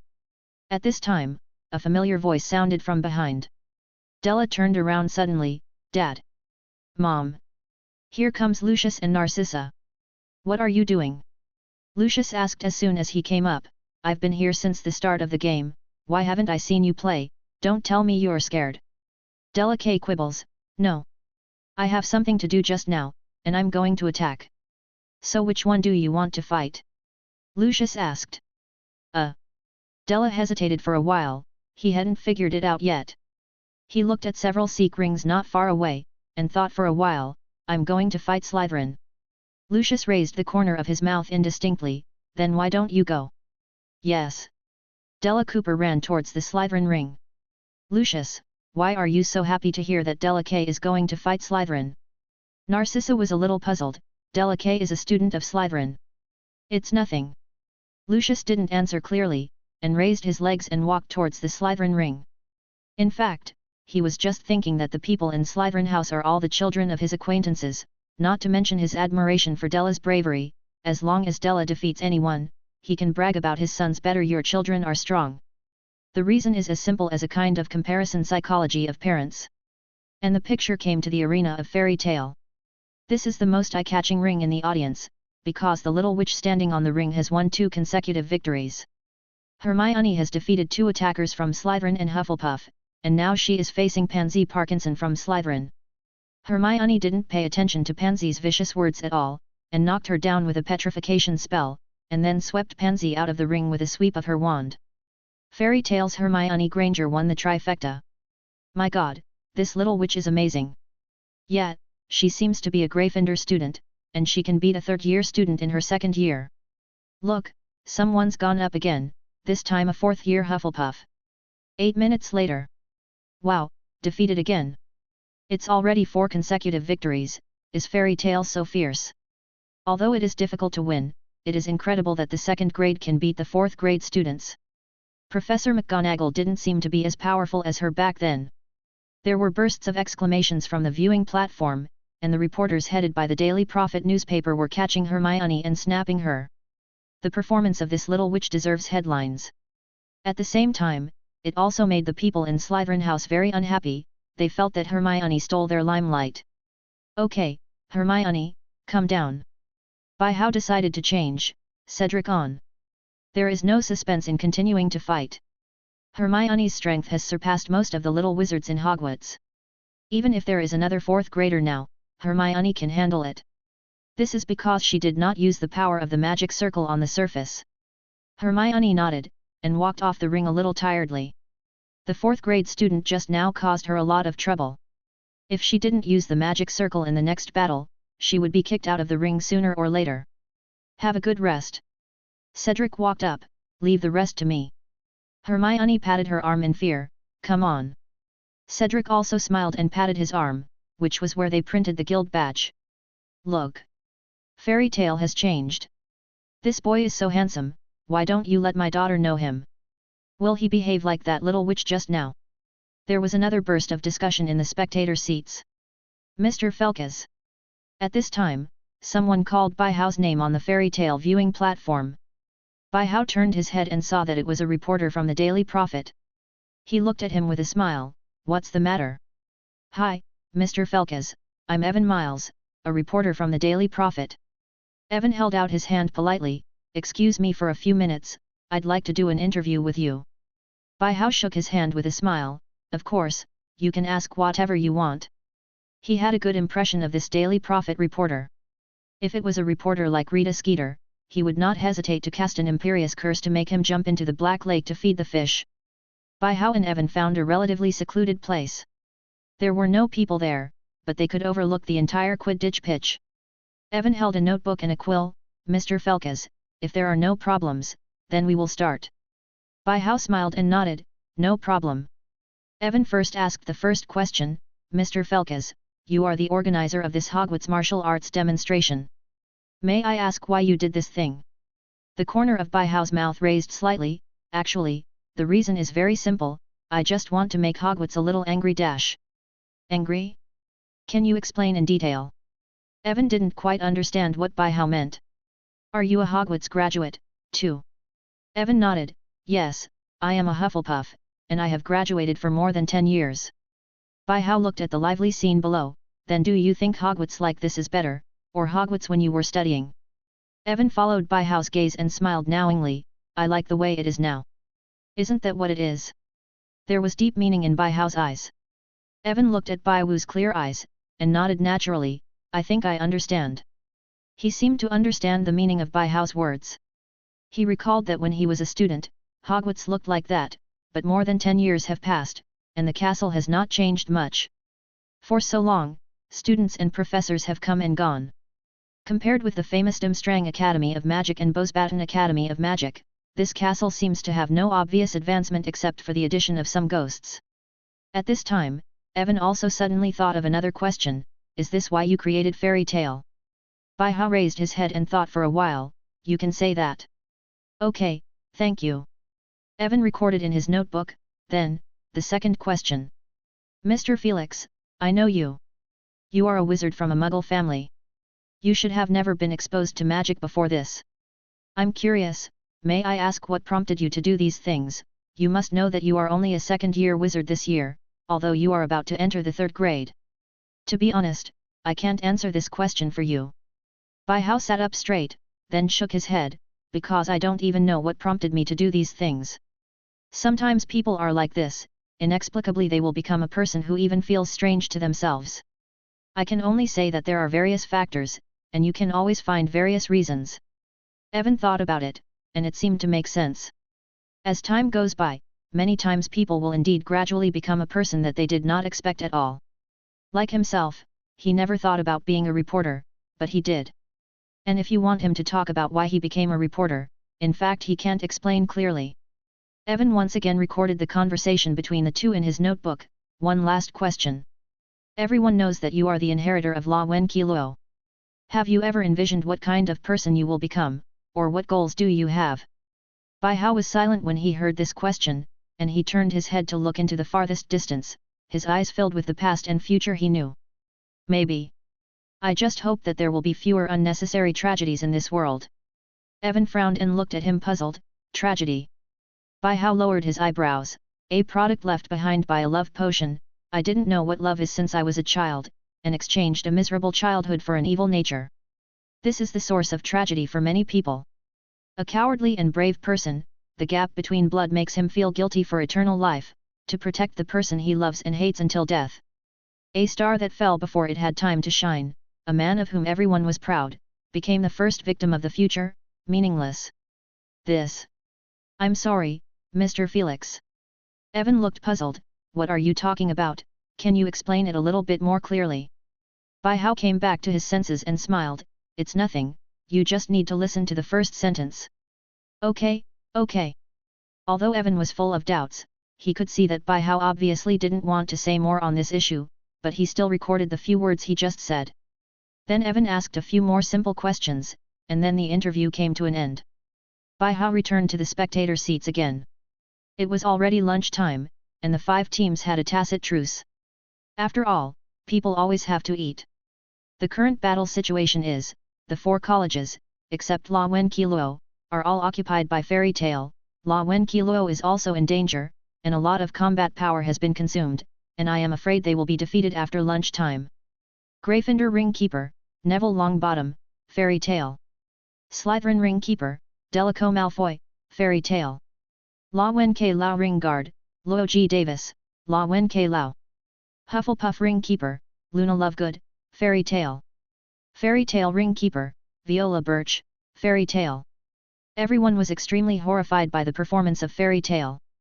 Neville Longbottom seemed to be a submissive person, but his aura of swearing to death when he stood on the ring really frightened many people. Draco Malfoy, with his tricky angles and off-guard spells combined, practiced with Harry, had the Slytherins shouting traitors. Luna Lovegood, a eccentric girl and a first-year student, beat her opponents to death with the Patroness Charm, which is both offensive and defensive. Viola Birch, this is even more amazing, this cold girl, no matter what spell she casts, everyone thinks she used some buffed props. At this time, Bai Hao was having lunch with his guildmates in the tent of the Fairy Tail team. Potter, you are so shameless, you were beaten down the first time you went up to attack.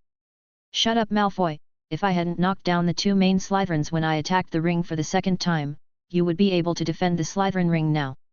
What? You mean I fight the weak? Is not it? Screw your shit. The 2 wrestled together. Bai Hao couldn't laugh or cry. Harry and Della fought every day when they disagreed with each other. Maybe this is the way Lewin Crow gets along with Slytherin. Others in the tent, the Weasley twins and Zoe were researching the magic props to be used in the next battle, and Ensi and Justin were preparing lunch for the next few partners who were going to defend the battle. Hermione and Luna are being pestered by Saitaya to ask all kinds of magic questions. Hermione looks helpless, Luna looks indifferent, the 2 are completely different.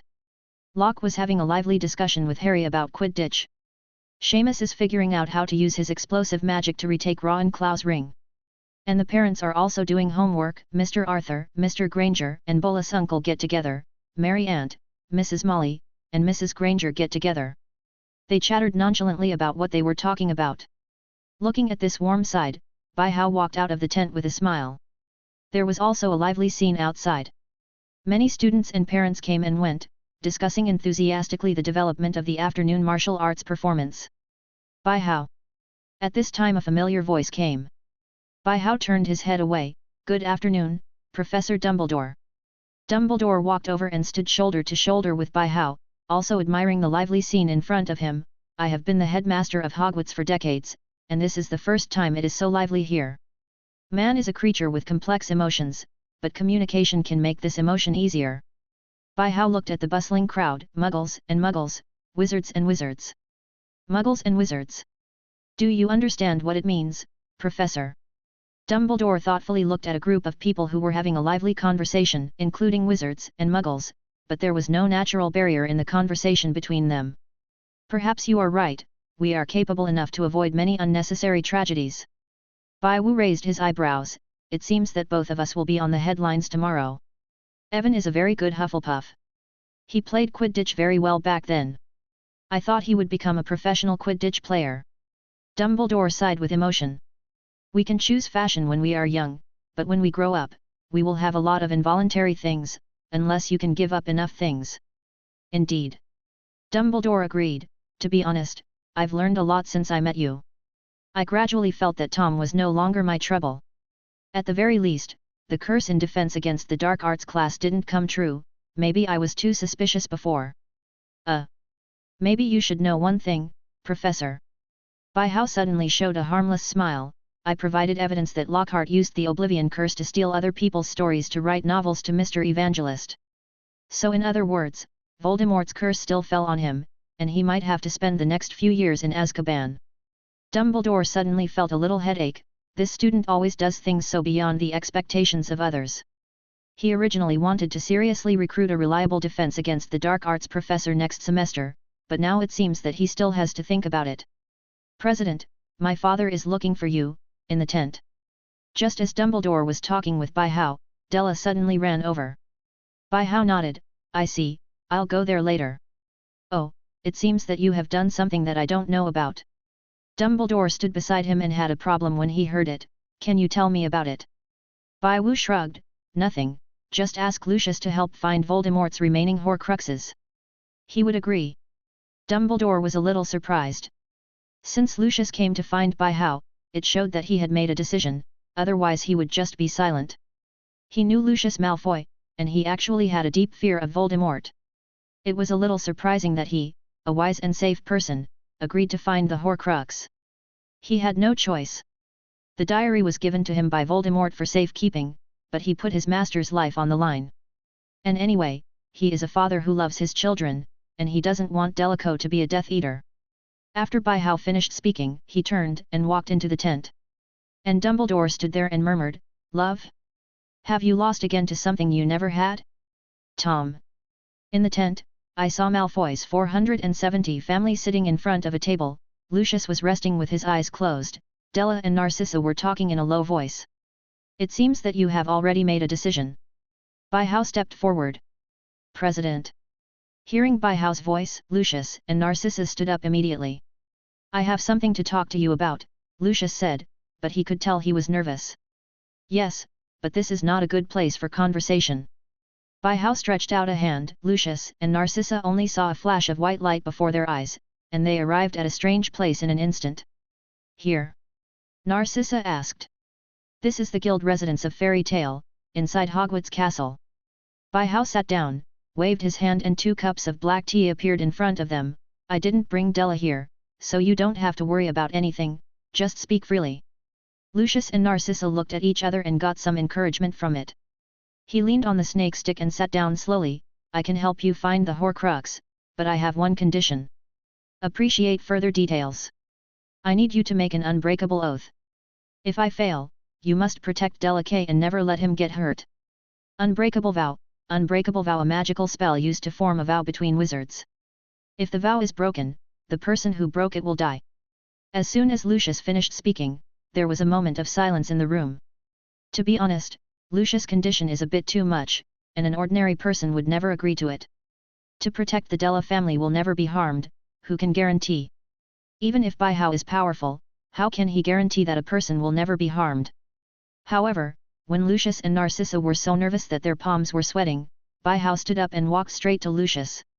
He held out a hand and said blankly, Come on. Lucius widened his eyes and looked at him in disbelief. Do you want to? He never thought that Bai Hao would agree without even thinking about it. Della is a member of Fairy Tale, even if I don't make an unbreakable oath, I will do my best to protect him. Bai Hao said, if you are worried, I have no problem at all.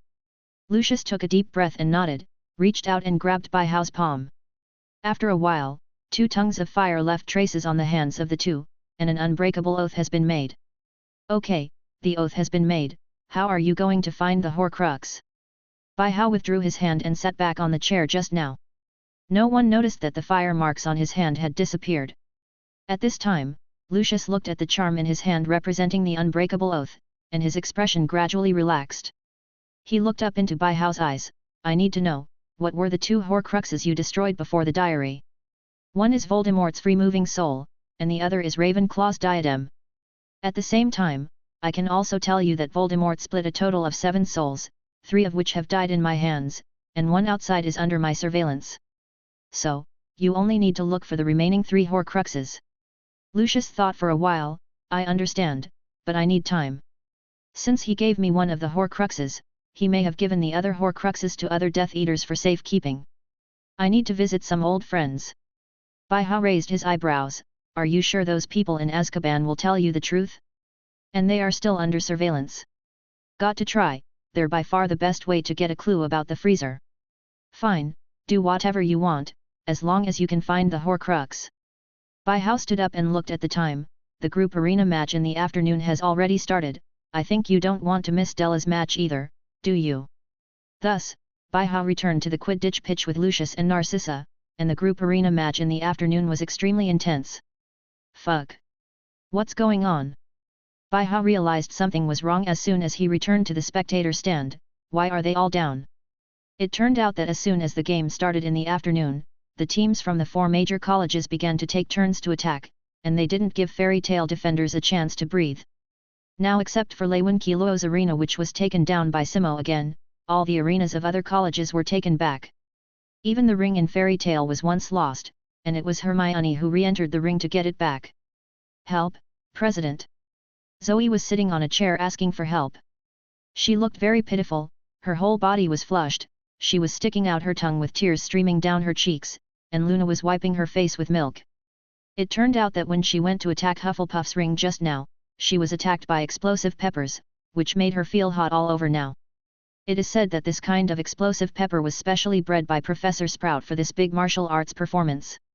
As long as it is squeezed by external force, it will explode and release the pepper to seek energy. Seeing her like this, Bai Hao quickly used sky magic to remove her negative status. Now the colleges are starting to show their cards. We are at a disadvantage because we have few people. Cedric was also suffering from a headache. He is the leader of Fairy Tale this time, and now that all the members have been kicked out, he really doesn't know what to do. Bai Hao took a closer look at the situation of the 4 college teams below. If he wants to win the group arena, he must win 3 arenas, but Fairy Tale's goal has always been to get all of them. Slytherin has a profound background, coupled with the cruel methods, it is really a bit difficult to chew. After his own training and the guidance of Professor Flitwick, the wizard duel champion, Ravenclaw is the strongest team in the field except for Fairy Tale. They are more difficult to deal with than Slytherin. Now Seamus, as soon as it went up, it was shot down again. The people of Gryffindor are now engaged in wheel battles. This group of guys has good physical strength. As soon as you attack, they will send one person to consume your energy desperately, and the next one can easily take back the ring. Hufflepuffs are also tricky, with all kinds of weird plants on them that are annoying. Bai Wu's eyeballs rolled a few times. Cedric, except for Hermione who is currently guarding the ring, call everyone back first, and I will arrange the personnel distribution. Cedric nodded, and immediately ran down the viewing platform to call people back. Look, the people from Fairy Tale are starting to withdraw. Others on the viewing platform noticed the movement of Fairy Tale. Did they give up? How is it possible? Didn't you see that their president is watching the battle? They must have gone back to discuss countermeasures. Actually, Fairy Tale won by occupying 3 rings with concentrated combat power. Why do they have to work so hard to occupy all of them? It's not clear, maybe they are going for a complete victory from the beginning to the end, so that they can show their strength. That's right, who wouldn't want to win a complete victory in such an important game? At this time, Bai Hao is arranging tactics in the Fairy Tale viewing platform. It's like this now, Hermione, Viola, and Ian are in charge of guarding the ring. In Slytherin, Zhongqiu, Lin, and Luna are in charge of attacking, and you pull Wen Qi. Don't lose face to me, use your ingenuity to chop this poisonous snake for me. Gryffindor, Zoe, Fred, and George are in charge. Don't tell me that if you play props, you are afraid of physical exertion. Wen Qi, 5 of you, Harry, Ron, Seamus, Della, and Neville, go over there, and use your usual fighting skills. Okay, let me occupy the Kitty Hawk ring for the last half hour. And Cedric, you bring Justin and the others to watch Hufflepuff. Let me tell you first, you can't be lenient when you meet your old club, otherwise I will personally take you to special training during the summer vacation. 4.9 Bai Hao took out his pocket watch and looked at it. There are still less than 3 hours before the end of the competition. As long as you take down 5 rings during this time, you can win a complete victory. Do you have confidence? Yes. Everyone clenched their fists and agreed in unison, aggressively. Tell me why. Because we are Fairy Tale. Dola. Dola. The other spectators were startled by these voices. What's the matter? Why is Fairy Tale possessed like chicken blood? It must be that the tactics have been set up. Look at the teams of the following academies, and they have already begun to get nervous. This game is getting better and better. It's even more exciting than the Quidditch World Cup I watched last year. It's more exciting than the Quidditch World Cup.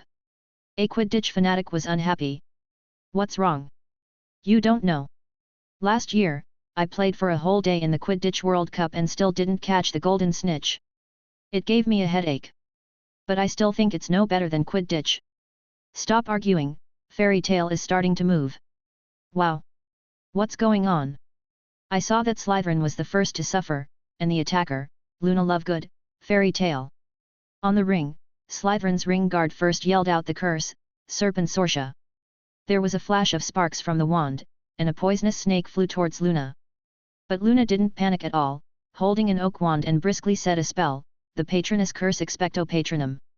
A ray of holy white light flew out from the wand, and a silver-white rabbit bounced in the void. The Patronus rabbit jumped around Luna and then jumped at the poisonous snake. The poisonous snake and the Patronus Curse collided and instantly turned into green smoke, while the Patronus rabbit rushed towards the Slytherin's ring guard without decreasing its speed. Slytherin's ring keeper hurriedly dodged to the side of the Patronus, but unfortunately the Patronus charm was not an ordinary spell. The patron Saint Rabbit kicked in the void, turned a corner and then kicked the snake, directly kicking the Slytherin ring guard off the ring. Wow! What's going on? This little witch is only in the 1st grade, right? Yeah, a child of the Lovegood family. I was surprised when I saw that she could use the Patronus charm. I didn't expect that she could summon a complete Patronus. It's difficult for Slytherin now. Patronus is one of the most powerful and oldest defensive spells in the wizarding world. According to the rules, Slytherin cannot send people above the 3rd grade to play, but little wizards below the 3rd grade face there's no need to cast the Patronus charm at all. That can only be a war of attrition. What's the consumption? Didn't you see Fairy Tale and 2 girls standing under the Slytherin ring?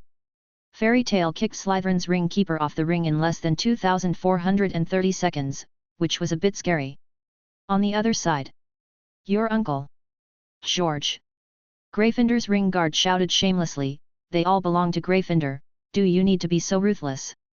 Now he is covered with prickly pears, and it hurts even to move. I'm sorry, John. George said indifferently, you should be glad that I came up, if you let the girl below come to attack you, I'm afraid you will have to go to Madame Pomfrey. He didn't lie, he and Fred couldn't compare to Zoe in terms of black belly, she even added itching powder to the prickly pear. Once someone is hit by this kind of prickly pear, the itching powder will be directly injected into the surface of the skin through the spikes of the prickly pear, and the skin will not itch. Do you know the feeling of wanting to dig out the flesh and scratch it? If you don't know, you can catch a mosquito and bite it on the sole of your foot. However, the solution to this itchy prickly pear is actually very simple, just sweat. Hufflepuff ring. Professor Sprout, what should we do now? A little badger looked at his professor with a look of embarrassment. Cedric's herbal medicine class has always been the first in the whole class, and the magic plants we prepared it has no effect on them. Ah! Boom! Professor Sprout watched another little badger fly down from the ring and felt a headache. Cedric has always been Hufflepuff's best student, his herbal medicine class has always been among the best, and he knows Hufflepuff very well. So now, Every time the students they challenged took out a pot of plants, Cedric could make preparations in advance by looking at them a little bit, and all their magic plants had no effect on Cedric. Since the props have failed, they can only attack with strength. But now 2 5th grade students have been beaten away by Cedric, and it is obvious that he has played a little bit ruthlessly. At least these senior students will not be able to take the stage again today. I can't help it, let's draw the card. Professor Sprout was cruel, took off his mud-stained sleeve and threw it, calls Commander. The little badger next to him was startled. Professor, are you sure? That's what we use in the group. Call him here first. Professor Sprout seemed to feel a little overwhelmed. Yes. A little badger ran to the rest area of his team. After a while, Rolf's commander ran over panting with a big box. Professor, here I come. Rove, go up and try it out. Professor Sprout said, but remember, you can't reveal all your whole cards. Rove looked at Cedric on the ring, and said confidently, yes. Just watch mine, Professor. After speaking, he excitedly took the box to the stage. Cedric looked at his new opponent in confusion. Why did Professor Rove Sprout send you up? All the 5th grade students let him hit too, and Rove is only in the 2nd grade this year, why should he fight him? Feel cheated. Rove put the box on the ground, opened the lock with a snap, and looked at Cedric with a smile. Hee hee. Be careful, senior. Door, come out. A black shadow flew out of the box. Fuck. What is that? There was a commotion in the spectator seats. I saw a tall creature that looked like a combination of a lion and a leopard appeared on the ring stage. Its legs stood there at least 2 meters high, and there were bursts of cold light in its eyes. Oh! My God! Hagrid, who was not far away, was very excited when he saw this creature. This is a cat leopard, so mighty. Cat leopard, Wampusket. It is a kind of magical creature in the lighthouse country. Its size and appearance are somewhat similar to ordinary pumas or jaguars. It is native to the Appalachian Mountains. It can walk upright, run faster than an arrow, and its eyes are said to have hypnotic and legitimacy abilities. Due to its speed and physical strength, it is almost impossible to kill. That's supposed to be the child of Scamander? Can the game use magical creatures? There is indeed no rule in the rules that magical creatures cannot be used. Then it's troublesome. This cat leopard looks like an adult. I'm afraid only Aurors can deal with it. There was a burst of discussion from the spectator seats, and Bai Wu had already seen the situation here. Oh my God! Is that the ancestral box of this Commander family? Troublesome, I didn't expect Hufflepuff to have this killer weapon. The 2 snakes and you yet at home are banned by the order of the Ministry of Magic, so they can't play at all. Cedric also shed a few drops of cold sweat in the arena. The magical creature in front of him has already fouled a bit. If he wants to win, he must use unconventional means. Senior Cedric, do you still want to fight? Rove stood proudly next to Mobeo. In his opinion, he has already won the battle. Cedric pursed his lips, turned his head to look at the fairy tale stand, and cast a look at Bai Hao for advice. Bai Hao frowned and thought for a while, then nodded to Cedric in agreement. Cedric instantly smiled confidently. Now that the president agrees, he can use his full strength. No, Professor. The little badger below noticed something was wrong, and Cedric looked completely confident. Professor Sprout frowned and looked towards the ring. She wanted to see what else Cedric could do against Cat Leopard. Cedric raised his wand and made a gesture, which meant he accepted Rove's challenge. Luo Fu's expression instantly became serious. Then if this is the case, be careful, senior. Dole. Cat Leopard kicked his legs, and ran towards Cedric at a speed that was hard to match with the naked eye. Get out of the way, son! Cried Amos Diggory. In his opinion, Mobeo's son would be seriously injured at such a fast speed. But Cedric smiled confidently and thrust his wand into the ground. Overgrowth. Suddenly there was a burst of green light, and the galloping cat and leopard was instantly ejected, and at the same time let out a scream. My God! What's that? A shocked shout came from the spectators. Under Cedric, a green magic circle slowly rotated, and thick vines rose from the ground. Just now, the cat and leopard were thrown out because it hit the vines too fast. This is Furcus magic. The little badger below was in a commotion. All Hogwarts students recognize this magic, and no one in the whole school has used it except Bai Hao. Damn it! Rove was shocked. He never thought that Cedric had already learned Bai Hao's magic. Cedric waved his wand, and the magic circle flashed with rhythmic light, and countless cats were lost in an instant. The cat and leopard quickly relied on its own speed to dodge, but it was obvious that the limited space of the arena severely limited its ability. There are too many vines, and the space for the cat and leopard to move is quickly restricted. After a while, the tall and strong cat leopard was hung in midair by vines. Dole! Rove let out a scream. But before the end of his screams, he was picked up by a Yuan and thrown off the ring. This time Hufflepuff wins, Cedric wins. The little badgers stared dumbfounded at the swaying thick vines on the ring, and looked at their professor in unison. Professor, what should we do next? A little badger asked. Professor Sprout blinked his eyes. Children, why don't we cook? Then, in the following time, people never saw Hufflepuff trying to win the ring again, and the little badgers were completely broken. Destroy it. You can't beat it at all. It's better to go back and cook delicious food, and you can feel better. At the same time, Cedric's magic circle was displayed in front of the public, causing an uproar immediately. What kind of magic is that? I've never seen it before. It looks like a magic spell, but I've never seen a spell like this before. Could it be some advanced alchemy prop? Possibly, if the wand in his hand counts. I said, did you pay attention to the wrong place? Didn't you find that he used this magic to easily defeat the magical creatures that only Aurors can deal with? I just saw that some people from the Ministry of Magic left in a hurry. I'm afraid the Diggory family will be in trouble. That's not enough. You don't know the urine of the Ministry of Magic. It's so boring. Hermione sat cross-legged in the center of the ring. Who wants to challenge me? Call.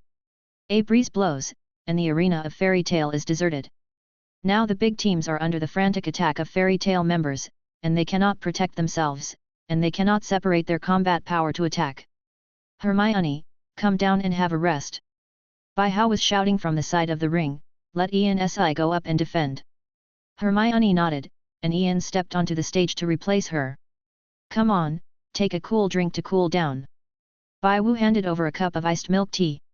It's June now, and although the climate in England is relatively warm, it's still quite hot in the sun. Ha! Hermione raised her head and drank a few mouthfuls of milk tea. She felt a burst of relief instantly. She turned her head to look at the ring in the distance. How is everyone doing? Bai-How had a helpless expression on his face. Everything went well. If there are no accidents, our guild should be able to win a complete victory, right? Should. Hermione raised her eyebrows. Which team is not going well? She had known Bai-How for so long, and she rarely heard him use such an uncertain tone. Bai-How sighed, and pointed to the direction of La Wen-Qiluo's arena in the distance. Hermione looked along, and suddenly several black lines appeared above her head. Pulling Wen-Qiluo's ring, the eagles are struggling against the attack of Harry's 5 people.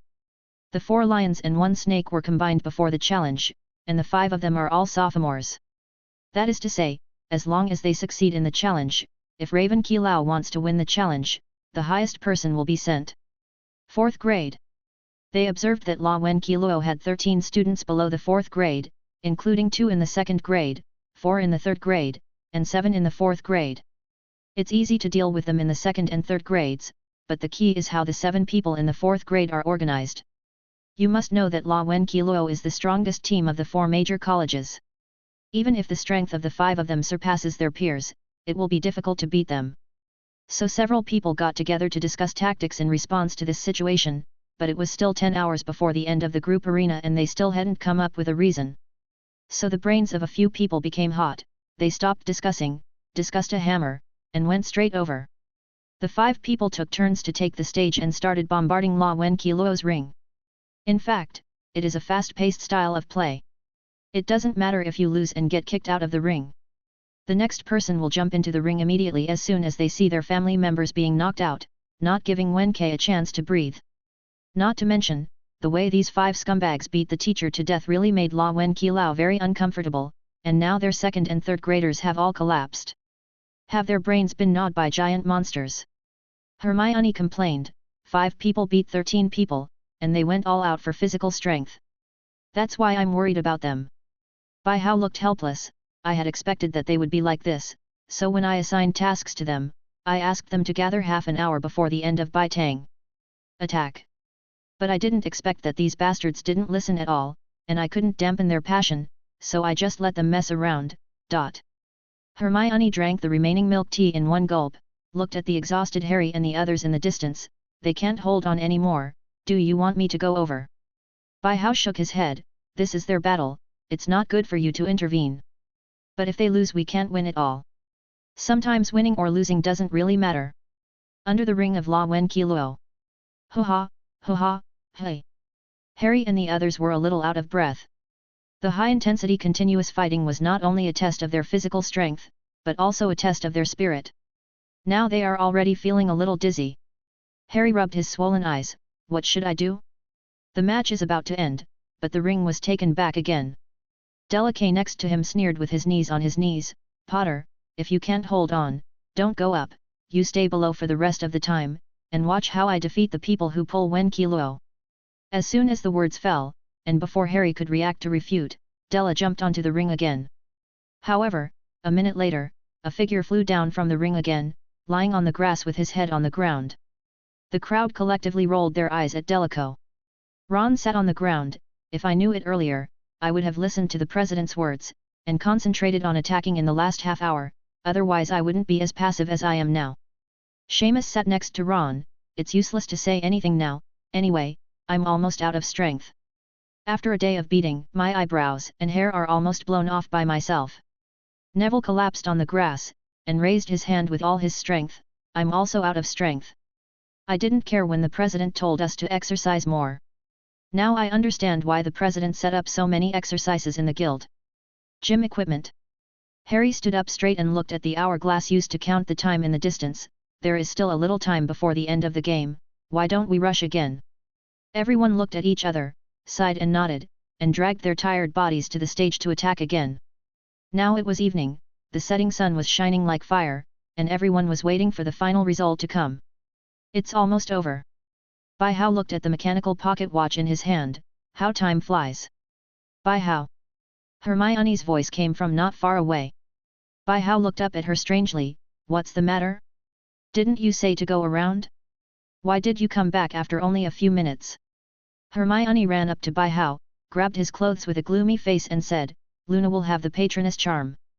Yeah, what's the matter? By-How looked puzzled. Is it strange that Luna has the patroness charm? She said you taught me. By-How nodded in confusion. Yeah, so what's wrong? I want to learn too. Yes, I will teach you during the summer vacation. Hearing that By-How agreed, Hermione's face turned from black to white. By-How was full of question marks. If he wanted to learn the patroness charm, he just said it. Why did he emphasize Luna? So it's weird how girls think. Tick-tock. Tick-tock. Tick-tock. By-How stared at the pocket watch in his hand. The hour and minute hands finally formed a vertical line. Bayou. Boom. A beautiful colorful firework exploded in the sky, and the entire Quidditch stadium fell silent from the noise, because everyone understood that the firework just now meant that the group arena match was over. I saw Dumbledore walking towards the rostrum in the center of the field, with the wand in his hand against the position of the vocal cords. Students, parents, and guests. Hi everyone, I am the headmaster of Hogwarts, Albus Dumbledore. The one-day group arena at Hogwarts is now over, and everyone present already knows the result. However, for the sake of the rigor of the competition, I still have to announce the record of each team in this competition. Oh no! There was a burst of wailing from below. Why did they have to be flogged after losing the game? Dumbledore held a piece of parchment. In this Hogwarts martial arts arena, after a day of fierce competition, the results of the competition are as follows. Gryffindor occupies 0 rings. The Lion Cubs were dejected. Slytherin occupies 0 rings. The little snakes looked very bad. Wen Kilo took one of the rings. The Hawks were in a good mood, but Harry and the others were sad. Hufflepuffs occupy 0 rings. The little badgers said they didn't care, they were cooking. Fairy Tale occupies 4 rings. All the parents in the Fairy Tale spectator seats jumped up excitedly. So I announced that the winner of the Hogwarts Martial Arts Arena is Fairy Tale, and they will receive a trophy and 1,000 galleons. Whoa! The audience burst into warm cheers and applause. A series of beautiful fireworks bloomed in the sky, and the flag of the Goblin Badge was flying all over the Quidditch pitch. Cedric brought Fairy Tale to the stage to accept the award, and more than a dozen wizarding media frantically took pictures there, and after receiving the award, every member was pestered by reporters to do interviews. So far, the first day of the Hogwarts martial arts show has come to an end. All the young wizards participating in the competition are relieved, and can finally have a good rest. Cheers! In the evening, after all the events related to the competition and receiving awards, all members of Fairy Tale and dozens of their parents gathered together and held a banquet at the residence of the Fairy Tale Guild. I saw the Felkas couple loudly proclaiming how proud they are of being by-house parents, and they looked obviously drunk. The Grangers came over to offer a toast, thanking By-How for teaching Hermione so well. And Neville's grandma also took By-How's hand, thanking her and constantly talking about Neville's changes in the past year. By-How sat on a recliner and ate barbecue comfortably. It hadn't been this lively for a long time. In the past in Aslanti, Fairy Tale would hold a banquet once or twice a year, but now that I think about it, the last time I held a banquet was a long time ago. President Cedric came over at this time. There are some things I want to talk to you about. Seeing Cedric's embarrassed look, By-How already guessed what he was going to say. Has someone from the Ministry of Magic approached your father? Cedric was a little shocked. President, how do you know, the one who got the money? By-How smiled, I guessed it when I allowed you to use the power of the magic circle. After all, once this kind of power is displayed, people will definitely be spied on, let alone an organization like the Ministry of Magic. I'm sorry, President. Cedric looked a little ashamed. He felt that it was his own lack of strength that exposed the magic circle to people today. Why are you apologizing to me? By-How felt dumbfounded. Cedric, I want you to learn the magic circle, it's not for decoration. What can you do with magic that you can't use? You have to remember, you are the Wizard of Fairy Tale, and the word fear is not in our dictionary. So don't be burdened, go back and tell your father that if the Ministry of Magic asks about the magic circle, he can push it on me. No but. By-How directly interrupted Cedric, aren't you clear about my strength? And I'm still the successor of La Wen Kilo, so they don't pose any threat to me. Cedric thought for a while, then nodded reluctantly, I understand, President. Just understand, go back and be with your father. By-How patted him on the shoulder. After sending Cedric away, By-How shook his head on the bed. I have to say that Cedric is really an honest person, and he has the excellent qualities of the 4 colleges at the same time. Time passed quickly, and the Hogwarts martial arts show soon reached the final stage of the team competition. In the next day's team promotion competition, the result was no suspense but also somewhat unexpected. There is no suspense that Fairy Tale and Ravencrow advanced directly by virtue of their hard power. But to everyone's surprise, Hufflepuff also advanced to the final of the team competition. The process goes like this. Originally, among the 3 houses of Gryffindor, Slytherin, and Hufflepuff, everyone thought that Slytherin was the most likely to qualify. But in this competition, Hufflepuff had a bug, Rolf's commander.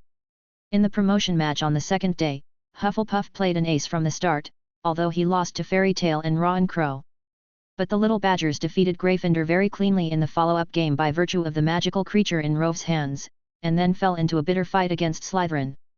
Because in the first day of the group arena, Hufflepuff exposed Rolf's trump card ahead of time, which made the colleges take precautions against it.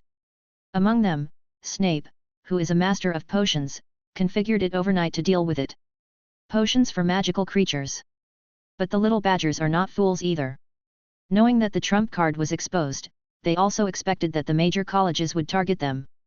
So they had already made preparations in advance, and how to deal with Snape, the potion master, was the top priority of the Little Badgers' preparations. At the same time, since the current Professor of Protection of Fantastic Beasts is Professor Sylvanus Kettleben, he is of Hufflepuff origin. So with his help, coupled with Professor Sprout's knowledge of herbal medicine, the Little Badger took full protection against Rolf's pets, and as a result, the potions Snape prepared would most likely fail. But Slytherin is not a vegetarian either, their various tricks made the Hufflepuffs miserable, but in the end they were no match for Hufflepuff's 4 guarantee 1 tactic, and lost to Rolf's Fantastic Beasts' hands. God knows how dark Snape's face was, but it was only normal for the badger to eat the snake. At this time, the scene came to the Hogwarts Quidditch Stadium, which was full of seats. After Dumbledore's speech, the game has officially started, and the commentator is still Jordan. The following is the list of players from each team. Fairy Tale team members: Cedric Diggory, Lean Malik, Hermione Granger, Fred Weasley, George Weasley, Cho Chang, substitute, Luna Lovegood, substitute. La Wen Kilo team members, Penelope Crivat, Anthony Goldstein, Caroline Luxon, Kitty A, Kitty B, Kitty C, substitute, Kitty D, substitute. Hufflepuff team members, Rolf Scamander, Cad Vallard, Gabriel Truman, Badger A, Badger 2, Badger C, substitute, Badger D, substitute. Friends, the author tried his best, but he couldn't find the names of the senior students of Eagle Academy and Badger Academy. We can only use A, B, C, D instead, please include more. Jordan, my friends, the game has officially started, and the teams have entered the arena. The venue for the finals of the Hogwarts team competition is Wizard's Canyon, which is a large primeval forest with an inverted triangle, and a three-pronged river divides the entire forest. Now we can see that the three teams started from three corners, and they kept approaching the river area. 17. On the side of La Wen Kilo, the 5 people headed by Pinello are advancing rapidly in the formation of 2 in front and 3 in back, cease. When the 5 people reach the vicinity of the Trident River, they stop immediately, and all of them lie in ambush in the grass and canopy. Silent ambush. For Hufflepuff, Rove first released his 4 pets at the starting point, namely, Cat Leopard, Poisonhorn, Izaran Pegasus, and Swamp Digger. Then, when the 4 guarantees and 1 push forward to the vicinity of the river, another horse-shaped water monster was released into the river. Their team of sea, land, and air are all alive. As for Fairy Tale, the first 5 players have all come to the river. Oh! It's a Pegasus, this is the first time I've seen it. Lean looked at the Izaran Pegasus soaring in the sky in the distance and the Hufflepuff team members riding on it. Scamander, as expected of someone who specializes in the study of magical animals, these things are usually very precious. Cedric also looked at the Pegasus in the sky. Hufflepuff is trying to attract us and Ravenclaw out. I believe all the pets in Rove's hands have been released now. But they are too blatant, don't they know that we also have flying brooms? Maybe they think Pegasus flies faster than a flying broom. Fred replied with a smile beside him. What should we do now? Hermione asked. Get rid of Hufflepuff first, and I'll deal with Rove's pets. Cedric took out his wand, Fred and George went up and killed him, and then forced the Hufflepuffs out. Ryan and I were on the ground to deal with the other Hufflepuffs, and Hermione was hiding to support at any time, and at the same time to monitor Ravenclaw. No problem. Everyone agreed in unison. The Weasley twins take off on their flying broomsticks. Hermione directly cast a disillusionment spell and disappeared before everyone's eyes. Cedric and Lean ran to a tree and took cover. Why is there no one? Cad Vallard looked down on the ground while riding on the Izaran Pegasus. I flew in the sky so blatantly, no one came to hit me. The surroundings are quiet, there is no movement, and the quiet is a little creepy.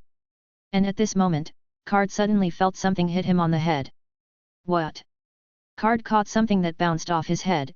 It was a small red ball. This is... The alarm bells in his heart rang crazily, but it seemed that it was too late. Sure enough, before he could react, the small red ball exploded directly. Boom!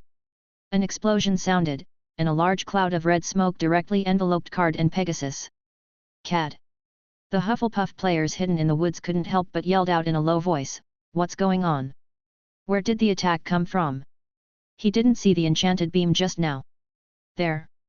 Little Badger A pointed to the 2 black spots on Tien Shan Mountain.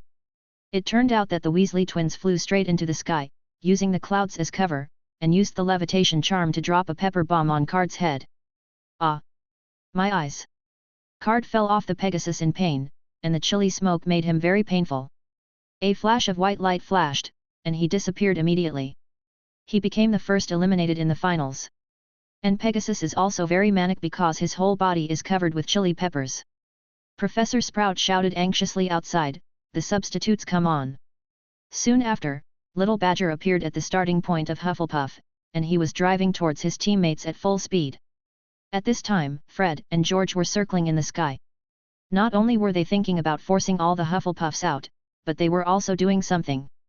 George, Fred. Fred, I'm ready. Fred, George, art is a blast. The Weasley twins controlled the flying broom and turned into a bomber, constantly pulling out pepper bombs from their pockets to carry out carpet bombing on the ground. They both have 500 in their pockets, which is absolutely enough. Boom! Boom! Boom! Explosions sounded, and the dense jungle was filled with a lot of disgusting chilly smoke. Everyone on the viewing platform on the field was stunned by the operation of the Weasley twins. My God! How can it be like this? The Hufflepuffs are starting to run, but can they make it through? I don't think the rest of Fairy Tale will have to do it. These two Weasleys can finish off Hufflepuff. Look, now even the horse-shaped water monster hiding in the water has been forced out. On the viewing platform, two special people were whispering in their seats. They were two Aurors who were on vacation, and they were also the parents of the students. Levi, the tactic of Fairy Tale is very useful for us. Yet, do you remember the last time we were in Afric Forest? Of course I remember, that bastard Black Wizard was hiding in the forest, and the two of us searched for him all day but couldn't find him. Yes, if we had enough pepper bombs in our hands at that time, I don't believe that the Dark Wizard could have escaped. But can Minister Fudge approve the funding for the Department of Magical Law Enforcement? How much galleon does a chili bomb cost? It's not an alchemy item either. That's right. At the same time, the last substitute of the Hufflepuff team has also entered the field, and now they plus the follow-up support substitutes are only 4 people left. Of the 4 people who returned to the front line just now, 2 of them hid in Rove's box, and the other 2 were blown upright because they were too far away, and were directly eliminated. What should I do? Rove was lying in his ancestral box, moaning, Fairy Tale is too rogue, all my pets got their eyes burned, and all lost their fighting power. I'm afraid Martin, the horse-shaped monster's name, is not doing well either. Gabriel was also beside him dejectedly. I just looked outside, and in this situation, our substitutes may not be able to come on. Ah! Both of them sighed at the same time. At this time, the 2 little badgers who were substitutes were indeed looking at each other on the edge of the pepper fog. This is simply impossible. At this time, Rove also suddenly remembered something. Speaking of which, I remember Grandpa told me that he hid some delicious food in the box. Gabriel's eyes lit up. Where? Let me look for. Sure enough, little badgers are gluttons. Don't forget to eat delicious food during the competition. Cedric looked at the smoke in the distance, and shook his head dumbfounded. I really didn't expect, they didn't tell me that they had prepared so many pepper bombs. We don't need to take action now, these 2 guys have solved Hufflepuff alone. Lean held the binoculars and looked at the Weasley twins who were already having fun in the distance. I advise you not to be too happy, they seem to be flying towards La Wen Kilo. What? Cedric was startled, and hurriedly picked up his binoculars on his chest and looked over. I saw that Fred and George had unknowingly flew over their heads. Because there are trees all around and there is no obvious reference, the 2 people have no sense of direction in the sky. And at this time under the dense forest. Under the command of Penelope, all the Lewin crows who were ambushing in the woods took up their wands and aimed at the Weasley twins in the sky. Everyone follow my orders. Get ready, to fight. Thousands of bullets, a puno. The 5 Kitty Hawks launched the magic spell together. Thousands of bullets a puno, the caster can summon creatures or inanimate objects to attack someone. 30 eagles suddenly sprang out of the woods and charged at the Weasley twins. Holy shit! Fred and George yelled before they could react, and dropped their flying broomsticks. Fred! George! Hermione, who was hiding in the dark, was very anxious when she saw that they were shot down, and hurriedly thought of rushing to the place where the 2 fell. But obviously, La Wen Kilo didn't intend to give her a chance to save people. I saw that the Weasley twins hadn't fallen to the canopy yet, and the 2 curses hit them both directly. A flash of white light flashed, and Fairy Tale eliminated the 2 of them at once. Oh! There were bursts of exclamations from the spectator seats. The flip was too fast, Hufflepuff had just been hit hard, and when he turned around, Fairy Tale was ambushed and 2 people were eliminated. Fred! George! You 2 are worthless. Mrs. Molly stood on the viewing platform and yelled, you just know how to play, just play and knock yourself out. Bai Hao also shook his head dumbfoundingly. These 2 guys were eliminated with ease. If it wasn't for the fact that they solved Hufflepuff, he would have wanted to directly cancel the 100 galleon reward that he personally gave them. Luna, Zhangqiu. Come on. Remember not to be so unreasonable like these 2 guys. Bai Wu pointed to the twin Weasleys who had been teleported back but were still frozen on the ground. Obviously, these 2 people were under the petrification curse. So Zhangqiu and Luna quickly entered the Wizard Canyon and rushed to the front line at the fastest speed. As for La Wen Kilo, seeing that they had already dealt with Fairy Tale and the other two, they planned to take advantage of the gap before the substitute arrived to pursue them as quickly as possible.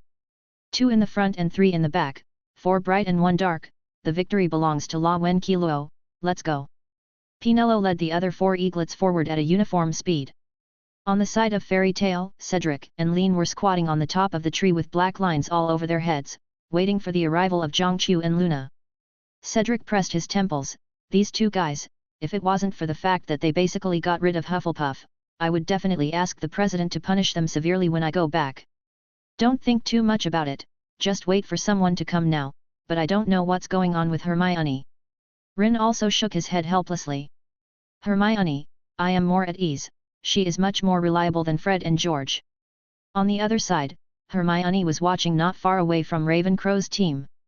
She has both the silent charm and the disillusionment charm on her. In fact, Hermione is the only one in Fairy Tale who knows the disillusionment charm. To be honest, even Baihao didn't know how she learned the disillusionment curse at first, because this spell is exclusive to Aurors, and the method of cultivation is only available in the Ministry of Magic. When asked, she said that it was a handbook found in a junk shop in Diagon Alley, which recorded the cultivation method of the illusion curse. Baihao has no doubts about this, because there are indeed everything in the junk shop, and his suitcase is found there.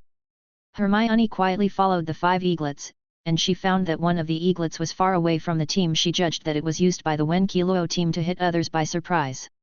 So she sneaked around. The one who was arranged in the dark was Kitty Eagle Armor. He kept a certain distance from the team, and at the same time tried his best to hide himself. But as he was walking, he suddenly felt a gust of wind blowing behind him, which made him shiver uncontrollably. He turned his head and found a dead silence behind him, thinking that he was too nervous and paranoid. So Little Hawk A shook his head and prepared to move on and follow his teammates closely. But when he turned around, a disheveled head suddenly appeared from the back of his head, which startled the people who were watching the battle. Damn it! Shock me! I thought I ran into a ghost. I said, aren't you a ghost? Who stipulated that ghosts can't be afraid of ghosts? Hermione looked teasingly at the frightened Kitty Eagle, shook her head and took out her wand. I'm sorry. Swoon stupefy. Little Eagle A was eliminated in an instant, and the little eagles who were watching the battle outside were all beating their chests. Hurry up, come on the bench. Professor Flitwick shouted anxiously, remember to tell Penelope about Hermione Granger's information. This Hermione who knows the disillusionment curse is definitely an assassin. The 4 little eagles who have not been eliminated have not realized that they have lost a teammate. If this continues, the main force who has not encountered Fairy Tale will lose at least half of the battle. Strength. And Hermione didn't continue to follow the other 4 eaglets or meet up with her teammates after she got rid of Kitty Hawk. She knew that her action of eliminating Little Eagle Armor just now had been relayed to outside observers through alchemy props, and La Wen Qiluo's new substitute would definitely tell his information to the rest of La Wen Qiluo's team. So she turned her head and flew in one direction, even using the power of sky magic, but she didn't fully activate it, and no magic circle appeared. At the same time, Zhongqiu and Luna have joined up with Cedric. Zhongqiu looked around, where's Hermione? It takes about 10 minutes to enter the Wizard's Canyon from the starting point to the front line. At this time, she thought Hermione had already returned. Cedric shook his head, I don't know, I haven't seen her yet. Could it be eliminated? Lean was a little worried beside him. I don't think so, Luna said. She's an amazing companion. Now the La Wen Qiluo team is not far away from us. If Hermione is not eliminated, then she must have her reasons for not joining us. Cedric expressed the greatest trust in his teammates. Then what should we do now? Zhongqiu asked. Decisive battle. At this time, the 4 of La Wen Qiluo were still searching forward, and they wondered why they still couldn't see the person from Fairy Tale after walking for so long. And just when they were wondering, 2 thick vines suddenly shot out from the soil, directly flying the 2 eaglets in the front row out. Wingardium Leviosa. Caroline and Pinello in the back row used the floating spell at the same time to catch them. Anthony, are you okay? Caroline put Anthony Goldstein down, and she looked at him as if in pain. Anthony was lying on the ground clutching his little brother in pain. Of course he was in great pain, because the vine hit him right when it flew him up. Renervate. Caroline quickly cast a spell on him, and Anthony recovered. Damn Cedric, I'll fight you. Anthony held his wand tightly, his eyes seemed to be on fire. "What are you doing?" Pinello, who was facing several attacks at the front, yelled anxiously, "Come and help, we can't stand it anymore." "Coming!" Caroline and Anthony rushed up to fight, and the spells flew around. Fairy Tale and La Wen Kilo started the final battle. But after a few rounds, Kitty Hawk could hardly stand it anymore. In Fairy Tale, the strength of Zhongqiu, Li En, and Luna is actually comparable to that of La Wen Kilo. But Cedric is so powerful, his first-hand plant magic made them very passive. "Where's Kitty Hawk? Where did he go?" Pinello yelled. After fighting for several rounds, they lost steadily, but they didn't see the fifth person they had came out to support. "There is no one on the other side, I'm afraid A has already been eliminated." As soon as Xiao Yingbi finished speaking, he died. "What?" Pfft. The sound of a human body hitting the soil. "Kitty B out. We retreat, and now both A and B have been eliminated, the outside substitutes will definitely come in, we will try our best to get close to them." Caroline shouted while blocking Luna's patron saint. She can also use the patroness charm, but she is not very proficient. "Look, they want to escape." Lean pointed at the three little eagles that were fighting and retreating. "They definitely want to join up with the substitutes at the back." Cedric knew what was going on as soon as he guessed, "Let's chase, when the time comes, it will be all over." The Fairy Tale foursome quickly chased after them. But 10 minutes later. "What's the matter? Why haven't the substitutes come up yet?" Anthony felt more and more aggrieved as he played, and the three of them almost ran back to the starting point. Penelope and Caroline also felt very strange. Although the Wizard Canyon is very big, but the momentum of their battle is so great, no matter how crazy people can find it here. But what they don't know is that they have no backup support. Because Hermione had blocked the entrance of the spring water long after Kitty Hawk was eliminated. Little Eagle C was caught by Hermione not long after he came out of the starting point, and was sent home after 3 times. As for the only remaining substitute, Xiao Yingding, he couldn't play at all, so he could only hide in the waiting area and shiver. Pinello looked at the approaching Fairy Tale crowd, and his eyes became sharper. "It doesn't matter, if you fight against them, even if you lose, you must not insult La Wen Kilo's reputation. It is good." Rush. After another 10 minutes of fierce fighting, the remaining 3 of La Wen Kilo were finally eliminated, and the entire La Wen Kilo team was wiped out. After finishing Ravenclaw, Cedric didn't forget about Hufflepuff. Several people turned their guns non-stop and rushed towards the direction of the Hufflepuff team, and then eliminated all the remaining members of Little Badger without any effort. So far, Fairy Tale has won all the champions of the first Hogwarts martial arts arena and team competition. It also marks the end of the academic year at Hogwarts.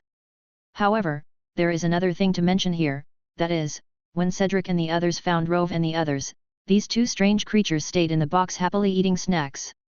This really shocked the jaws of those watching the battle outside. Of course, except for Little Badger, they thought it was normal. "What are you doing? Don't be shabby." During the summer vacation, everyone in Fairy Tale has gone back to their respective homes and found their own mothers. And Baihao finally completed an important task after returning home as a salted fish for a while.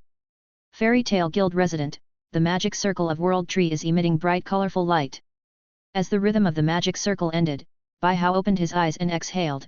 The deconstruction is finally completed. He said before that the flame of the fierce fire curse is a kind of summoned object, and it comes from another dimension. Now, after nearly a year of hard work, he has finally completed the deconstruction of its spatial characteristics. As for why the progress is so much slower than originally planned, at best it is just because Baihao is lazy. Baihao recovered a bit, then stood up, a special magic power poured into the milky poplar wood wand in his hand. The mysterious blue-purple fiend flame ignited and wrapped around the staff. Baihao swiped across the void, and a space gate appeared in front of him. Huge magic power instantly gushed out from the space gate and formed a violent gale. This kind of magic is not like the magic of Baihao's world, which is full of disorder. Baihao put a 327 magic shield on himself, and walked straight into the space door without the slightest hesitation. He's feeling a little excited, he can't wait to see what's on the other side of the door. As the space door behind him closed, Baihao entered another brand new world, and the first thing that caught his eye was the boundless dazzling red. There is no land under his feet, only hot magma is constantly spewing huge tongues of fire into the sky. Baihao saw that it was Li Huo, and the magma under his feet was actually Lily's materialized form. The magic shield on his body was being severely damaged, and he resolutely blessed the shield with the power of finite incantatum, and the disordered fiend fire around him suddenly turned into pure magic particles. Bai Hao looked at this purgatory-like scene with a frown, and couldn't help feeling suspicious. Isn't this really hell? One look at this ghostly place knows that normal life cannot exist. He looked up at the crimson sky, a blue light flashed under his feet, and the hurricane of sky magic made him rise to the highest point all of a sudden. Looking into the distance, the sea of magma formed by fiend fire extends to the farthest point, with no end in sight. Bai Hao had no expression on his face, and started to launch sky magic with all his strength. The huge blue magic circle looked extremely dazzling in the crimson environment. After a while, a huge sonic boom sounded, and Bai Hao flew into the distance at a speed that was unattainable to the naked eye. The huge tongue of flame raging in the sky was knocked into big holes, part of fiend fire turned into pure magic particles because of the power of finite incantatum, and drew a faint colored flight trail in the sky. But Bai Hao didn't realize that this move of his had already attracted some aborigines in this world. Compared with the violent and disordered magic power of this world, the magic power transformed by the 10,000 curses seems to them like it was the shark that smelled blood. And meanwhile, fairy tale. Hermione came to the guild, and saw that several friends had already come here early. Harry, have you seen Bai Hao? Hermione searched around but couldn't find the person she was looking for. Harry shook his head. I just came here, and I haven't seen him either. Hermione frowned. It's strange, I just heard Cedric say a few days ago that he has been returning to the guild every day for a while now. Why didn't he see anyone today? I saw him the other day too. Harry was packing something. He went into the castle as soon as he got back. I saw his room outside with colored lights shining all the time. I saw it too. Ron, who was standing next to Harry, said, I thought he was practicing some powerful magic, so we didn't bother him. Are you in a hurry to find the president? Hermione snorted and said, he promised me to teach me the patroness charm during the competition, but he never fulfilled his promise. I didn't see anyone when I went to look for him at his house today, so I came to the guild to look for him. The patroness charm? Doesn't Luna know it? You can ask her for advice. Harry pointed to the pool not far away. She's right there, seems to be studying some strange divine creatures with Zoe. Humph. I don't want her to teach. Hermione muttered in a low voice. Hermione, what did you just say? Harry thought she was talking to him, but he didn't catch it just now. No. Hermione glared at him. By the way, what are you two doing? Why are there so many clothes? Harry wants to move his family into the guild, so I'm helping him pack. Ron was helping Harry pack. Moving. Hermione's eyes widened. The teleportation magic in the guild crest can only be used 3 times a day. How many times have you used it? I've used it twice. Harry said. Wait, I'm going back. I've used it twice, too, Ron said. You two are courting death. Hermione ran over and slapped the two of them on the head. Harry and Ron covered their heads at the same time and looked at Hermione in shock. Why did you hit me? Hermione crossed her hips angrily. Bai Hao told us that the teleportation magic in the full coat of arms is to prevent us from accidents and save our lives. So no matter what, we can go back and forth to the guild once a day, but we must not use up the number of teleportation spells in one day. And you actually told me that you have used it twice. What should you do if there is an accident? Oh, no, Hermione. Ron rubbed his head. There are so many accidents. Can you guarantee it 100%? Hermione glared at him angrily. You must know that since Cedric showed the power of the magic circle in the big show, many people in the magic world are very interested in our fairy tale. It is for this reason that Bai Hao engraved teleportation magic on the guild crest for us. Ron wanted to say something, but suddenly he saw something. He pointed behind Hermione. What's that? Don't try to distract me and get away with it. Hermione thought Ron was lying to her. No, Hermione. Harry also pointed to the direction behind Hermione. Look back, there is really something. Hey! Hermione looked at the expressions of the two as if they were really not lying to him. So he turned his head and saw a space door popping up suddenly in the center of the square. Hermione's expression was serious, and she quickly took out her wand and put on a posture ready to fight. Harry and Ron also stood behind her holding wands and waiting for the battle. What happened? Luna ran over with Zoe, also holding a wand in her hand. Hermione stared at the space door in front of her eyes. I don't know, but I don't feel very good. I saw a faint light from the space door in front of me, and a foot stepped over the door directly. The 5 of Hermione's bodies tensed instantly, and Luna's Patronus had already been released. Don't be nervous, it's me. A familiar voice came. White smell. President. A few people immediately heard who it was. Bai Hao staggered out from the space door and sat down on the ground. Bai Hao. Hermione hurried over. Several people walked in and saw that Bai Hao was covered with scars all over his body. Blood flowed from the wound and dyed his clothes dark red. What's going on? How did you get hurt so badly? Hermione's eyes turned red immediately when she saw Bai Hao like this, and she quickly knelt down to treat him. A blue magic circle appeared under Bai Hao, and the healing power of the sky began to act on him. Bai Hao lay on the ground with an indifferent face, but waved his hands weakly. I'm fine, it's just some skin trauma. It's just that the magic power is exhausted, 2 left ribs are broken, and the blood loss is a bit too much. Shut up. With such a serious injury 4.8, save me some strength to receive treatment. Hermione roared, she was still in the mood to joke with such a serious injury. Bai Hao also closed his eyes to accept the treatment. This time he played a bit too big, he didn't expect that the world over there is really a hell. Rewind time to a few hours ago. After Bai Hao entered Fierce Fire World, he flew in one direction at a supersonic speed. After flying for more than half an hour, he finally saw land. Bai Hao landed on the shore of the magma sea, the grey rock under his feet was baked and softened a bit. He looked at the magma ocean behind him, and then at the endless barren grey land in front of him. What the hell is this place?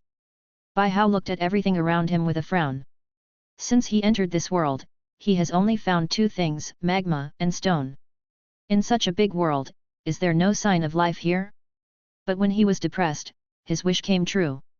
Something found him by smell. If you enjoy the content of this channel, subscribe, like, and comment, to help this channel to grow.